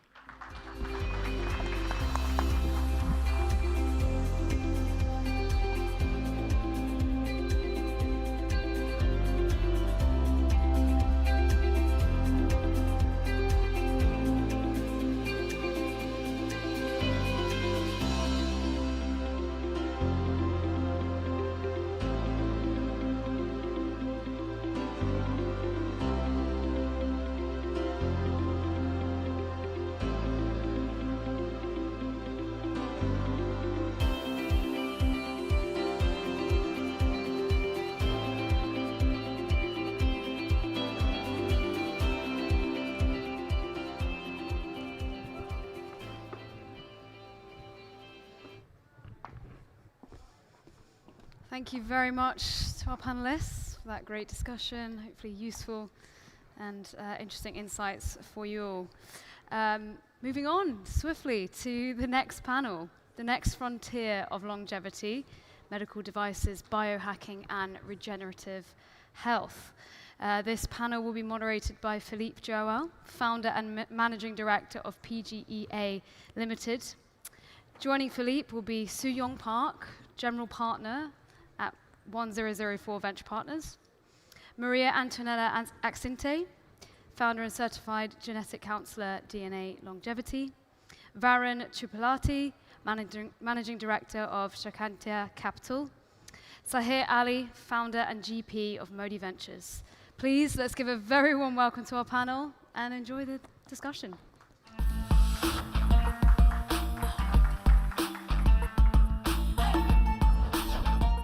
The next frontier of longevity, medical devices, biohacking, and regenerative health.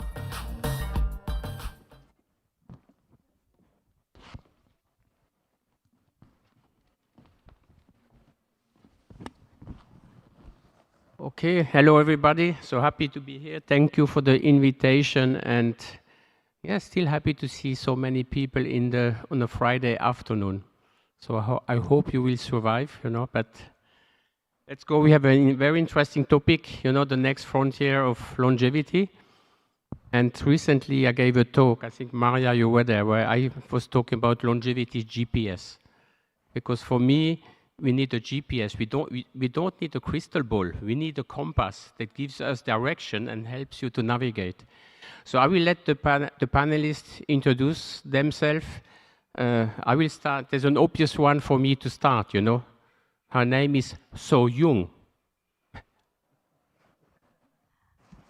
Thank you, Philip. Hi, everybody. My name is So-Young Park. Like, you look so young. I came from San Francisco Bay Area. We are investing transformative technologies to support healthy aging. So, for example, we want to go to preventative therapeutics, diagnostics, as well as independent living, caregiving. Also, we are into next generation healthcare system infrastructure. So we're going to talk more about that in this panel. Thank you. Next one, Maria.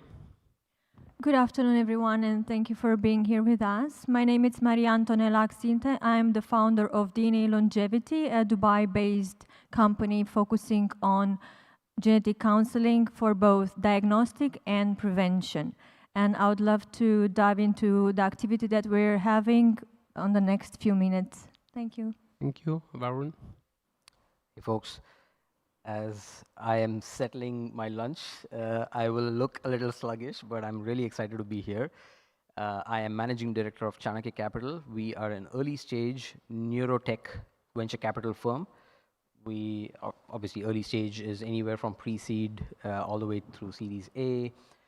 Typically, we look for devices, and I'm excited about how neurotech plays into longevity, and that's why I'm very excited about this panel. Thank you. Sahir. Hello, everybody. Sahir Ali. I'm the founder and general partner of Modi Ventures. At the fund, we look at primarily the way I think about investing is engineering of life. So from DNA, RNA, protein, cells, tissue, organs, and an organism, and each layer, we make some investments. So it's not longevity, it's not oncology, it's engineering of life. So anything that sort of touches that excites us. And so we invest in therapeutics, some devices, but also a lot of in silico as well. So tech bio, as the term goes. So. Okay, thank you very much. And I'm very excited, about the mix we have on the panel. And of course, I know most of them since years, so they are all friends. So let's start with a provocative question. If we meet again in 5 years, what would have changed? What would be normal for longevity, which today sounds radical?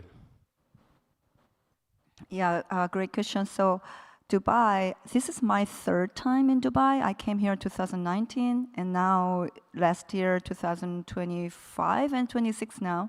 And whenever I come here, I'm really, really surprised how much you actually improved and developed in this small, very unique and attractive city. I hear more about longevity, and I hear more about biohacking this time.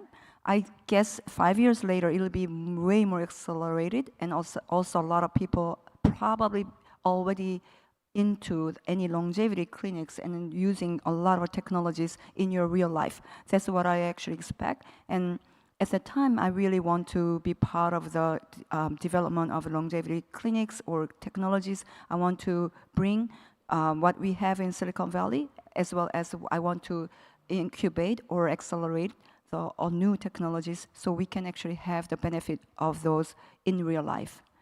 Thank you. Maria-Antoinette?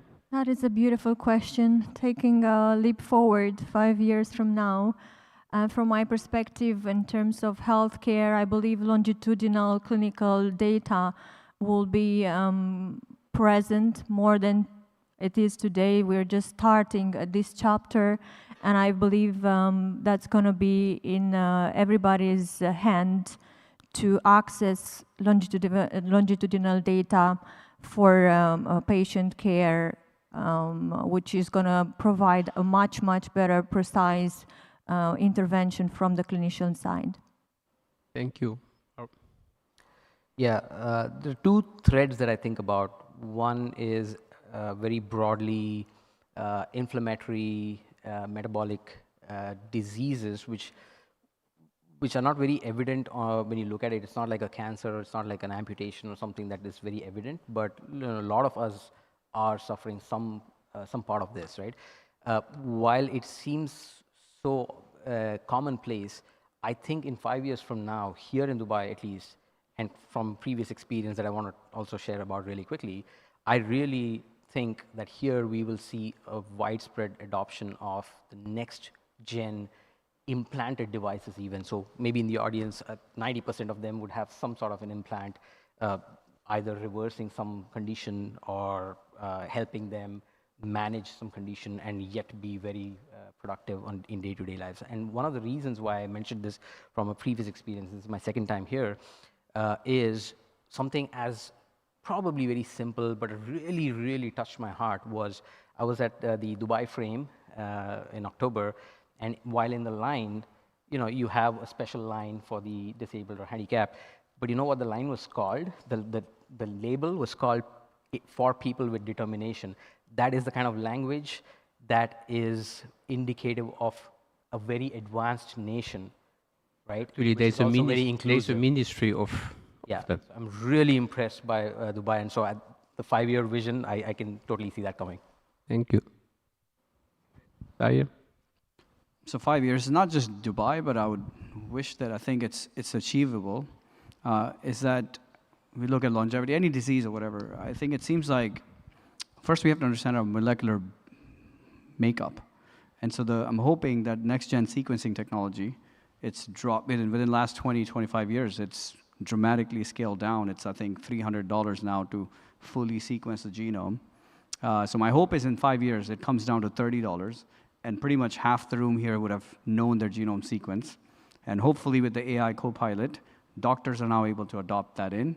And so that's an achievable goal. And I hope that most of us would know our molecular markups, which is where life begins at the DNA level. So it is kind of surprising that we haven't sort of looked at that as a widespread technology. So I'm hoping in 5 years, most of us had an opportunity to sequence our genome. Yeah, thank you very much. And I think 2 points of what you said. So, Varun, you touched, next-gen medical device, but I think that's always the issue also with longevity. You have to be careful because there's also some negative terminology for that. But we talk also about next-gen medicine. I really think longevity is not something which should be niche. It should become mainstream and be really the next-gen medicine. So I really, really liked all of your points. I actually kind of little bit piggyback on some of the points about the data. Right now, we are definitely entered a new era. We all know about our machine learning, and AI will already maybe play a very critical role in our drug development, as well as the big device and also digital health sector. So I'd like to kind of want to see how many people really interested in to adopting your, for example, the humanoid robotics to helping to caregiving, or you're kind of improve your life in your living in Dubai. That's what I actually expect in United States mostly. So right now, the Tesla Optimus will be in the market pretty soon. And at the time, what I'm really hoping for is not just a household helping, but also the caregiving and nursing. What I wonder if Dubai is very advanced in terms of many technologies. I wonder if in Dubai, maybe I can see that every household now have a humanoid robotics. And also, as I mentioned, you mentioned the healthcare system, the data will be huge role. And then I actually thinking about maybe Dubai, there will be way faster hardware evolution, so we can actually have a new hardware so we can collect more data in the future. That I'm really curious to see. Okay, thank you about that additional point. And I want to come back on the point that Sai said, you know, the price drop. I think that's very important. I know some people here in Dubai that cannot afford whole genome sequencing, and I'm trying to help them to get, but as I said, the price dropped already a lot. There's also, we can also talk about something about, do I need a whole genome sequencing or partial genome sequencing, it can help to drop the price. Because today, if you do the whole genome sequencing, there's still 90% of the information we don't know what to do with it because we don't have the science to it. On the other point, you know that Abu Dhabi has done the whole genome sequencing. They have passed now more than 900,000, I think 950,000 people have done the whole genome sequencing. But most importantly, they have started the whole genome sequencing for newborn. So as you said, it's like determining my blood when I'm I need to determine the blood. It should be something standard, and then we move on because there's much more than the whole genome sequencing. So maybe to come to you, Mariana Tuanella, on that. So how mature is the genetic counseling market here in the UAE? Thank you for bringing all the conversation around genomics and genetics. This is my playground. And to your point, genetic counseling, yet it's a very new practice in the region. Just to give you an example, we're a handful, around 12, 15 genetic counselors in the country. There is a big need of more support in that area. That's where DNA longevity came in by bringing more genetic counselors to serve clinics and laboratories. On the other fold, to your question, maturity of the genomics interpretation and the relevance, I would rather refer to, it would be on two folds. So where we're talking about Mendelian genomics, where everything is validated, we're talking about carrier screening, pharmacogenomics, oncologic genetics. This where we have everything references which are validated. This is where the highest level of maturity. But then we have I would say moderate level of maturity when it comes to polygenic risk score, cardiovascular risk, where it only makes relevance when we talk about it in the context of family history. And therefore, is why it's very important to accompany every genetic test with genetic counseling as to have a genotypic phenotypical correlation for the best of results and therefore interpretation and implementation of either a management or intervention for prevention.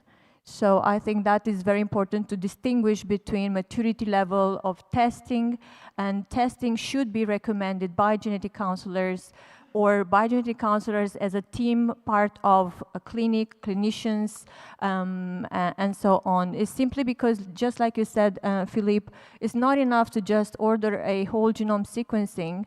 And here there are so many facets of a report that could give you way too much information, unnecessary information that might cause anxiety, and which is not necessary, where you actually need to have perhaps just a panel that focusing on an area of your genome that is more relevant to that particular patient. And that is only going to be decided by a geneticist, genetic counselor, or physician that has been studied the matter in order to recommend and order the correct test. Everything else will be simple anxiety, I would say. Not to get into the area of variant of unknown significance that could be present in the reports, and other variation in the genome that are not yet classified, either pathogenic or non-pathogenic, or so with no specific classification, could be quite difficult to navigate as a clinician with no specialty in genomics, the course of action for a specific patient. So I would say recommendation, have a genetic counselor by your side.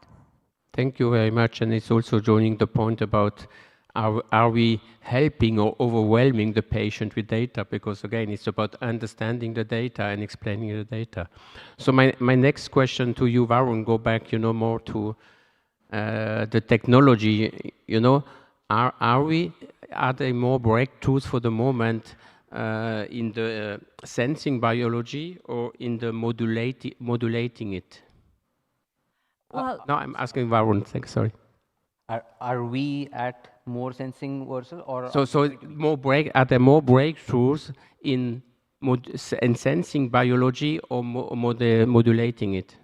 Yeah, I think currently there is a lot more sensing that is out in the market. So there are two different ways to look at it, right? One, actively being researched on. There are a lot of modulation devices as well. But just by the sheer fact of the mechanics of sensing being available, it doesn't have to be implanted. It is external as well. You have wearables. And so there's a lot more of sensing definitely going on. Now, the effectiveness of those still remain to be questioned. And that is upon us to make sure that they're scientifically tested and it is not just unproven claims. So that you have to be very careful with that. But I think just the sheer volume, there's a lot more sensing. The sheer reach also. And that's also how we are getting a lot of data. Right? We talked about data widely being available, humongous amount of data. And that's also coming through some of these sensing devices. Okay, thank you very much. So, Sahir, to your point, with the experience you have in investing in those companies and all that, are we really moving, from detection to prediction, with AI? I guess all three, but depends on which area. So I guess maybe I'll think about how I think about this. We've done a really great job over the last 100+ years since the advent of antibiotics in doing infections and things like that. And you could argue in some ways that antibiotics perhaps was the first longevity drug. It measurably has extended life by 15 to 20 years. Not a master regulator, but it did kill infections. But if you look at it in the last 100+ years since antibiotics, what have we actually cured something? And you would have, we don't count December 23 when the CRISPR came out with sickle cell. What have we actually cured? So autoimmune disease and these chronic, we just managed them. And so particularly one that we all are concerned with is cancer. And that is a pretty systemic sort of evolutionary sort of disease, if you want to call it. So all three applies that. How do we detect? How do we prevent? And how do we prognosticate better? And so where I think about that, there's a thing called biostack of the disease, from the DNA to RNA to protein, the cells, and then tissue and the organs. At each layer, we're starting to just having amazing breakthroughs of read technologies, write technologies, and reprogramming of those things. So I'll give you one quick example. So if you think about solid tumors, one of the biggest read breakthroughs that we're piggyback on is human genome sequencing, which is next-gen sequence. We can now digitize what's happening at the DNA level. However, even before going to the whole genome sequence you mentioned, the opportunity that we've seen is now in liquid biopsy space. We can now take this fragment of tumor DNAs floating around in the blood. We can sequence it, digitize it, and use machine learning to identify the source of the tumor and what kind of shedding that's happening. One of the consumer products we've seen early on is Grail, but now there are FDA-approved colorectal sort of liquid biopsy detection. So that's one area where detections, early screening is the name of the game. You move ahead in the oncology space of diagnosing. Primarily in solid tumor, the diagnosing has happened through pathology. If you think about it, most of the pathologists still use microscope, which is 100-year-old technology. But we're digitizing these pathology slides. there's no real reason why we shouldn't be using algorithms which can actually interrogate these images 10x, 100x better.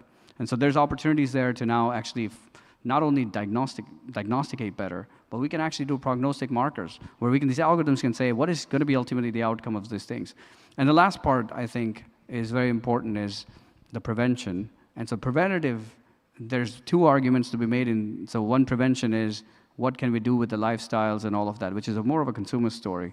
But what we're starting to see with GLPs and these master regulator sort of drugs, that in small dosing, some of these things eventually could just have this sort of master regulation effect.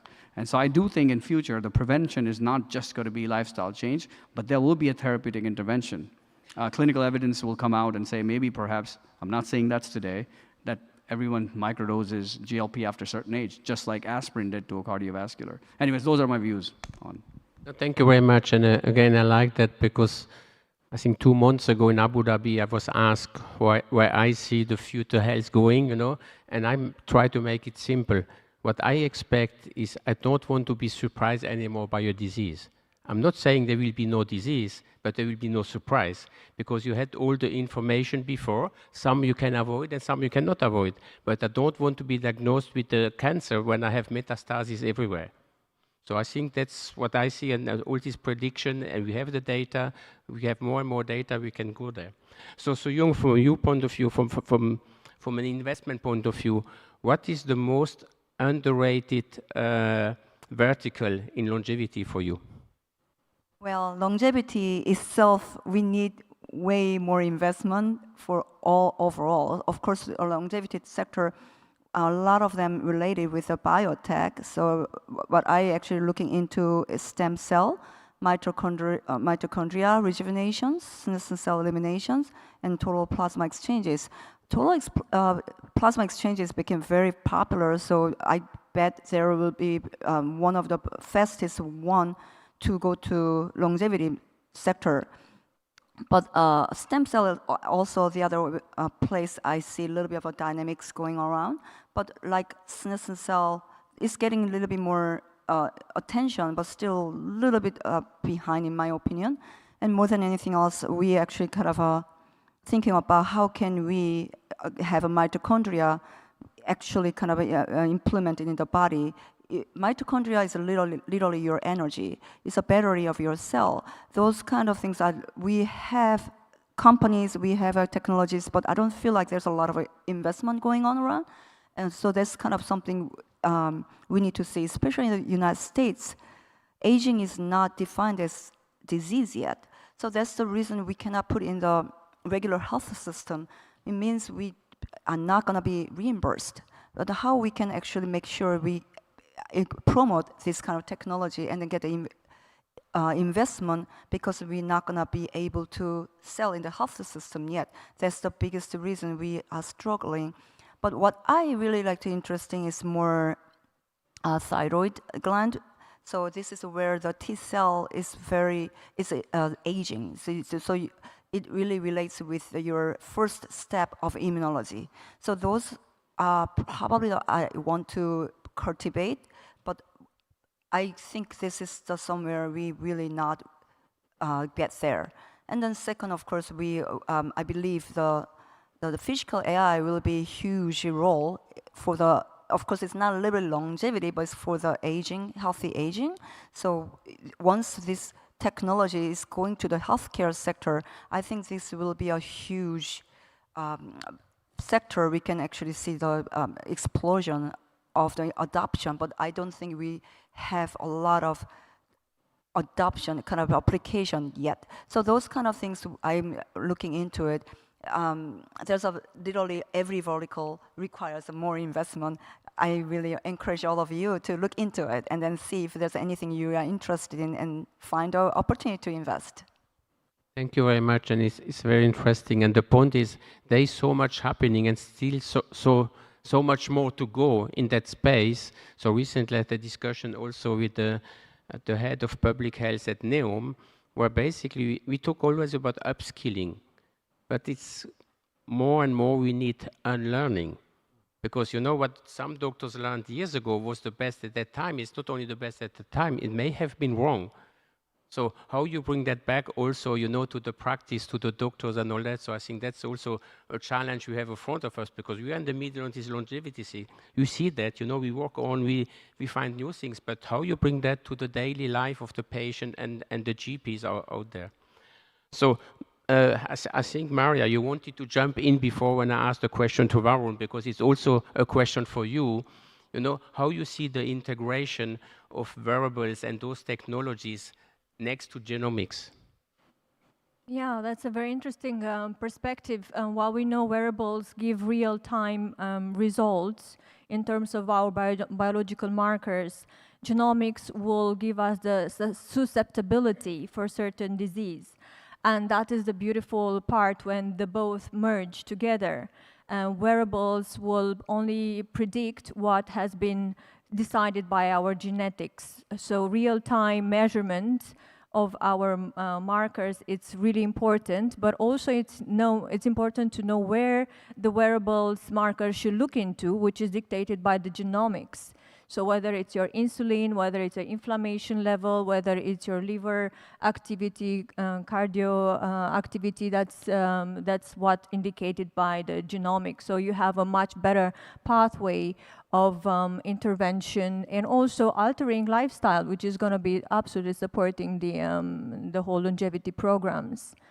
So I believe the integration has to be seemingly, and where the genomics falls a little bit behind is with regards to the turnaround time, whether wearables will give instant results in terms of markers. Genomics at the moment does take longer, days, weeks, until we actually get results. And I'm not talking about the whole genome, I'm talking about proteomics and other omics that are more relevant to a fast changing pace of our biology. So I think that's where the focus should be in inventing or investing in AI tools to fasten the process of results turnaround.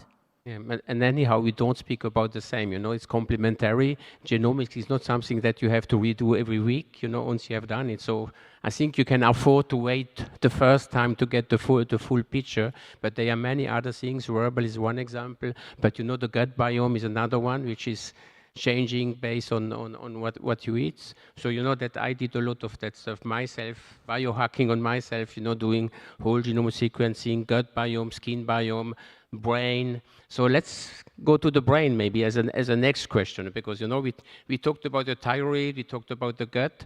So maybe to you, Varun, you know, what is in terms of neurotech?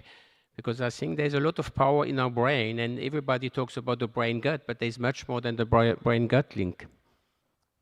Yeah, well, there are a few points while some of the other folks were talking about. Actually, the key thing that I really liked, I took note here, is aging is not yet a disease. I don't know if it'll ever be classified that way or not, but that is one of the things we talk about when we say why neurotech. There's a growing demand for non-invasive solutions, non-pharmaceutical solutions, and often aging is something that we mentally imagine to be maybe, I don't know, take a number, I don't want to offend people here, but pick a number and say, oh, we're aging only after that. Actually, that's not true. We're aging right from the moment we are born, every single minute. And that's the way we look at neurotech and the devices and you know what it does. And so we look for these solutions for what seems very unglamorous, but it still needs to be solved, it still needs to be done.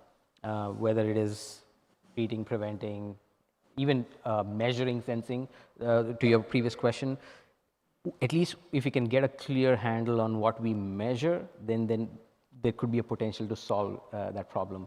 You also mentioned really quickly about the unlearning. What is currently the knowledge base is based off of some research that we've been known for a while, but it's also not on heterogeneous populations too. And that is the major part of unlearning that I wish we do. Now with more data, more sensing, more devices, we are able to do it, and that's that's something that I'm looking forward to. I hope I answered your question. Thank you very much. No, it's, as I said, we could also have a whole panel only on the topic on neurotech and all that, but I think thank you very much for... Yeah, sorry, one other thing is we have to be very careful with devices, especially that we look at. We often get pitched on, oh, this one device will do, will solve cancer for you, it'll solve your depression for you, and so on and so forth.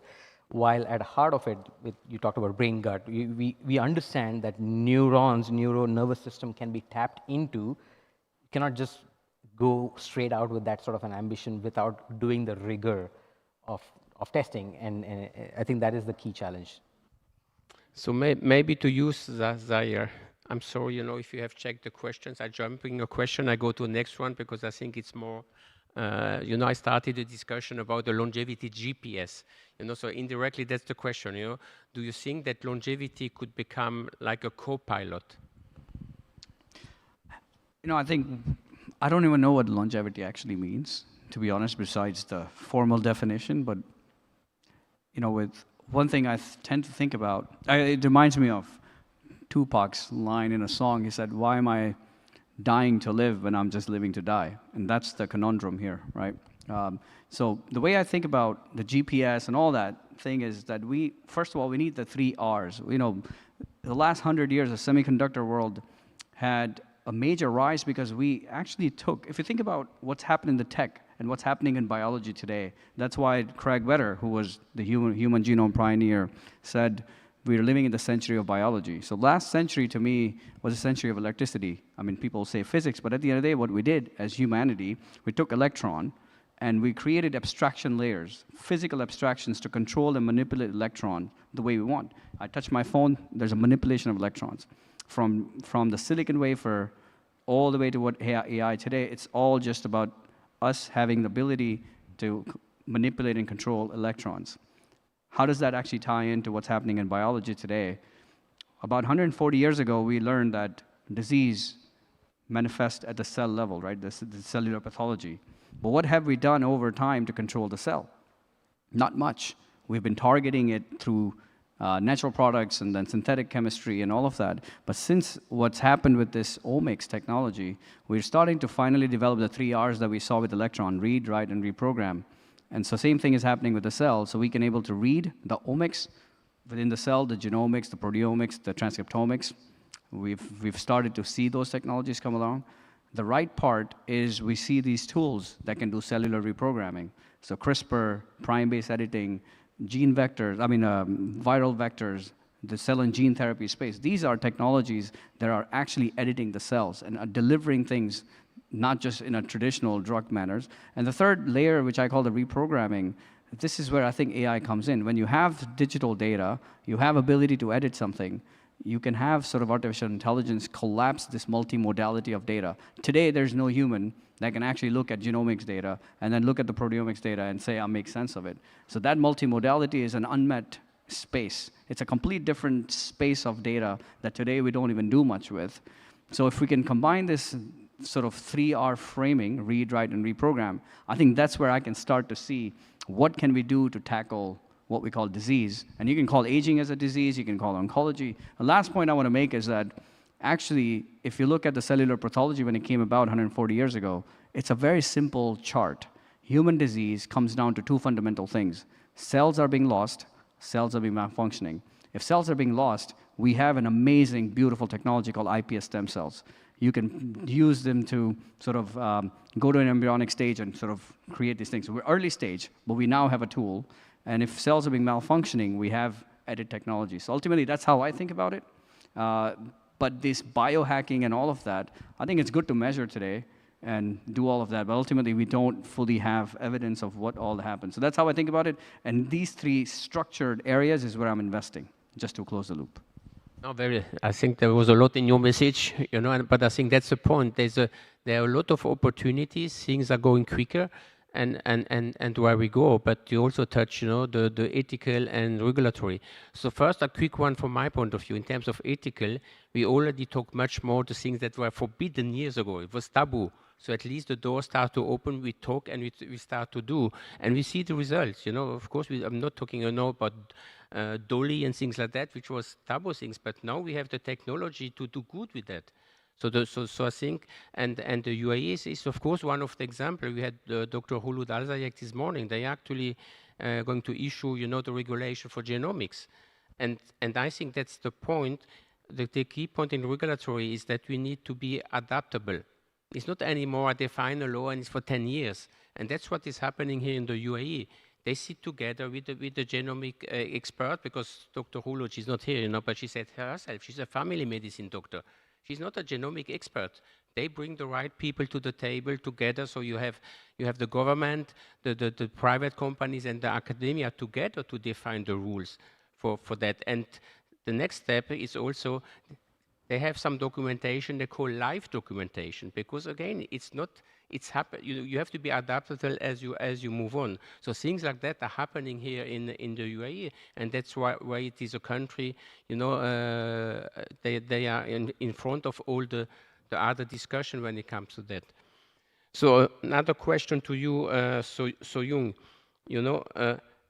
as an investor, because in longevity, and I'm not going there because I agree with you, Sari, what is longevity? I even would prefer to call it next-gen medicine, because that's, longevity starts to have also a bad connotation. So as an investor, how you make the difference between what is real science and what is a hype? Yeah, we actually have a very profound philosophical question about longevity, but not just the longevity aside, I think actually what we really want to see as an investor, we want to ensure you have a data. Bring the data, and then let me know if it really works. I see a lot of science projects, a lot of engineering technology projects, unless it can actually show the results, and unless it's really go to the market, I don't really think that's something investable. We want to invest business, science, technology, engineering supported business, not just a science project. So please let me know, not only this approach works, but also this approach is the best in class. We want to see how does it work, and if it really works, and there's a support system to exit at the end. So that's something I want to prove even before I want to invest. Okay, thank you very much. So we are already running out of time. I think we could talk for a long time. So let's try to finish shortly. So each of you, one clear reason, so one technology that you will think will define longevity. So it's difficult to say one, because Sai, you already gave a list of them. So what would be the key one for you? Base pair editing. And folks who may not know about this, it's beyond CRISPR. CRISPR cuts the genome, DNA, and replaces that. Base pair editing can go in and actually at the nucleotide level can change it. So for example, if A is missing or it's flipped to T, we can go and correct that. So to me, that's the technology I'm watching. Thank you. Varun? I want to be really radical here. Bionics, integrate with the nervous system, augment our abilities. And when I say augment, I don't want to, again, get into the ethical gray areas, but I want to stick with that answer. Bionics, I want to see that. Maria? To me, there is a clear answer. Genomics plus AI is what's going to be standing for the future for both researchers, scientists, clinicians, and ultimately patients. At the moment, we are in the era of data collection, whether it is a whole genome sequencing program for nations, whether it is individual data they're collecting on wearables. It's all about data. Now we have to also look into the longitudinal data on interventions, and that's where we can therefore speak about outcomes of longevity intervention. Okay, thank you. So Jung, 1 point.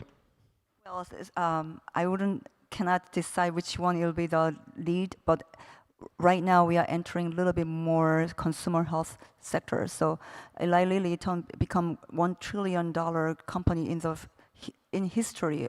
We went to a lot of designation, but at the end we actually go to obesity. I think like GLP-1 indication will definitely give us a little bit different label.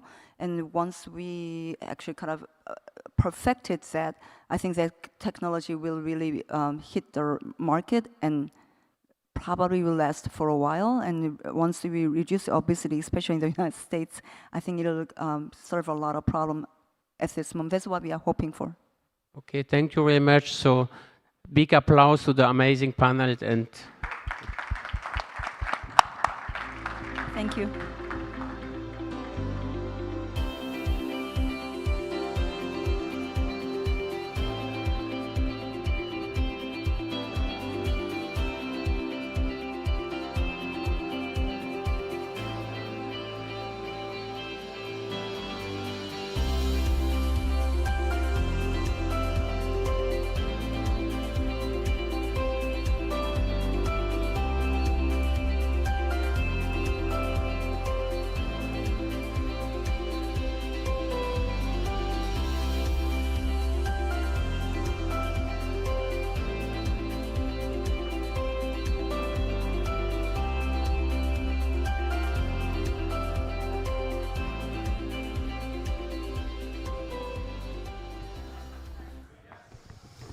Thank you very much, Philippe, and that wonderful panel.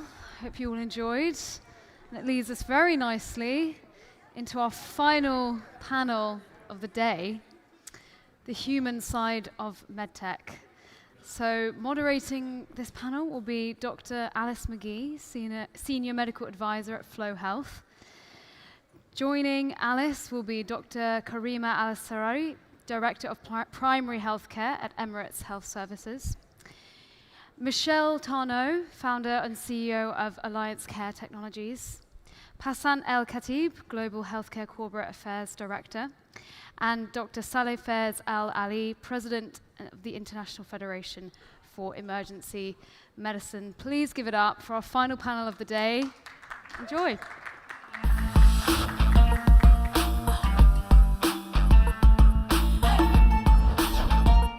The human side of MedTech, expanding access to quality care when and where it matters most.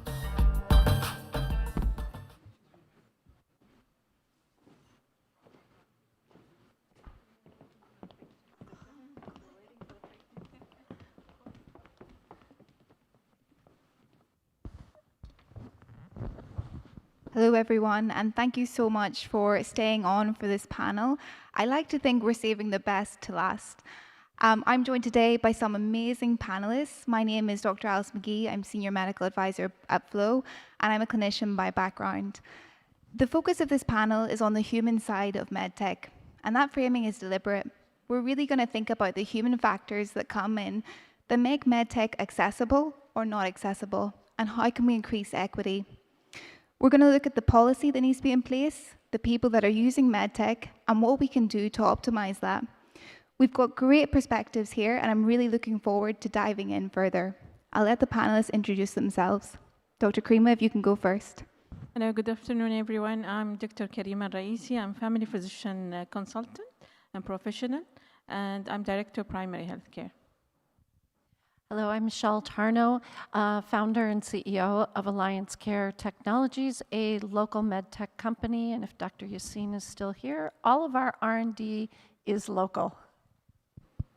Assalamu alaikum, everyone. I'm Passan El Khatib. I'm a global healthcare corporate affairs leader across regional and global leadership roles at pharma company with a focus on driving health and gender equity in low and middle income countries and assisting healthcare transformation in emerging economies. Lovely to be here.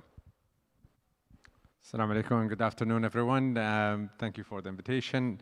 My name is Dr. Saleh Faris Al Ali. I'm an emergency physician with interest in pre-hospital care and disaster medicine with a military background and currently serving as the president of the International Federation for Emergency Medicine. Nice to be with you. Perfect, thank you. So to kick things off, we really want to think about what can happen when MedTech is not working in urgent care. And Dr. Saleh, I'd really like to kick off with a question for you as a frontline clinician and what you've seen working on the defense side as well. Where do systems most often break down for underserved populations before technology even comes into play? Yeah, That's a really very good question, an important question, because that helps us look at the main, I would say, system aspects of why we miss such sort of segment of the population. I would say one factor would be in that sometimes we overlook them at the governance side when we put policies and so on. In many aspects, sometimes we look at the obvious, but underserved population sometimes overlooked for multiple reasons, not intentional, but because they are not as prominent in the communities. So you need someone to really keep attention in terms of as a requirement when we set policies.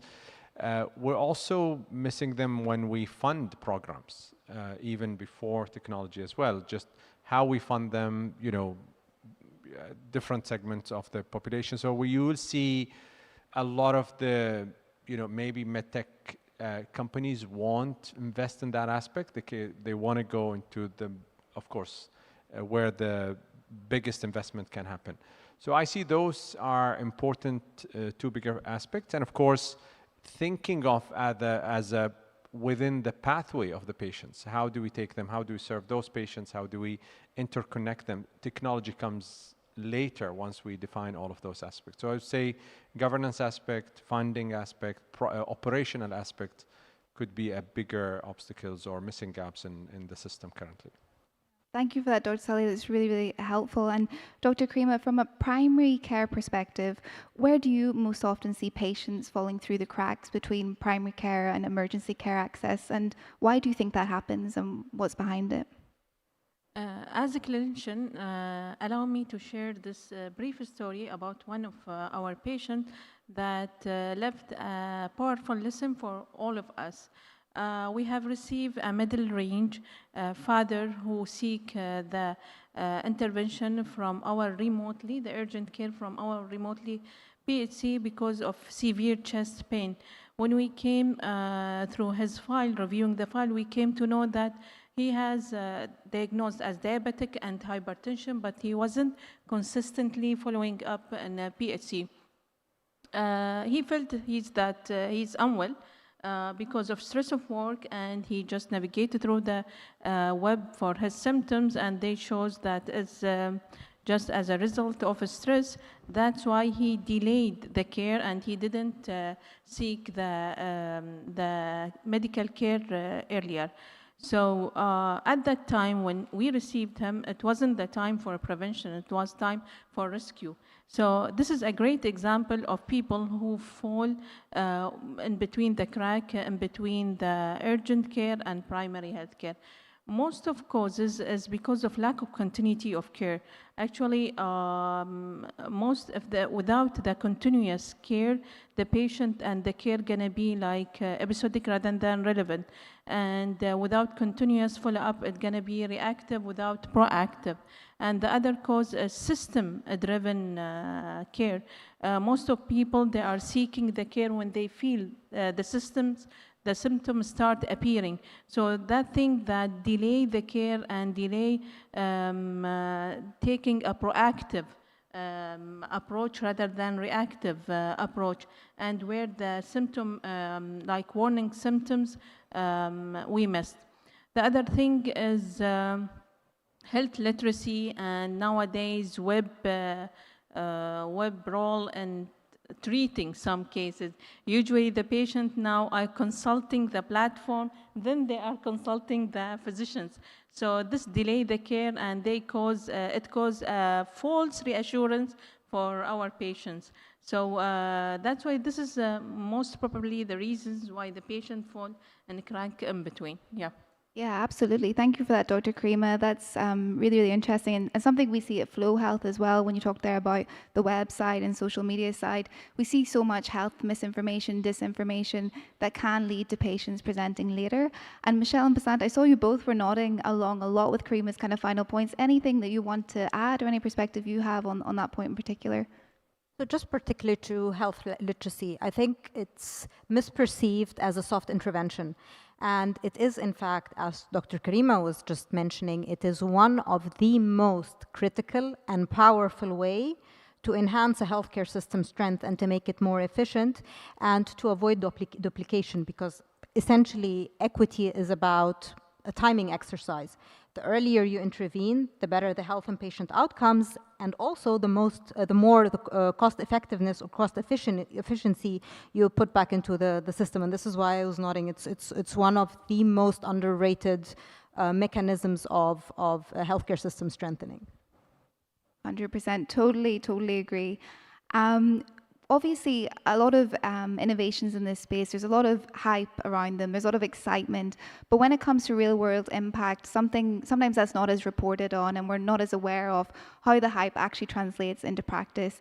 So just moving on a little bit, Michelle, I'd love to get your opinion on where MedTech has genuinely expanded access to emergency or acute care, particularly outside the hospital. I think as we start to expand with the ability with checking symptoms, with also the ability to measure glucose, implanted monitors, the GSMs, I think those types of things are helping to reduce some level of urgency, although we're just beginning to scrape the surface. As Doctor was mentioning, so often people just are lacking in awareness of how critically important it is to follow up and maintain their care. Adherence to care still is woefully lacking. Patients really, sometimes maybe they don't feel so bad, or they know they have to go to work, or something comes up and then there are gaps in care. And I think a lot of that goes back to, as was mentioned, literacy. So I think the more we can improve that literacy, we can educate people of where to go for their literacy, so we don't just go to Dr. Google and take the first sponsored response that's there. I think the better. And I think the UAE is trying very hard to make those systems available as well. Yeah, absolutely. I think health literacy is a huge component of improving health equity. It's critical that we improve that.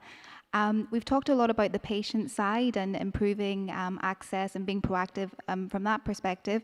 But equally, Dr. Saleh, from the frontline clinician perspective, how can we make technology that's trustworthy, it's actually useful for clinicians? Obviously, in high pressure settings like urgent and emergency care, you want technology that's actually helpful and clinicians want to adopt. So what would you say that you would look for with a new technology, and what would you kind of look out for as a potential red flag as well with any new technology? As you mentioned, in our specialty, I think time is precious, and I think we need to make decisions. Technology, of course, evolved and really helped us so much now in how we deliver a better care. I think the main principles on that, especially for emergency medicine, whether it's in the field or in the emergency department or elsewhere, but more of a critical care, I would say you need a reliable system, something that would really be there when you need it. You need easy access. You don't need to go and find it somewhere, but you need it handy. But also you need it relevant to what you do. This could be robotic surgery, let's say. It doesn't help us to suture a wound in the emergency department, but it needs to be really something that will save my life, save a life, and also makes my life much easier. So I would say relevance, ease of access, and of course reliability as three fundamental, I would say, pillars for any technology that accesses emergency care. That's my opinion. Yeah, absolutely. And Dr. Karima, from the primary care side, anything that you look out for, if you do, for example, have companies that are pitching new technologies to you, what are you looking out for to decide whether that's something that you would want to adopt in your practice? In my practice, I'm looking for tools that early predict the diseases. Like, for example, predicting cardiovascular disease, predicting the triaging system, the proper triaging system. It will help me a lot to facilitate the care for our patients. And for sure, I'm looking for a highly validated tool. Yes. Absolutely. I think, you really see that link between primary care and urgent care, and it's so important that they talk to each other well, as well in terms of referral, but also in terms of proactive care and supporting patients and clinicians. Obviously, a big component of MedTech is adoption, and adoption comes from obviously on the front line with clinicians and patients, but also government has a huge influence on how MedTech is adopted, whether it's embedded in policies, and whether it's supported and advocated for by governments and systems in place. One of the things is, does governance accelerate MedTech, or does it kind of hinder it as well? So I think it's really important that we're building alongside governments and policymakers when we're implementing any MedTech. Dr. Karima, another question for you. Which policy or system level decisions have had the biggest impact on improving access to urgent care? And where do well-intended policies maybe still get stuck? As per governance perspective, the policies that facilitate the access, it's better than putting any frictions to improve the access a lot. In the UAE, there is a very high impactful decision that was to provide the care for emergency cases without delay, no matter the insurance, no matter the financial support. The stabilization is the first in United Arab Emirates, and which here the policy is reflect the human side of the policy, and we put the dignity and life of patients in United Arab Emirates above the bureaucracy. The other impactful things is investing in primary health care, not because I'm from primary health care sectors, but here in United Arab Emirates, we invest in primary health care and expanding the hours and improving the access and urgent care service availability. Also integrating the electronic health care record. Also, we work on integrating the better integration of primary health care, community hospitals, and the emergency services. As His Highness Mohammed bin Rashid mentioned, the future belongs to people who imagine it, who design it, and execute it. So the government who are agile and looking to be agile and provide the better future should first imagine the better access for the community and design a smarter solution by using all AI solutions or any prediction tool, and also executing the better care for the community. Maybe the policies, some policies put some limitation in providing the care for specific triaging phases, like let's say 3. Now this is the challenging. Some people just recognize it and consider it as it's between the emergency and urgent, and put some limitation in providing the care for that. So this is some of the challenges only in terms of policies and governance. Yeah, absolutely. Thank you for that, Dr. Karima. It's really, really insightful. I suppose I'll just open that question up to the other panelists as well. Do you have any perspectives further to Dr. Karima's on what governments can do to make MedTech adoption even easier when it comes to setting policies and working with stakeholders? I could add here, if you'll allow me, just more of what Dr. Karima has mentioned. It's more of patients won't say, if I have a disease or a symptom, or I should go to a primary care, or I should go to an emergency department. They just need access to care. So it's the system responsibility to direct them and to make it accessible at all level, and of course in a seamless. So with Dr. Karima's point, we work very closely with them. It's actually, we look, as emergency providers, we look at primary care as gift from heaven, because honestly, if you go to any country and you see underperforming primary care, you're going to see an overcrowded emergency department. That's just a rule of thumb. So if whatever investment goes into that government, that's prevention, that's access, that's ease. So many emergency departments or emergency services do see unnecessary cases that should have been more, I think, prevented or also taken care of at primary care. So I would say looking at it holistically rather than in silos, because the patient journey is what needs to be. So it's a patient-centric approach rather than specialties approach. Patients doesn't know there's something even called primary health sometime in communities. They just want to be taken care of. So I would need to reemphasize that let's look at the patient. And I always give, ministers and officials, what do you want your family member to experience? Answer that question And then rather than dictating certain services, improve primary health care or something, so many primary health care could be provided through virtual care, through telemedicine and so on. I was very impressed. I was in Pakistan about a month ago. Karachi EMS, and I have to commend them for this service. They have mental health telemedicine available with them with their limited resources. I was very impressed. They have telemedicine. So that you really need to appreciate how much investment have put with limited resources, but that system has been integrated and it's working well. They see it's 20 million, I think, in Karachi itself. So having those services available makes the patient journey much easier, and of course saves lives at the end. So we're friends, Dr. Karima, as always. Allow me just to add one thing.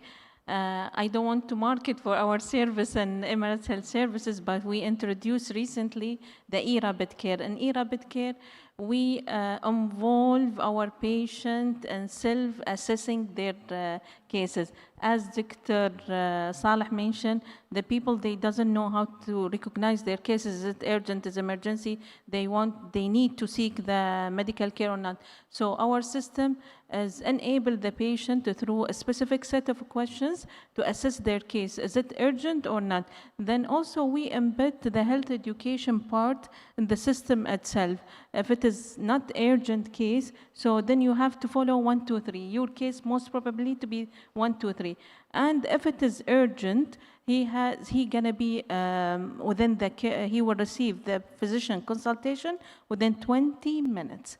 And if it is emergency, already the precautions there, you have to go directly and seek Dr. Saleh consultation. Yeah. If I could just add to that, the UAE is quite unique in that it is a patient right to have a full annual physical. But less than 10% of the population actually is receiving that physical. I think in a lot of cases, it's lack of knowledge. There is a movement now that we're getting more and more predictive risk AI type solutions. Corporate wellness is starting to be something that hospitals are using as an outreach for preventative care in conjunction with family medicine and primary care. And hopefully through those efforts, we can take some work off of Dr. Saleh's workload so that there is more active engagement in preventing chronic disease, but then when chronic disease does happen, that it's well managed and we can prevent crises. Yeah, I fully agree with the mentioned points, and I think everyone knows that public health spending is going to grow more than economic growth in many countries.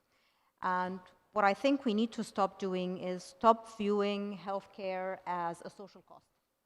We have to view it as critical infrastructure. Infrastructure is something that you invest in, it's something that you maintain because it enables everything else. And so does healthcare, economic growth, resiliency, resilience, national prosperity, and others. And the game is intervening early so that the disease is less complex, less expensive, less advanced, and more simple to manage. Instead of episodes of disease management, we need to move, and systems need to move to investing in solutions that are going to reduce the lifetime disease burden overall on the medium and on the long term. And alluding to Dr. Karima's point, moving to prediction, prevention, precision, and personalization, and equally important, aligning the incentives to push forward these outcomes so that we move from sick care, which is what we have in developed countries right now, unfortunately, to true healthcare, where it's more about lifespan and less about, it's more about health span and less about lifespan.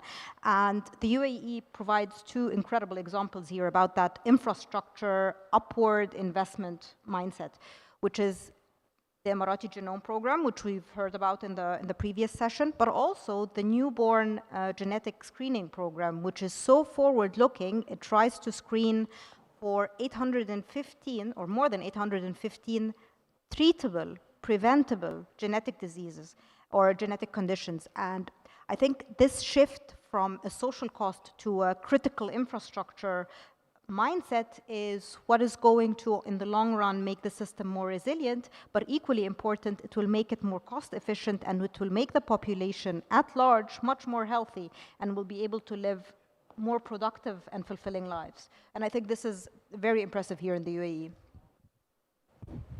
Yeah, just absolutely. I think I'll keep pulling the discussion more into emergency care, and I really totally agree with you. I think if we look at it as a critical infrastructure, I always, for a lack of better example, when I give example of emergency care, for example, my colleagues, sometimes head of departments and so on, they've been pressed by the management to cut cost, reduce manpower and so on. So the argument always is, fine, there's definitely this efficiency that needs to be met at the systems, but you look at emergency care as, car insurance, right? So you do it. You may need it, you may not need it, but when you need it and you don't have it, that's the challenge. And so many communities have miserably failed during COVID. We've seen it, countries that claim to have very developed system. While I've been in this, alhamdulillah, very blessed country where we've been investing in emergency care. Whatever you've seen during COVID was not a reactive, was a proactive. UAE had or has the first, disaster management or crisis management, we call it NCMA, at the national level. I've witnessed so many meetings where it stayed for hours just to try to align response plans and so on, and in a proactive way. And when things happened, that was really deployed very seamlessly and very nicely. So I would say look at emergency care absolutely as a proactive rather than a reactive. It's a necessity. It's not an option that we should or should not have. And of course, technology is making our lives way much easier. It's cost effective. We're saving lives. If you calculate the cost, I have interest in public health as well. You could really see millions wasted just because the emergency care system is incompetent in many places. So I would say worth investment, worth considering, and I invite MedTech companies as well to really look at emergency care as an important aspect. Military medicine is also important. If you look at that as well, there's huge investment on it. And also, of course, day-to-day emergency care. You could see my bias, right? Thank you. That's super helpful and really great to hear all your perspectives on that aspect. And I know, Pasant, in the call that we had before, you did mention about the importance of building resilience, and Dr. Sally touched on that really nicely, and how the UAE has been a great example of building resilience ahead of time and building capacity and capabilities. One of the things you mentioned on the call, Pasant, was backward engineering. I just wondered, I thought it was a really useful point and a really useful way to think about it. Can you talk a little bit more about what you meant in terms of backward engineering in this perspective? Sure. So let's look at it at a much more global level. So as per the WHO and the World Bank, more than 4.5 billion people globally, that's more than 50% of the global population lacks access to essential health services. Look at the person next to you. If this room were to represent the world, it would be either you or them. So that's really not a marginal problem that we can solve in the last mile. What I mean by backward engineering is that public-private partnerships, especially that deliver equity, have equity engineered in them from the get-go, from the start. They are engineered in a way to ensure not a pilot or a product gets delivered, but they ensure who must benefit and by how much. And the most successful ones of these are the ones that look at the outcome that they want to achieve and plan backwards from there, as opposed to forward from the start.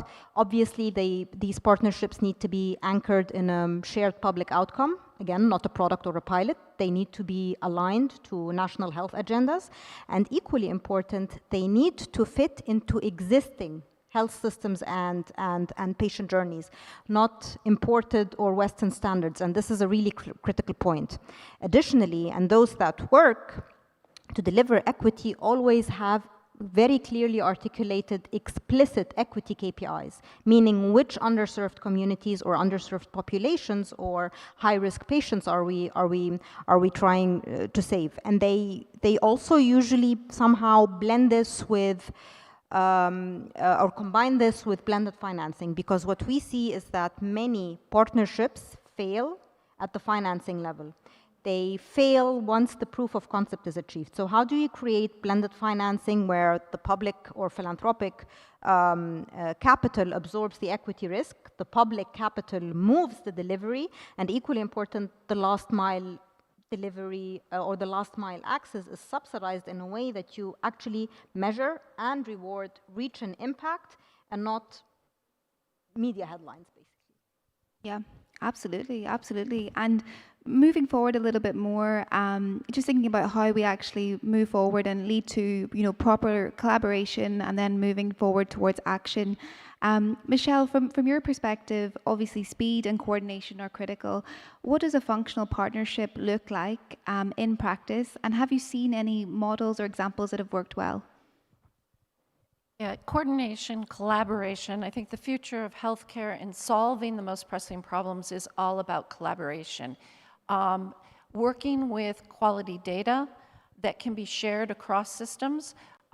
Here in the UAE, we have 3 health information exchanges, which ultimately will become one, meaning that anywhere you go within the UAE, there will be access to your medical information so that the emergency room can respond more effectively because they will have the critical information, particularly if you're not able to speak for yourself.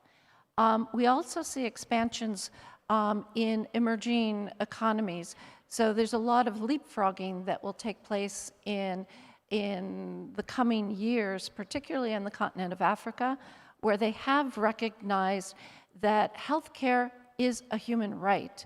And all 54 countries of Africa have adopted universal access to healthcare, which will help solve the 4.5 billion who don't have access. But there is also, rolling up to the African Union level, there will ultimately be an information exchange, which will help feed also information to the World Health Organization. So right now, we're still burdened with protocols that are specifically designed based off of Western models where all the research was done on white men. The UAE particularly presents us with a blessing of having representative populations that are sufficient enough to really develop personalized protocols to change where we should be doing early intervention, where we should be doing screening, and what methods of therapy are best provided for those patients. Go ahead. Fully agree. But what I think also is very important, in addition to the data foundation and the interoperability and the intelligence of the system, is what is here in this part of the world, particularly in the UAE, more than anywhere else in the world. There is regulatory clarity, which incentivizes innovation, but equally important, this is balanced with regulatory agility to respond quickly and responsibly so that we safeguard patients, but at the same time, patients here can take advantage of these rapid innovations in relatively short timelines. And I think this is one of the key success factors here. It's the agility that is combined with the vision and the capital to move these advancements forward. I may jump on this as well. It's just because a lot of people, I get a lot of questions, I'm sure Dr. Karim as well, in terms of the, or even observed sometime with the different health regulations or regulatories within the UAE. So we have the Abu Dhabi, we have the military, we have the Dubai, and of course in the Northern Emirates and the Ministry of Health. We actually, I'm sure Dr. Karima will echo this, is just at the back end, there's so much alignment that happens and working groups and so on.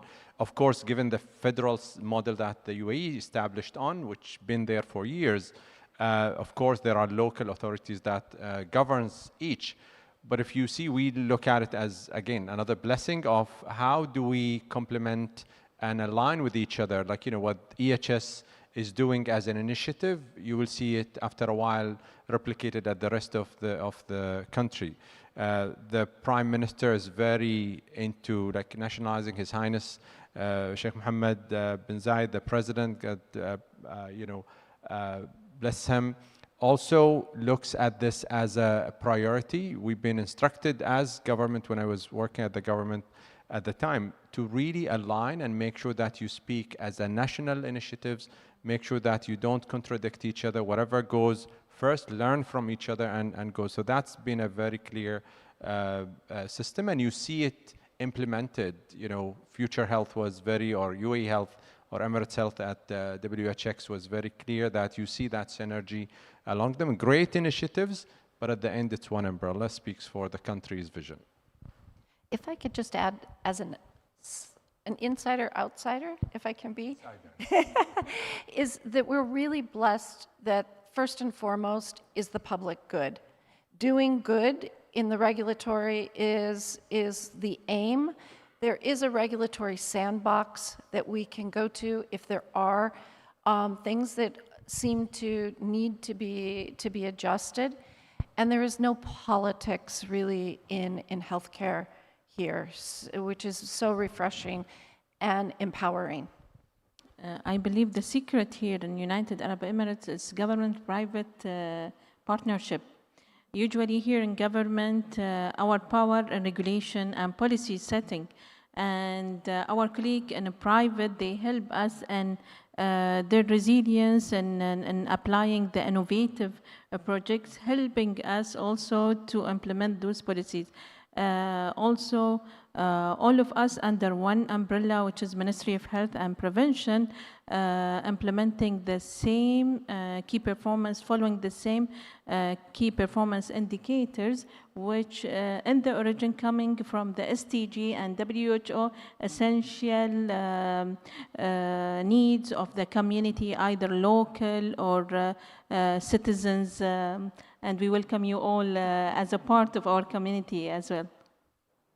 Thank you. And Pasant, I want to go for our last main panel question. We've talked a lot about, the opportunities that are there to improve things, but obviously we know that resources are limited, time is limited, capital is limited, resources like people are limited as well, and how we access that is so critical, and how we manage that. And a big component of managing that is being focused. So in your opinion, where do you think health systems should invest if they can invest in one thing to prioritize equity? So again, going back to that infrastructure mindset, which goes back to the earlier you intervene, the better the outcome. So again, moving to that prediction, prevention, precision, and personalized care at scale, and that being incentivized. And obviously, primary care is the backbone of any health system. So investing in that in terms of workforce capability building, but equally important, using technological advancements, to your point, Dr. Saleh, technological advancements to ensure that we reduce the administrative processes so that the HCPs, irrespective of where they sit, can actually spend more time, more quality time with patients and less time on paperwork. This is in addition to health literacy, because I think this is one of the easiest and most impactful things that any health system can do, and the data in interoperability element, especially in this part of the world, because as we know, data fuels AI. If the data is biased, it will only deepen inequities. And the UAE has very early on realized that in order for it to have access to innovation, it needs to be part of the innovation from the get-go, from even the clinical development. Amazing. And emergency Thank care you. as well, obviously, sorry. Yeah, I'm aware we're at time, but just to quickly wrap up, I always like to finish with an action, because obviously we've all this discussion, all this information, but I would like to ask each of the panelists in one sentence, can you describe, in your opinion, what one thing could really drive equitable access to urgent care in the next 12 months? I'll start with you, Dr. Karima. Accessible service should be maintained through 12 months by providing the full care for our UAE citizens within a seamless electronic and physical setting. Yeah. Michelle? Preventative screening. Pasant? I would say I would love to see patients involved in these discussions instead of us, the ecosystem, coming together to create for patients. I think we should create with patients, for patients, in the most patient-centric way. And Dr. Saleh? I'm a big believer of importance of governance. Governance as an umbrella takes finance, takes policy making, enforcement, compliance, and so on. So I would say focusing on governance at this stage for underserved population, or it's really important, I think, to pay attention. And maybe my military background as well, we get a top-down directions, which I believe sometimes, if it has the right infrastructure, really it picks up much nicer than trying to struggle bottom up. Perfect. Thank you so much. Can I get a round of applause for amazing panelists? Thank you.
Thank you so much, Alice. Thank you to the panel for those great discussions and strong actions. We're coming on to the final part of the day, the MedTech World Startup Pitch Competition. We're going to start this in just a couple of minutes. We need a few minutes to set up the chairs and reorganize, so please do stay seated, have a drink, and prepare yourself for the excitement that's going to come with the pitch competition. So we will be starting shortly. Thank you.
time to begin the MedTech World Startup Pitch Competition.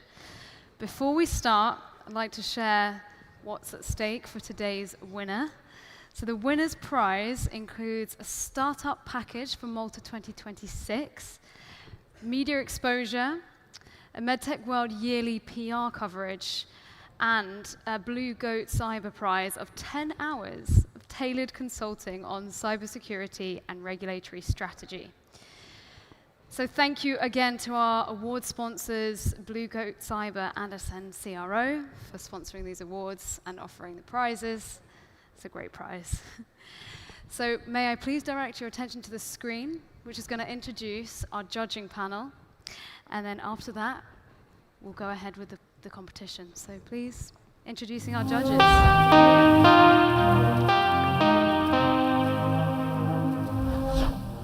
Sofia Costanina, Managing Director, 100 VP, a venture ecosystem builder with over 15 years experience scaling startups and driving innovation.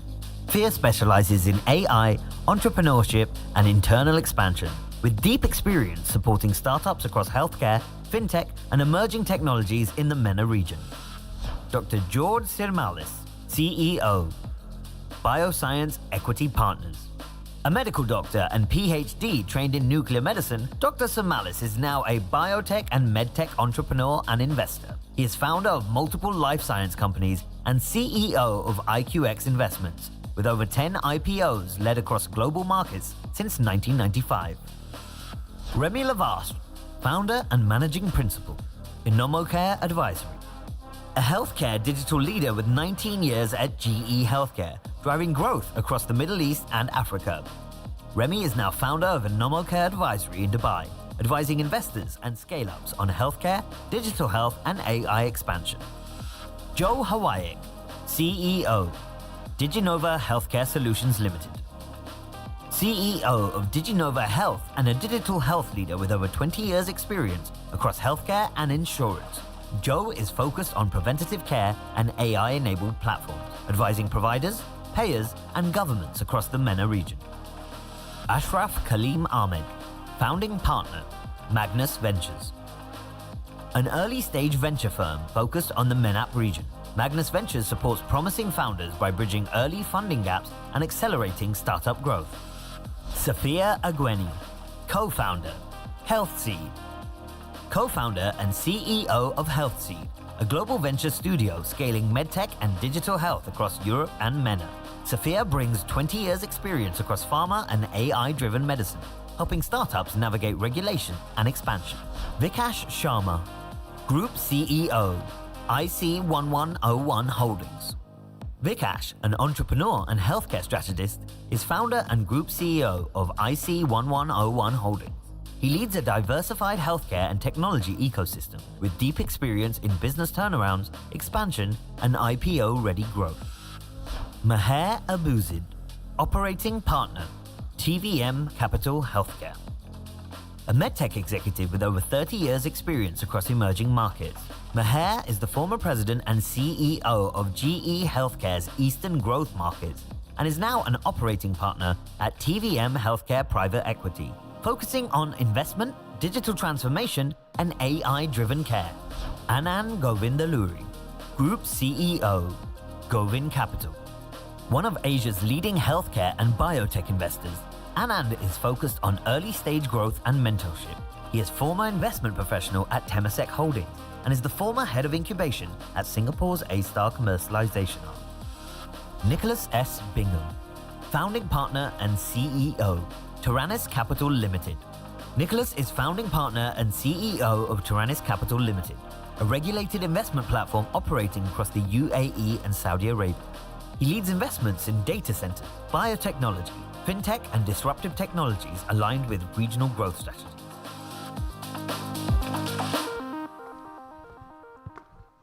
Welcome, judges. Unfortunately, Ashraf Kaleem Ahmed wasn't able to make it and cancelled last minute, so thank you to Michael Malin, Director of Plug and Play, for stepping in.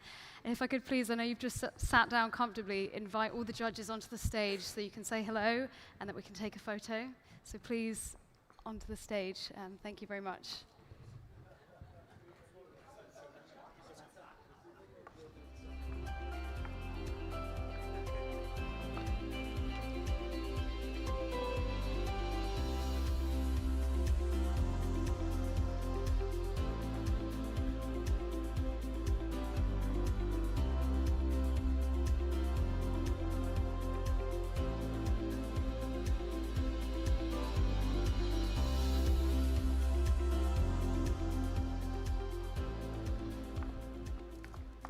Amazing, thank you so much. So a little recap of how this is going to run.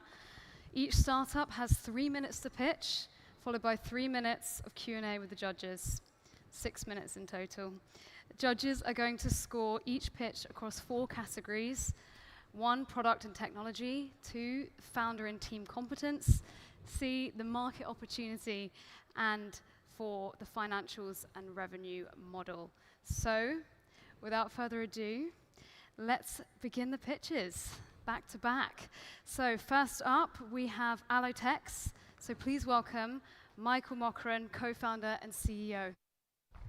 Thank you so much. Good afternoon. I would like to share our journey to help people to see better. We are addressing a condition called presbyopia, which the good news for me is every one of you will get. It currently happens around the age of 40 to 60. And we have a solution here. It's about 2 billion people that feel are aware of the condition of presbyopia. And it's a loss of ability to switch from distance to near vision, and we can solve that with our product. How we're doing this is, you might have heard a procedure called laser vision correction. This is usually for the young people. We developed a surgical implant for people beyond 40 to 60 years. And it's a collagen implant, it's an allograft, which is placed inside the eye in an inpatient procedure for 10 minutes. And we have now completed our multi-center clinical trials in Europe with 4-year follow-up, showing efficacy and safety with long-term patient data.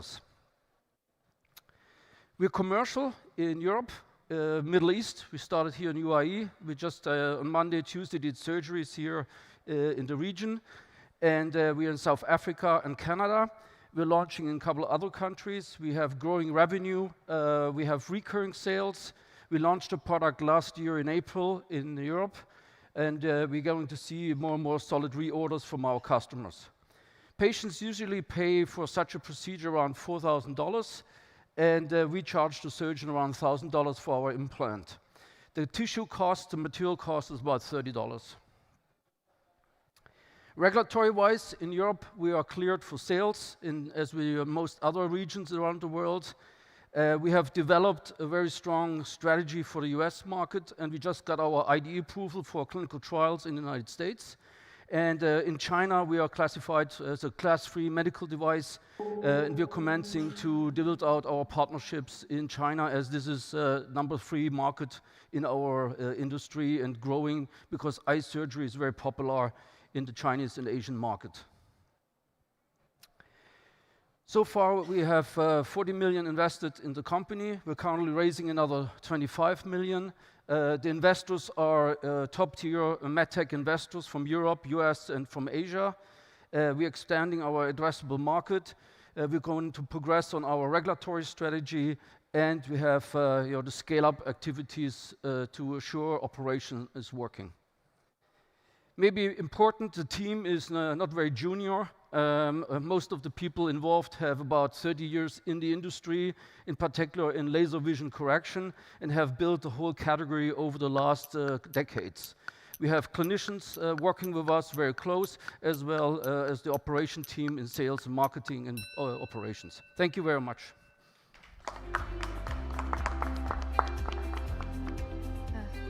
Q&A from the panel. Hello, thank you very much, very interesting. If you can only share a little more around the efficacy. Yep. So what happens is, when you get around 45 and you had never worn glasses your whole life, you start losing the ability to see near. And when you use our implant, what you gain is usually you can just read the headlines of a newspaper. Now we can read the final prints. And that efficacy is kept over 4 years, and now we're getting more and more long-term data. So there's a massive gain in near vision without changing your distance vision, which is important. So currently you're competing with intraocular lenses? So that's a very good question. So you can see laser vision correction is usually for the young, typically 20 to 30. Intraocular lenses are typically for the 60 plus, and there's a gap, and we're filling this gap between 40 to 60 years. You identified ClearSight as one of your competitors. I did some evaluation on ClearSight last time. I would like to understand how are you different from them? Sorry, say again? Clearsight, the competition, one of your competitors is Clearsight Innovations. Yeah, Clearsight Innovation. Clearsight Innovation was a company that did more on the diagnostic side. So they helped surgeons to make better clinical decisions. We are actually a surgical implant. So what I understand is you culture the tissue? Sorry? Do you culture the tissue? No, we are taking tissue from donors and we process the tissue, we sterilize it, we shape it with optical precision, and more important is we have a shelf life at room temperature.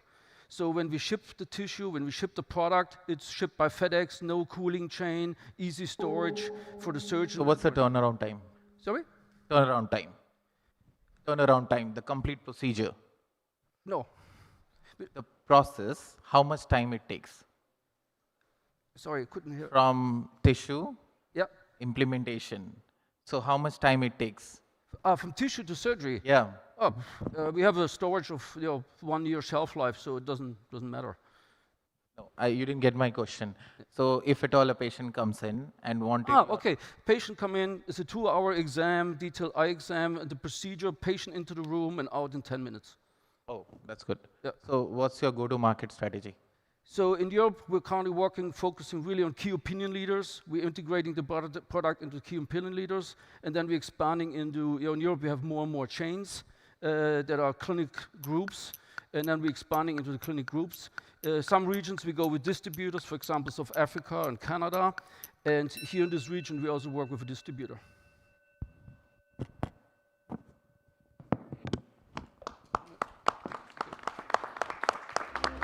Thank you very much. Very difficult to hear. Okay, I'll try. Thank you very much. Great, we're sticking to the time. Moving swiftly on to Synaptica Therapeutics. Please welcome Ken Mariash, CEO.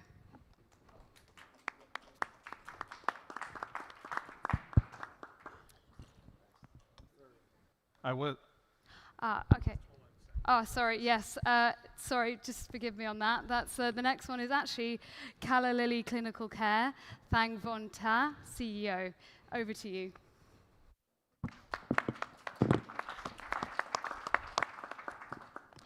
Good afternoon, everyone. I'm from Calla Lilly Clinical Care. I'm from the UK, and it's a pleasure to be here. We have developed a transformational drug delivery device for women. So I'm on the right there, one of the co-founders and the CEO.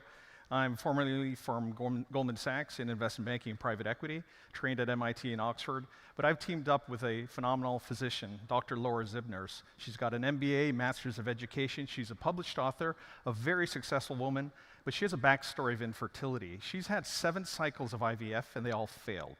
So she knows intimately about having taken hundreds of painful injections and leaky pessaries trying to have that baby. And that is what we solve with our technology. And that technology is called Calavid. It's a device that can deliver any type of therapeutic vaginally. Right now, women just take rings or injections or pessaries, and they leak and they're inconvenient. So we are starting in IVF, but we're also going to be the world's first technology to prevent miscarriages. And that's because in the UK, the new guideline to prevent miscarriages, even if you've only had one, is to take vaginal progesterone for 80 days. We are the only convenient and comfortable way to do so. So we have a robust manufacturing in place. This is why a lot of farmers are interested in us. We have plenty of patents granted all over the world with numerous variations and a lot of trade secrets. And we have just announced at WHX a few days ago our first strategic collaboration with the oldest pharmaceutical in the world. This is Merck. We're delighted with that because our intention as a model is to have numerous licensing deals with various pharmaceuticals. There are top 10 ones that have infectious disease ones, that have patents that are expiring. They're very interested in how you can deliver this for women. And why should it be delivered vaginally? There are much less side effects, sometimes 90% less dosage, because you don't have to go through the gastrointestinal pathway. So in conclusion, we are developing an essential drug delivery system for women. It is agnostic to all sorts of different therapeutics, and that is what we want to deliver with our technology. And I have obviously spoken too quick. I've got a minute left, so I will tell you that we are only raising $3 million. Half of that's already been committed, and that doesn't sound like much because I'm a finance person. We'll always double or triple that with non-dilutive funding. So maybe we have then time for questions, right? Please. So you haven't talked on the reimbursement pathway, like based on the standard of care today. So how are you planning the reimbursement besides the pharma partnership that you just mentioned now? Yeah, I will tell you, it's probably a little bit controversial, but again, we're more B2B. We never want to build a sales and distribution network to sell any of this. We're going to leave that to Merck, to the GSKs, to the Pfizers of the world, and that's the model that we'll have as a holding company, having multiple licensing agreements. They'll also fund the development pathways, right? If you have a multi-billion-dollar drug and it's going off patent and it's already been proven it can be delivered vaginally, you're going to pay millions of us to us as R&D revenue, and then you'll sell it, and we'll get a 10 to 15% royalty rate. So we're not really aware of the reimbursement pathways, but we're leaving it to the experts. By when do we expect a commercial contract with Merck? Congratulations on the contract, Yeah, no, thank you. partnership with Merck. When do you see commercial contract happening with Merck? And then what is your revenue generating strategy for the company? Sure, so there's two streams of revenue. One is R&D revenue from pharmaceutical companies. That started with Merck. By end of this year, we hope to generate several hundreds of thousands of dollars. That's just with one partner. We have several who are interested in us. Once we launch these drugs, then we'll get that licensing pathway. But to answer your question, it could be as soon as middle of next year, because we're not delivering new drugs. These are existing drugs. So in the UK, we're being expedited. We just have to prove bioequivalence, right? So it's our trial, which is our first one is starting in a few weeks. We just got clinical trial authorization, and that is just 20 women. After that, we only have to do 60 women. And again, it's just bioequivalence. So you just measure blood levels, and it should be expedited. So the short answer to your question is it could be as soon as summer of next year. So, question here. Sure. Could you elaborate on your revenue model, Mhm. right, from the partnering, as you probably will not own a patent. It will probably be the pharma that's repurposing their existing patent, I think, through your delivery device. Sure. And secondly, would you like to elaborate on the proposed exit for your investors? Okay. Let's go backwards. In terms of an exit, and that's a rare thing I can talk about because I have no technical and medical background, but I am a former banker. You know, when you have a holding company with tons of revenue, we have forecasts of hundreds of millions of EBITDA, right? That it gives you a lot of exit possibilities. We're already talking to, for example, the head of M&A for Hologic, $18 billion take private 2 years ago. They've already said that we're one of the top companies they're speaking to. Why? Because we could also sell the machinery that we own all the patents to manufacture our products. Your previous question about the revenue model, again, we're going to have R&D revenue from pharmaceutical companies that want to preserve their patents. We won't own any of their patents and change the formulation, but they're going to need to use our technology. Our patents, which are very robust, cover the manufacturing process and the delivery mechanism and all the different kind of films that we use to release drugs, but not deliver it from our device, right? We are absorbing aqueous discharge, but not the drug. Thank you very much. Thank you. And next up, we have Synaptica Therapeutics. Over to you, Ken. All right. Good afternoon, panel. Thank you for being here. I'm Ken Mariesh. I'm the CEO of Synaptica Therapeutics. I was the previous head of strategy for Boston Scientific's billion-dollar neuromodulation division.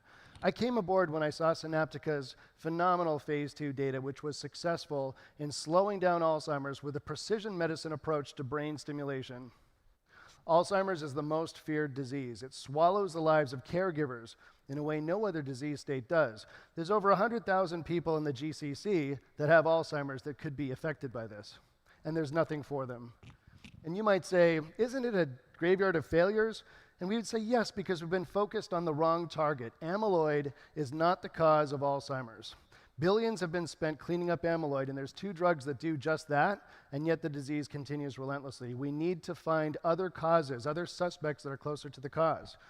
Our scientific co-founders come from Harvard and the Santa Lucia Foundation and the University of Ferrara in Rome. We've developed a personalized version of TMS that combines TMS with EEG in real time to confirm target engagement of the brain's memory network. That's called the default mode network.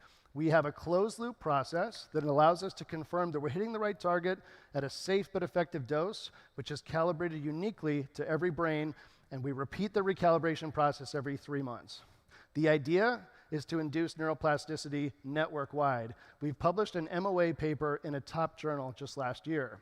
These are the results from our second phase 2 study that were completely successful on every measure. We slowed the disease of Alzheimer's with 20-minute weekly stimulation on all significant endpoints, slowing cognitive decline, slowing functional decline, and even slowing behavioral disturbances in Alzheimer's, a rare complete success. We're not aware of any drug that has done that. The worst thing that could happen to you is a mild headache, which spontaneously resolves. We've got FDA breakthrough designation published in top journals. Customers are lining up now to get access to our therapy. We've got patents granted that are broad. We've got Category 3 reimbursement codes already today that are effective now that could be billed $20,000 a year. We're going to sell the device and also charge per use. From just 40 patients, Synaptica will generate $250,000 per year at drug-like margins. And our neurology customers will also create a huge new profit center, $400,000 net per system to the neurologist from just 40 patients. We've done our homework. We have a thoughtful go-to-market strategy that focuses in sequence on each of these segments with a sales force that's our own. A straight pathway to about $900 million in sales in just the US, let alone out of US. We've got a great team. Lisa has actually run a phase 3 in Alzheimer's. Greg has built a system from the ground up, and Johannes has a background in machine learning. We've got some of the biggest names in the world on our SAB, and we've got a pathway to FDA approval by 2029. Ken, great presentation. That's me here. 2 questions. Is this therapy reversible or irreversible? That's number 1. Number 2 is that what are the primary endpoints and the secondary endpoints to determine the effect of this treatment? One more question. How many sessions does a patient need to go through for something like this?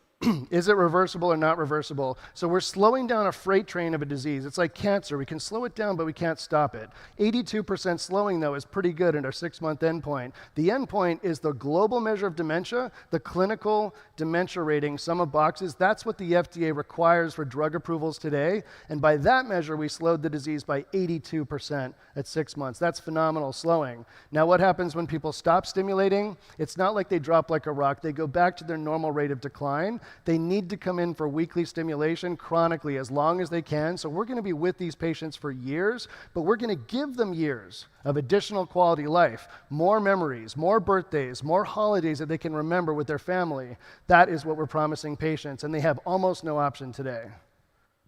So currently, your IP is in the protocol that you designed between TMS, because EEG exists, TMS exists. We've been using it for depression. We've been using it for many cases. So is it the protocol that you're using, or it's a what? method.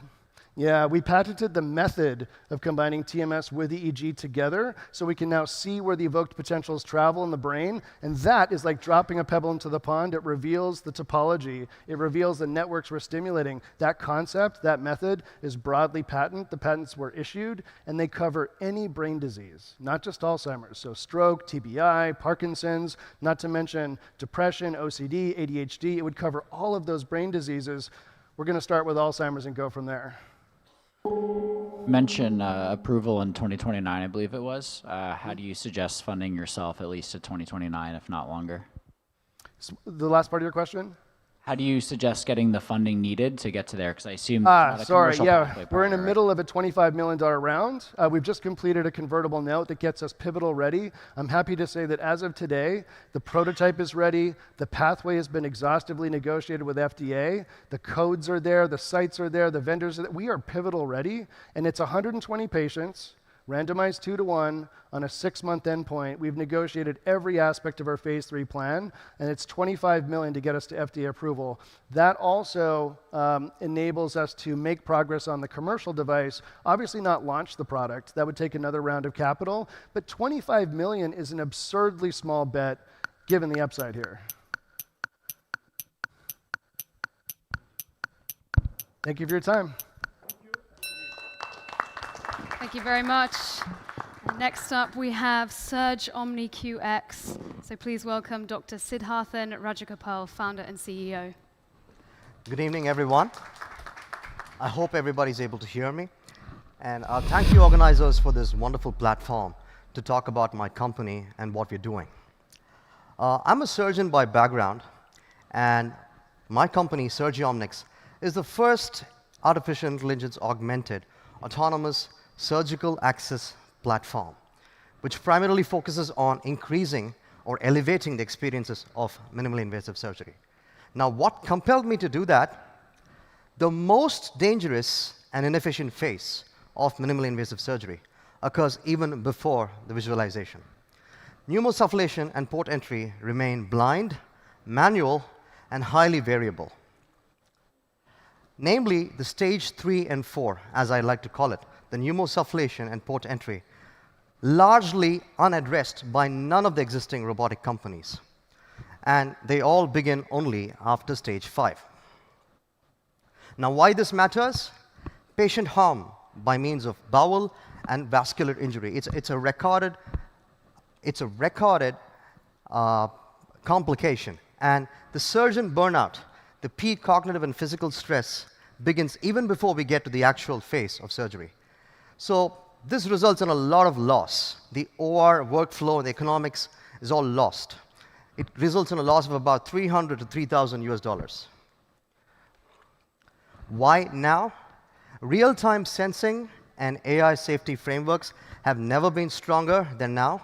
Now is one of the most lucrative times to start any sort of an AI company. Now, this problem has existed for decades, but the tools to solve it, it did not. But now is a perfect time. And now, why the existing solutions fall short? Because surgical access intelligence is an unowned territory. None of the incumbents own the surgical access intelligence. Surgeomics does. And again, the current robotics miss on stage 3 and 4.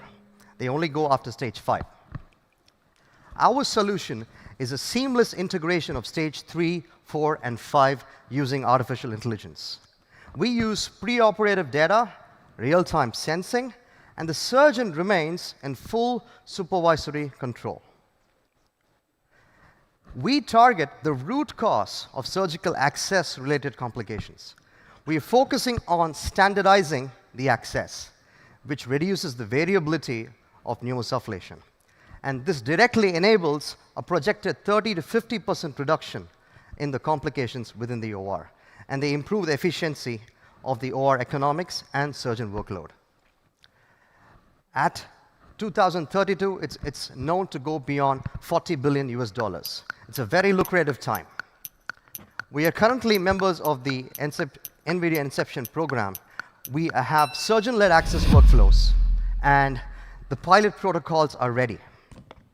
So, and we are raising a $2 million US funding because we are based out of Santa Ana, California, and we would require that funding basically to build the autonomous platforms and to secure the IP. So, two questions, thank you. I didn't get actually what is exactly the solution, that if you can just specify the solution you have behind. And second, I guess, from what I understand, this is really early, right?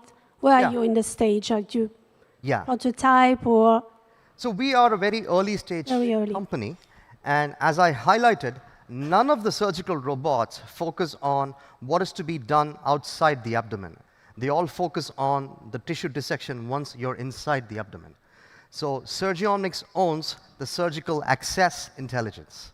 So we are trying to seamlessly integrate pneumosufflation, port entry, to zero down on the most ergonomic spots. And we're trying to reduce the overall patient exposure time to anesthesia. So vendor neutral add on to the existing robotics? Pardon me? Vendor neutral add on to an existing robotics and this is in the market. So your system will come to add to Da Vinci, to the CMR, to Mazor. No, there are multiple ways to go about this because primarily real-time sensing. Your way, what's your way? Software and hardware. We're focusing on software first, and once the safety is being validated, we extend that to the protocol building and securing the IP. We have a provisional patent filed both in India and in the US, and it's worth more than 15 baby patents. And then, you know, this is a huge... Similar question, I think, keeps getting repeated. What is the equipment? There is the AI algorithms that are guiding the surgeon, pre-operation to guide where they're better to site it and everything. Yeah. But then the hardware is what? Is there a device? Is there equipment? Is there a... It is a device. It will be a device. It will focus on autonomous pneumosufflation and port entry. Currently, we are a two-member company. My co-founder is the program director of Mexico General Hospital, and we are in the early expansion phases. We just require validation from the material science experts and AI experts to put together to form the final prototype, because it's a huge ask, and none of the companies are in this space right now. We can proudly say that I'm the only company right now focusing on stage 3 and 4. It might be early, but what is your go-to-market plan for this? Yeah, so in the next 9 months, we want to build up a surgeon council and then validate the safety protocols. It'll be a scaled, step-by-step, incremental procedure to reach to the endpoint. And we're trying to raise $2 million US. Thank you. Thank you very much. Thank you very much. Next up, we have Endiatix. So please welcome Arman Nadashari, CEO.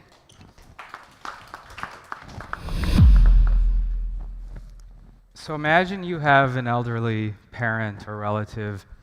They've got some nondescript pain in the stomach. They schedule an appointment with the GI doctor. Maybe it's 2 months out. And in the meantime, they're wondering what's going on. Maybe the doctor puts them on a proton pump inhibitor. They're just imagining what's happening. So they get there. There's anesthesia. There's a room, invasive procedure. And then 80% of the time, they don't find anything. So health systems resources are used. The doctor is spending a lot of time doing basic plumbing to no avail. And patients in no better position than they started with. So at Endiatix, what we've developed and are bringing to market in the middle of 26 is a real-time, high-quality video endoscopic capsule. And unlike other capsules that have been on the market for quite some time, this is directive. You can drive it around, you get real-time wireless video, the whole exam is 10 minutes. So imagine you're a physician in a practice, and maybe you're doing a dozen or 2 dozen traditional endoscopies a day and trying to squeeze in the more sort of impactful interventional procedures. And now you've got a room with maybe 10 stations, and your technician or nurse is doing 50 of them a day or more. So you're saving time and money for the doctors. They're able to do more impactful procedures. Patients, less risk, less anesthesia. Imagine a couple years out from now, instead of going to the office, you have a telemedicine appointment with your physician. They prescribe it. The next day it's delivered to you in the mail. You take a glass of water, you swallow it, and this thing is driving around with its propellers autonomously. And you've got image recognition, you're finding stuff. So we're not proposing to replace traditional endoscopy, but we are certainly proposing that we can quadruple or quintuple the number of procedures in any given facility. We could bring the cost down, we can increase access, we can go to developing countries, we can save money and increase efficiency in developed markets as well. If you think of the broader context, in most countries in the world, you've got aging populations, you've got shortages of doctors. So we strongly believe robotics is the answer, automation. Thank you. Thank you. Can I... What is the traction that you have except the product? So we've done feasibility studies, well-tolerated, good visualization. We have issued patents. We have done all the bench testing and third-party safety testing. We are filing our first 510K planned in second quarter of 26. So what is the revenue model? I'm sorry? The revenue model. Do you plan to earn money? Sorry, I could. Oh, revenue model. Yeah, so there's a wireless tablet, and we may lease those. We may lease them for nothing, depending on the volume of capsules that they purchase. So outside of the US, we're going to largely go with distributors. We go to trade shows. We're building relationship. There's tremendous interest. I think it's sort of obvious and intuitive. So we'll use distributors outside of the US, and in the US, we'll initially go to direct and then look for a partner. So how have you evaluated the repercussions of this? The repercussions? When it goes inside the body? Yes. What happens at the body? What are the repercussions, plus or minus?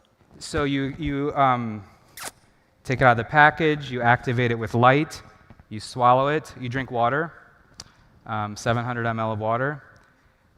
Instantly, you're getting real-time video. It's sending it to the tablet. No belt, just this wireless tablet. And then you're in the stomach, and it drives around for 10 minutes, and then that's it. The battery dies, you pass it out. In future versions, we can modulate the battery so that you can perhaps do the rest of the small bowel and the colon. So we're looking at other applications, and then we also have issued patents on taking biopsies. And what do you envision on the cost of this? So there is existing reimbursement in the US for capsule endoscopy. We'll sort of piggyback on that, and then we'll look to get specific codes later. We want to just price it competitively. I think for every different health system and country, we'll price it accordingly. So I think you got me really with your story. I was following you. It's super inspirational. And knowing this type of exam, really, that would be amazing, right? Now, besides the inspiration, I liked a little bit the presentation. What's the plan for adoption of such a solution in the point of care? Have you thought through, because you're still ongoing the 510K, right? So you haven't really gotten any data yet, or like, where are you, in terms of how you're going to Yeah, we've done a lot of healthcare reimbursement analysis. We've spoken to many KOLs. We're developing a calculator that shows that they can triple their profitability and triple their output, their throughput. And so it's very compelling. Yeah. Thank you very much. Thank you. Next up, we have Opportunity Health. So please welcome Nicolas Lopez de Aguileta Castanto, the CTO.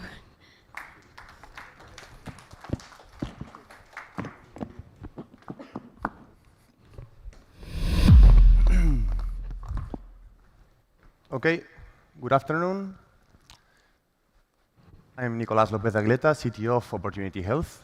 Imagine that you are having a family dinner with your kids, and suddenly you eat something and it gets stuck in your throat, okay? You cannot breathe anyway. Silence, panic. What do? You know the Heimlich maneuver, but maybe you don't know how to perform it very well. So that's why we created Yarnasa. The first automatic de-choking device. So choking is a real serious problem. Just in Europe, you have more than 29 deaths every day. It's the third cause of non-natural death, and usually you have only 4 minutes until you still start having like brain damage, and the ambulance usually takes around 8 minutes to reach. So Yarnasa is the first automatic de-choking device. It's a very easy to use device. You just need to activate, put it on your mouth, and it creates a big suction. It uses the Venturi effect, mechanical effect, no electronic. Okay, it's only mechanics. And it's also available for self-applicable, okay? Our system is patented as well. And against our competitors, you don't need physical effort. You don't need training for using our device. That's the main point. We think in restaurants, hotels, also in the planes companies, as well as kindergartens or nursing homes, because the 90% of the choking occurs in elderly people. We are planning a similar solution for the business plan as the automatic defibrillator, a renting system, like a ready-to-use device with a biannual replacement or upper-use replacement. And, well, we think that also it fits very well in the GCC countries. Now we are in the pilot industrial design. You have seen the functional prototype. This is the pilot industrial design.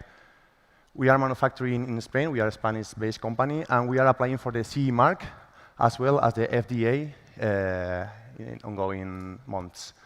We are going to do preclinical trials for the efficacy of our device. And for that, we have big partners, university partners as well, helping us, and key opinion leaders. And of course, a big advisory board, key opinion leader, and a small but very effective team. Thank you very much. On the clinical, you said you are about to do preclinical study, so Yes. you don't have any study yet. Yes. Completed. We tested like a pilot study, preclinical study in some cadaveric models. Data, how many? Like, Sorry? what's the size of the study or pilot you done? Like, No, we just did in one cadaver. Okay. Now we are in a couple of months. We are starting to do in a bigger N number. So just to correct you, you said automatic. It's not automatic. It has to be manual. That is one. Second, when it is manual, you are creating a suction, and each suction depends on various categories of age. So suction have to be monitored and used based on the physical condition of the patient. So if you just push the lever and suck it, then there could be also a repercussion. Okay, I understood the first one. It is not full automatic, you mean? Yeah. But it is automatic in the sense that you don't need to make physical effort to generate the pressure, okay? Like Heimlich maneuver or the other competitors. You just need to push the button. And in the second one, you mean that depending on the size of your body, you have like this variability to perform more or less pressure, right? Okay, we are first certificating our product for adults, it's easily also, and then for small children. But we are, because we have many options to punch, with one only, you get a small amount, and if you get more, you increase the pressure. So we play with that. Okay, logically, if usually people buy such devices only when something happened before. So if there are like only 40,000 cases happening, and you multiply it by $50 or 50 euro, that like your device, it's only 2 million. It's only? 2 million. It's only 2 million, yes. I mean, that was our first business model. We are also planning to sell it directly, and with after it's used, you have to change the CO2 cartridge and the masks, and we will probably go through that market instead of Still very small market. Eh? Still very small market. You have to think about how you will make money actually. No, it's not small. Until it's mandatory, it's small. But it will be more expensive. Not only that money, of course.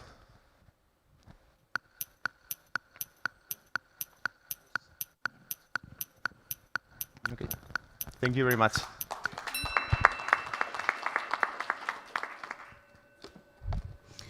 Thank you very much. Okay, on to the next Imagine devices. So please welcome Imran Salafian, the co-founder, president, and CEO. Over to you.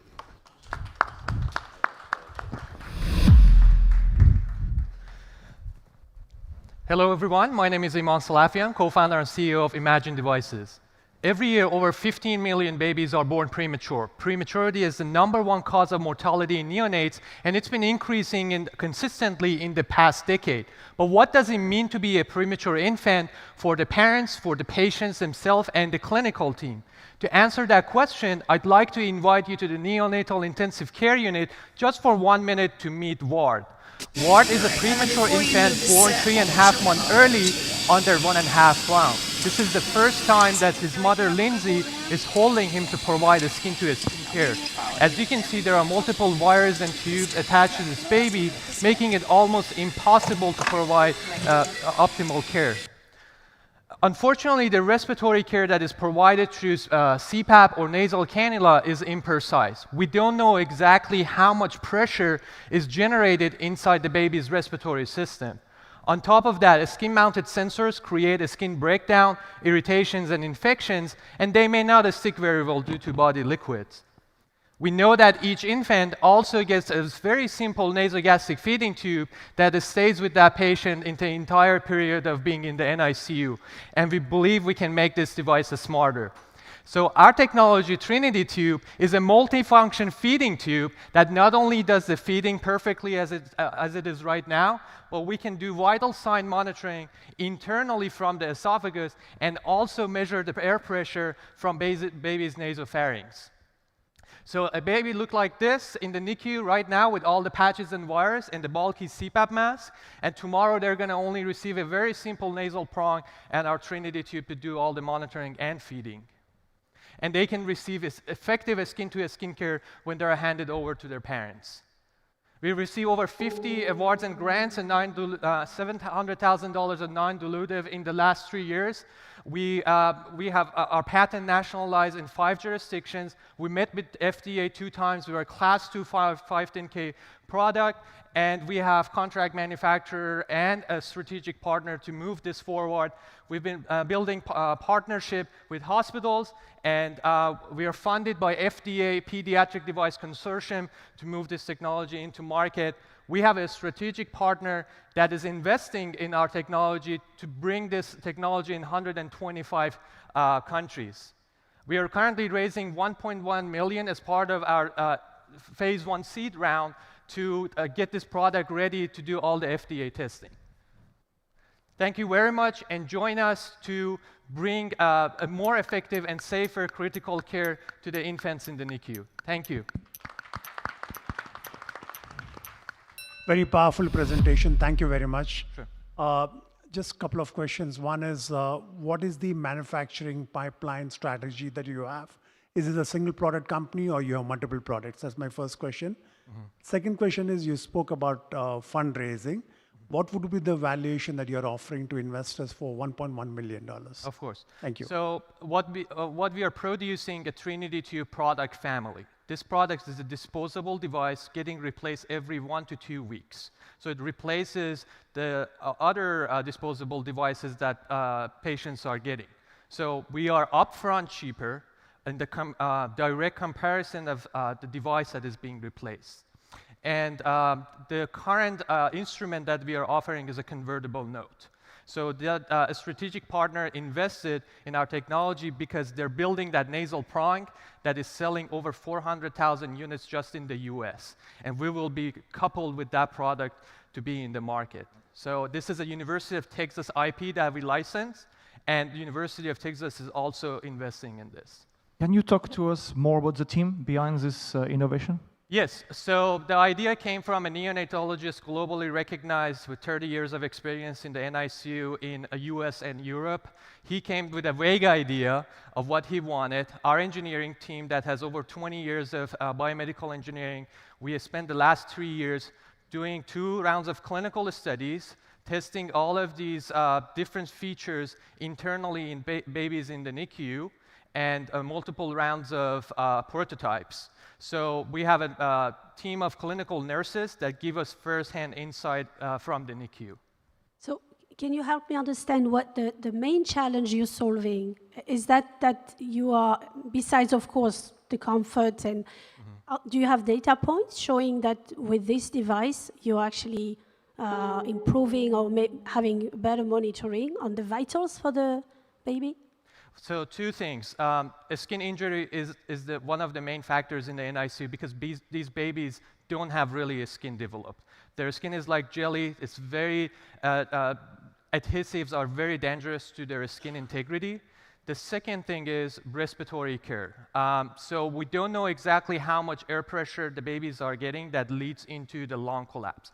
For every single feature and the benefit that we are targeting, we have papers published, and there are papers and studies available that show how many times skin injuries happen, how many of those lead into bloodstream infection. Just avoiding bloodstream infection is $60,000 cost per case for the hospital. Okay, got it. Thank you. Does the manufacturing partner have a right of first refusal and block you from an exit strategy? No. No. No. Thank you. Thank you. Thank you. Thank you, Iman. Next up, we have Zero Brush. So I'll hand over to Akash Pai, the founder and Chief Technology and Product Officer. So good afternoon, everyone. My name is Akash Pai. I'm one of the founders of Zero Brush, where our mission is to redefine your oral care. So first, let's get into a little bit of the problem. Our founder, who's a dentist, and she's been running a practice for 25, 30 years. The problem we face is, and I'm happy to say, all of us face it here. Your tooth has 7 surfaces to it.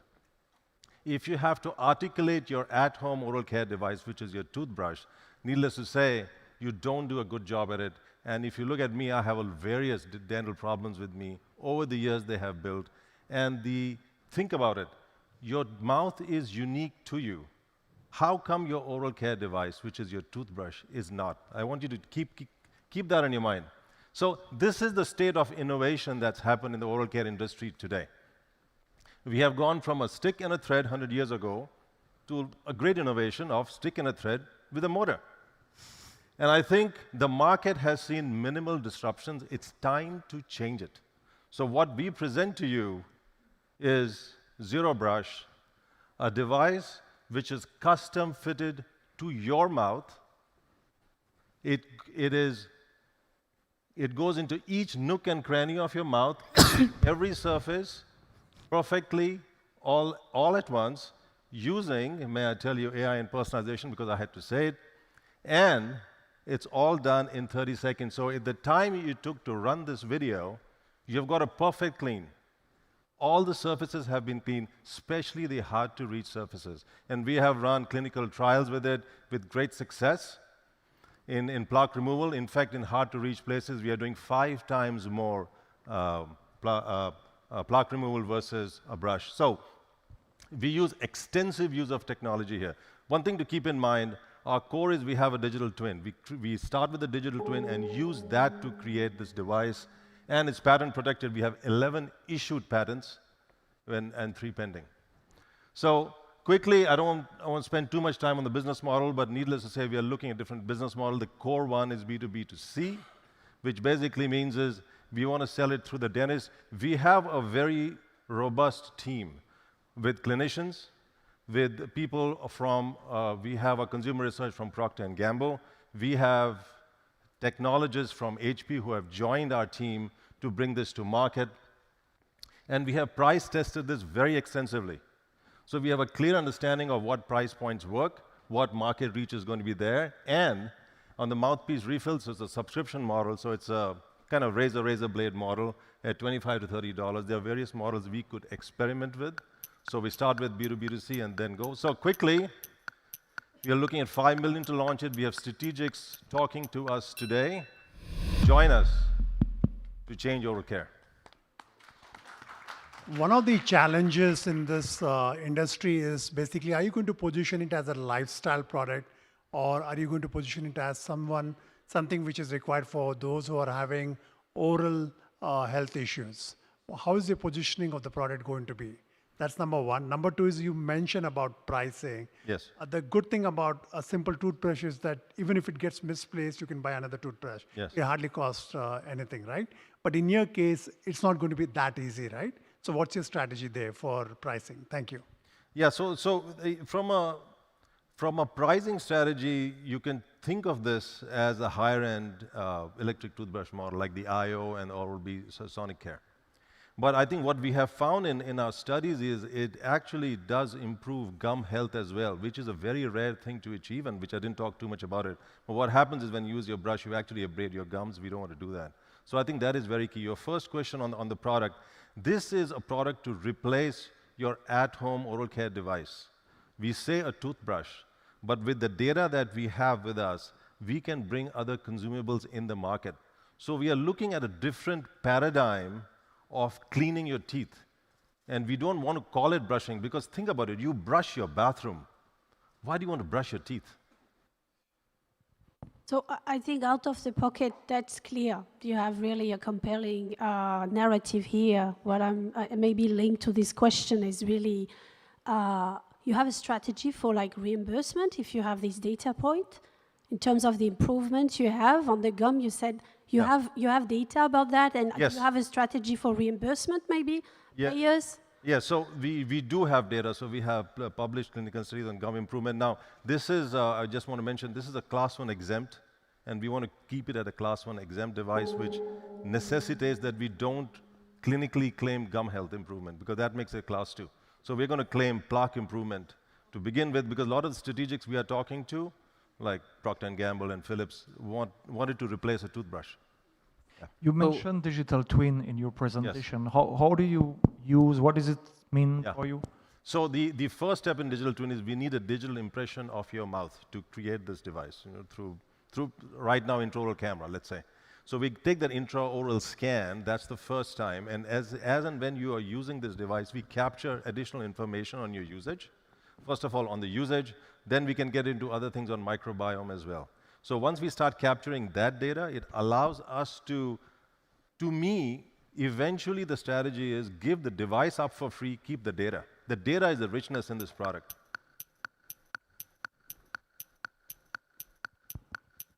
Thank you. Much. Thank you. Thank you. And next up, we have COMED Health with Louisa Dobre, founder and CEO and chair of the board. So over to you. Thank you.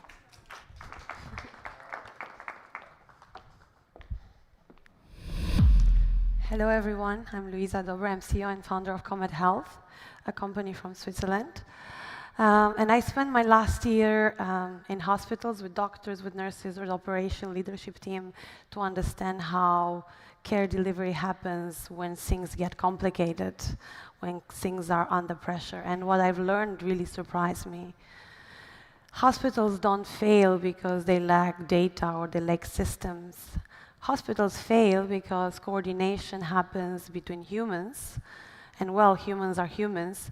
Although modern hospitals have a lot of different systems, a lot of technology, humans still need to stitch the communication on the hallway of the hospitals across shift departments and so on.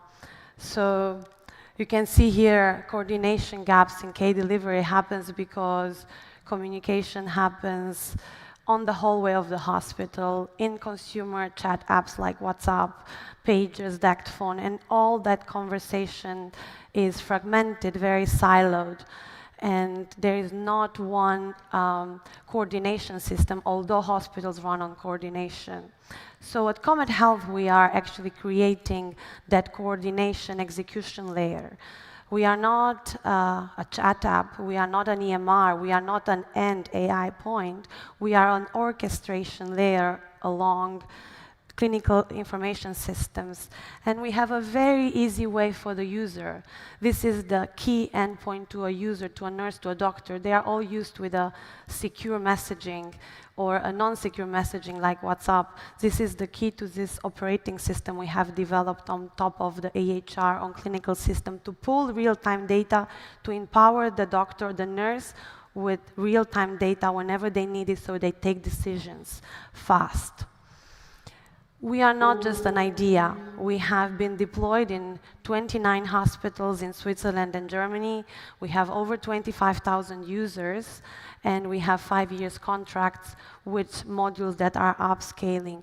And what we have learned that our platform is actually loved by nurses and doctors because we developed it with them.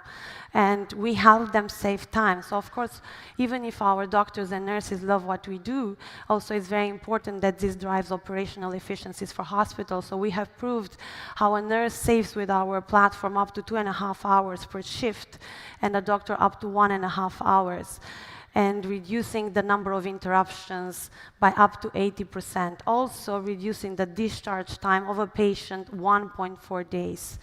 So why now? Why GCC? We are based in Switzerland, and now we are entering the market with proven pipeline with agreed first customers, because there is a leadership in this market pushing this type of solution.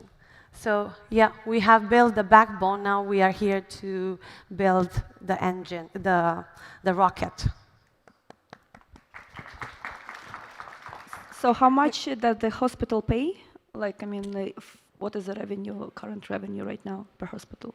So depending on the size of the hospital, we are a SaaS platform, so we have different modules. On an average, a hospital with 1,000 users will pay somewhere around 200,000 per hospital.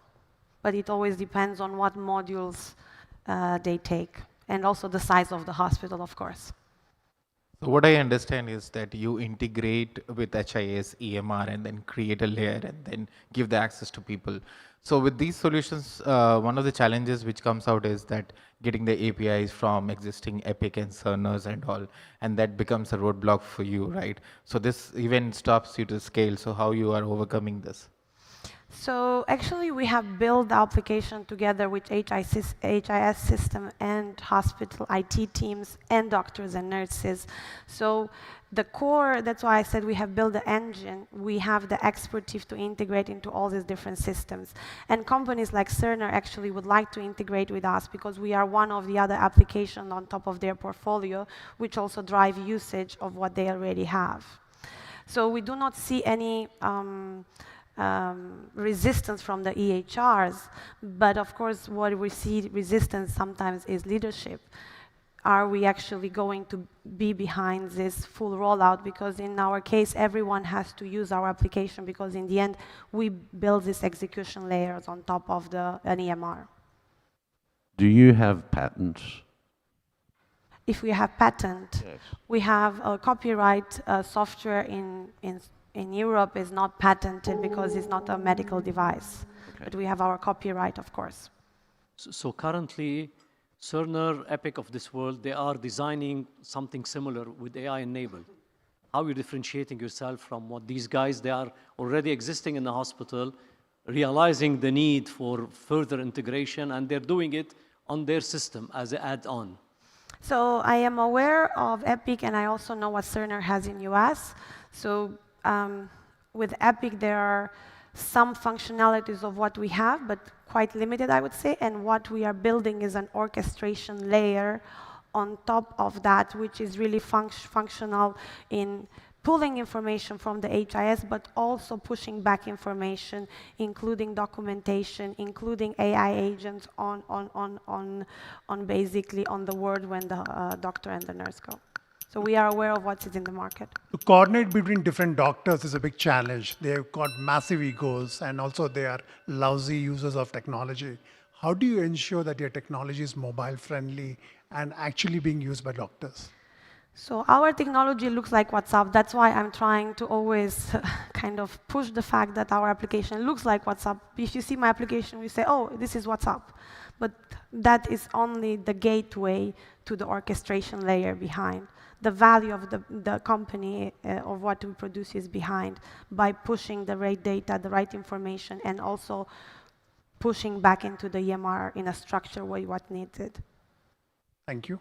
Is there an integration cost before the SaaS? Yes, there is an integration, is an upfront cost that the hospitals pay when we first do the integration.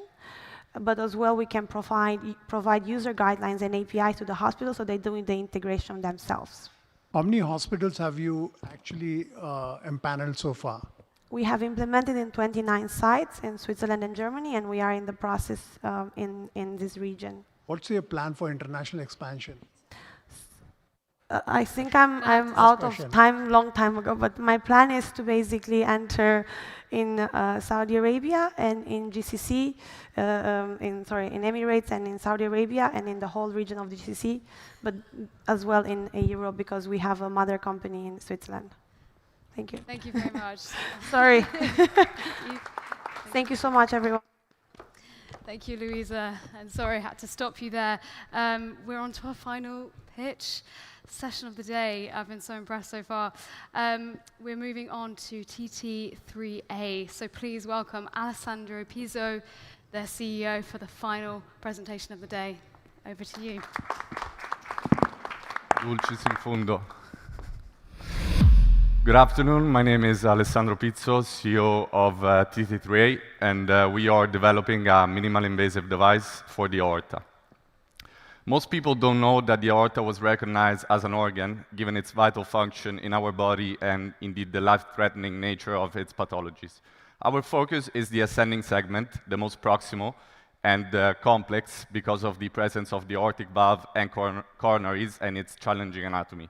In the last 35 years, we have witnessed the rapid growth of endovascular treatment in the aortic space. What is left today is the ascending aorta, really the last frontier in cardiovascular, because it still lacks approved devices for its pathologies, aneurysm and dissections that, if untreated, are deadly.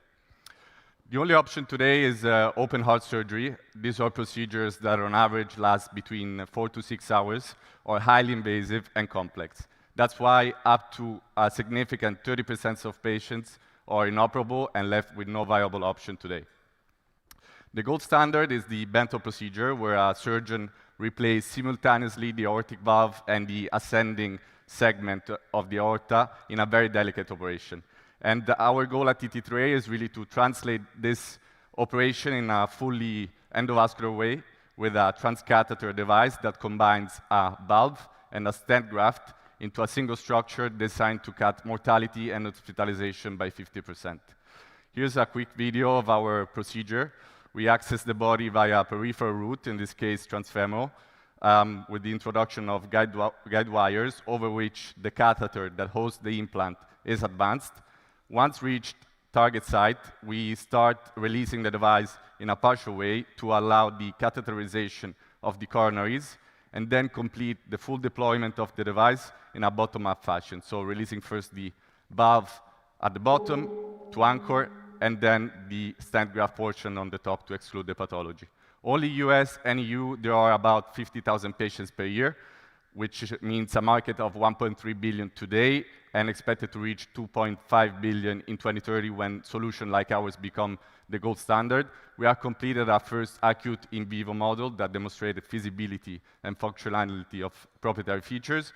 And we're now raising a 2 million seed round to finance preclinical activities and reach target our first human case in 2028 and become ready for market approval between 2030 and 2032.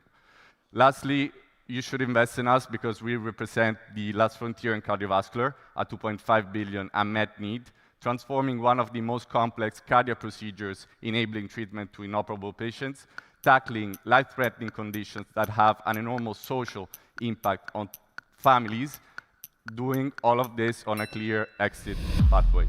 Thank you. Do you have a management team?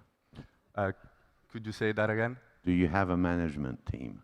A management team, yes, we have a management team. We are full-time, myself and a PhD engineer in cardiovascular sciences, supported by consultants that help us on regulatory, strategy, IP, as well as a clinical board of cardiologists, surgeons, both cardiac and vascular. Thank you. This is going to be class 3. What's plus 3? Class 3. Class 3, of course, yes. So the use of fund for the 2 million is going to go for? The preclinical. Until market, we estimate 30 to 40 million in equity plus non-dilutive funding for both Europe and US.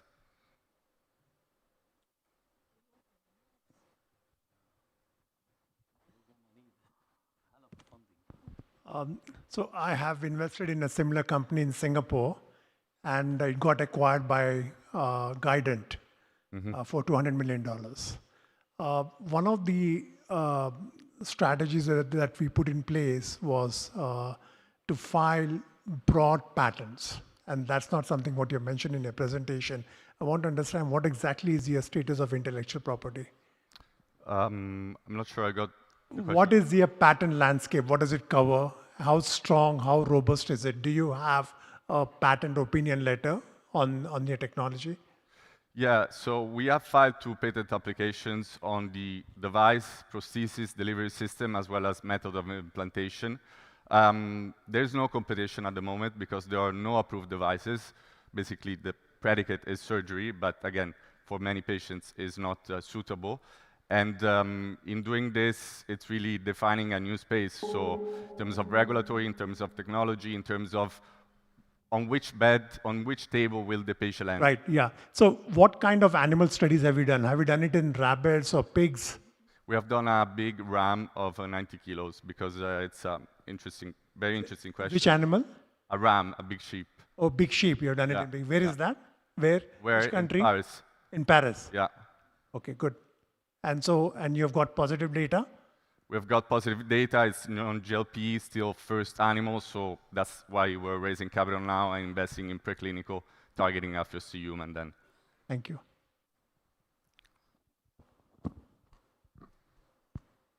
I think few companies are trying to achieve that. How do you plan to beat your competition? Competition meaning other startups that are trying to do this. It's basically on all technology and design, and the choices we're going to make on regulatory affairs. We will be targeting humanitarian device exemption, so orphan medical device, targeting first aneurysm and then dissections, which will expedite a lot the market access pathway. Thank you. Thank you very much. Thank you, Alessandro. Thank you, everyone, for the incredible presentations. You know, it's not easy to do it in such a short time frame, and thank you to our judges for the questions. So my colleagues are now collecting your scores, and we'll be calculating the results. While we do this, I've got a few questions for the judges, so you've got some more airtime while we calculate that. So I'm just going to pose a few questions to you. So what red flags do you see most often in MedTech that hold you back from investing? Does anyone want to give some insights? Well, I can actually give I can share a few points, 2 points, very important points based on the presentations, the 10 companies that I've presented today. First and foremost, if you need any investment from an investor, you have to quickly show the power of customers' validation. There were a couple of presentations that had customers and validation from customers or partnerships. That to me is the single biggest factor for me to determine whether this is good enough for me to invest or not. That's my first point.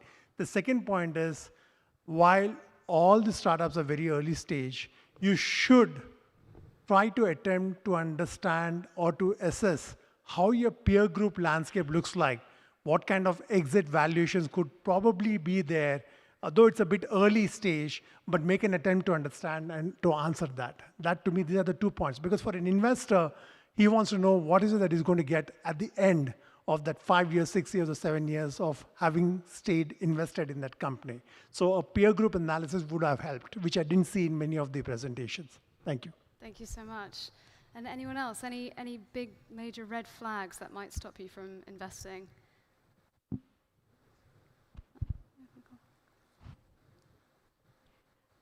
I'm happy to add. I don't have to stand. Do I have to stand? Okay. From my perspective, what we don't take time to really consider is the adoption. So even when you, as a big pharma, they work in solution, right? They invest a lot of money. So money, talents is not the issue. And we realize that even if you inject all this, you go to the point of care, your solution is not adopted by the physician or pathologist or labs. You haven't thought through the whole infrastructure and ecosystem for the adoption. So let's not neglect that aspect of how your solution will be adopted in the point of care. Thank you so much. And did you have a point you wanted to add there? No, I want to say technology is moving fast. For me, it's very important to understand the commercialization strategy, how fast we can start commercialization before we're disrupted again.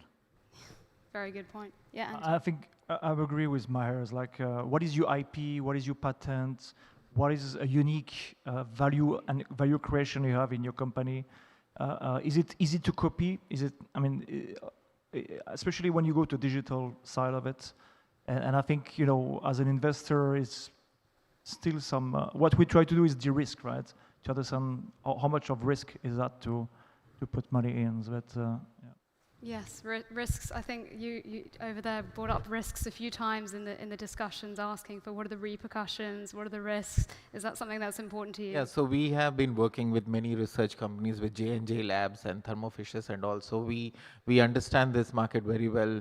And most of the research-based companies, they always try to pitch and impress the investors that they'll be producing the drug and go to the market and all that. But that's not the right strategy, because big giants are sitting and you're trying to compete and going to the market. That's not practically possible.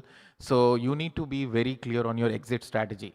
So if you're putting the money and asking the investor to invest in the money on high risk business, you need to be very clear on how you're going to get exit, and of course how you're going to utilize the funds, and how you're reaching to certain stage, because you know everybody talks about getting FDA. That's a long game. Investor looks for a certainty and then exit. So they should be very practical, talking about the preclinical stage and then IND stage, and then I'm talking to these are the ecosystems where I'm looking for an exit. So that's how the investor wishes to look upon. Yep. Thank you. Yeah, I think these are all words that we'd be familiar with: exit strategy, validation, risks, IP. Do you have any other advice for our founders? I think team capacity and building that was also brought up. Any thoughts on that and other advice for our founders? Yeah, so you will get the exit only when you have a good team, that's for sure. And then of course the IP, and then the data. So if you have these three parameters set, then definitely you get a higher probability of getting an exit. Sounds good. I think we're still calculating the results. Just one advice. I think it's very tactical, but understanding on which criteria they will be evaluated by the judges is very important, because some of the startups didn't cover the part we have to vote for. So I think this is, you know, and just you should emphasize it, and you get a great mark as well. That's a good point. Yeah, which are the factors of success and how we're measuring that? So if you were in an entrepreneur's shoes, what would you be most focused on when you're running a startup? I know we've covered a bit of that, but is there anything that you would personally focus on really driving forward if you were in their shoes? I can jump in here. Good luck. Please. Go for it. I'll go after. Then I'll steal some of your ideas. I mean, obviously, going back to team, you know, having the mixture of, you know, clinical engineering, commercial, finance, et cetera, like having that good blend of experience is obviously very, very important, especially in medical. But I think most, especially early stage founders that I talk to, will spend far more time obsessing over the product and the clinical and the technical sides, and don't appreciate the more commercial sides. And most second-time founders who've gone through that will actually focus much more around the commercial and the go-to-market, et cetera, because it's really damn hard to do it and really understand how the money flows and use that to actually get to market. So before building absolutely anything and spending $1 on it, just like really go out, understand the market, and focus on the whole commercial process, because that's actually what's going to build the business. How do you balance that then with the R&D? Because obviously there's an exploration phase when you do have to do the research and do the technical validation. How do you balance that with the commercial? You know, there's like the old adage of like measure twice, cut once, and I feel like that same thing can be applied to market research. So like I think you should really go out and be iterating with your understanding of the market, validating different hypotheses, and then go and start building, and do that by building with customers. Right, okay, we're ready. I'm going to invite Julia onto the stage to present the results of the competition. The big moment is here. Ladies and gentlemen, I want to first thank you. I know it's been a long week and a long, full, productive, for some of you 3, for some of you 5, and even more days. I'm very happy to see such a full room, and we do have a winner. I do feel even a little bit nervous announcing. I do want to say a huge thank you to all our judging panel. Thank you so much. I know it's not an easy job, and I don't want to be in your seat, to be honest.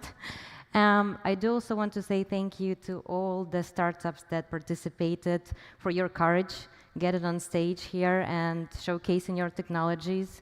I think it was Andrew Glass, the CEO of Vivasure Medical, who actually successfully exited this year, mentioned that the CEO journey is sometimes very lonely, and you need to navigate the team, you need to navigate the board dynamics, you need to fundraise, you need to think about commercialization strategy, regulatory strategy, and you probably have some personal life, hopefully. So I do take off my imaginary hat for you to navigate in all of this, and please don't stop. I think it was Mary McGovern who presented yesterday on the stage, and she said, she's the CEO of Agtech Health Limited, and she said, it may take you 100 pitches, but your investor is somewhere there. So I also want to encourage you, please don't stop doing what you do, because we all rely on those solutions, and we're all looking forward to be clients of yours at some point.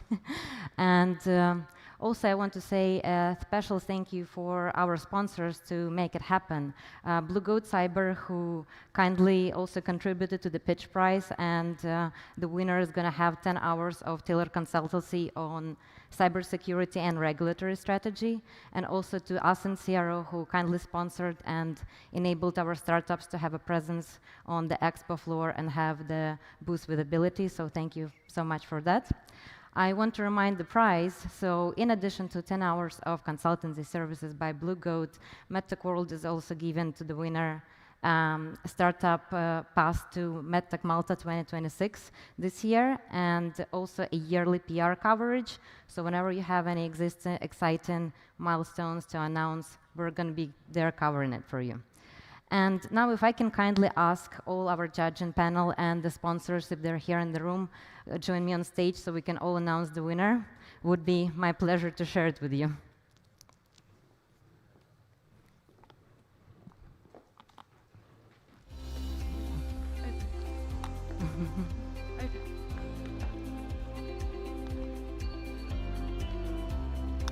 All right.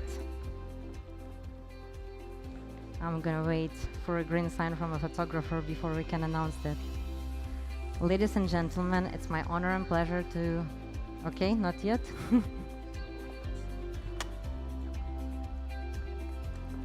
The winner of MedTech World Middle East 2026 Startup Pitch Competition is Synaptica Therapeutics. Please join us on stage.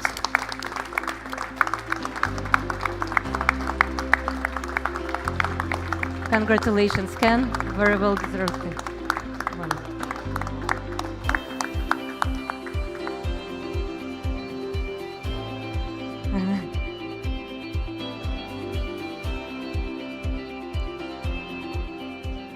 Thank you. Congratulations. No, this is yours.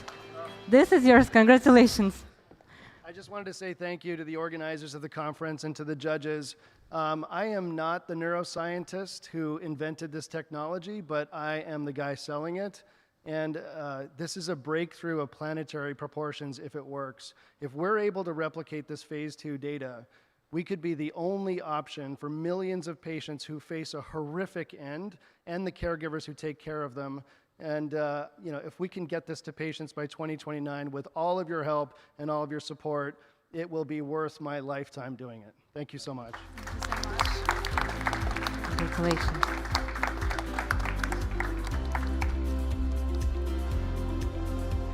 All right. Thank you so much. Yes. Thank you.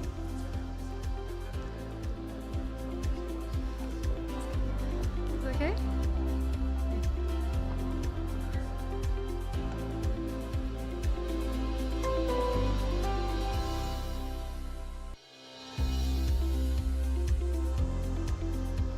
Ladies and gentlemen, now that we wrapped up official our programming, we also have an unofficial meet and greet at the Vista Lounge. We have a sponsor, CF Life Sciences, who at their booth, they have tokens. Please go grab the tokens, continue the conversation in a more relaxed atmosphere, and enjoy the drinks. Thank you for being with us, and have a wonderful rest of your evening. Thank you.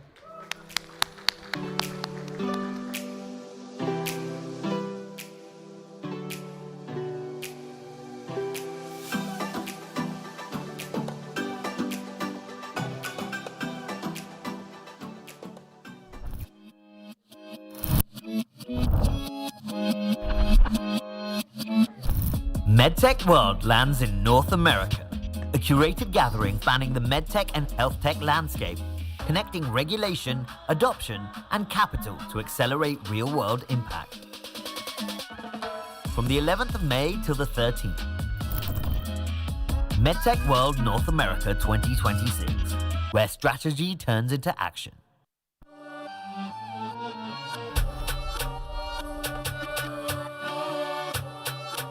The companies that scale from simply a conversation on any of these tables or outside in the hallway to eventually forming a partnership, a synergy, a medical device reaching the patient's bedside.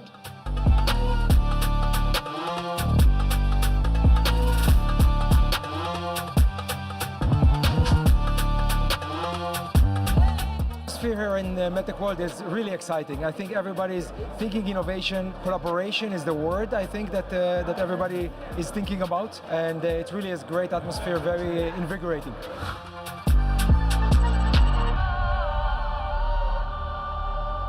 When you attend an event, it has to be intentional, and you're looking to understand, what is moving the needle, the why, what, and how of the GCC market. Then this is the place to come. Thank you for your support and thank you for making this evening happen.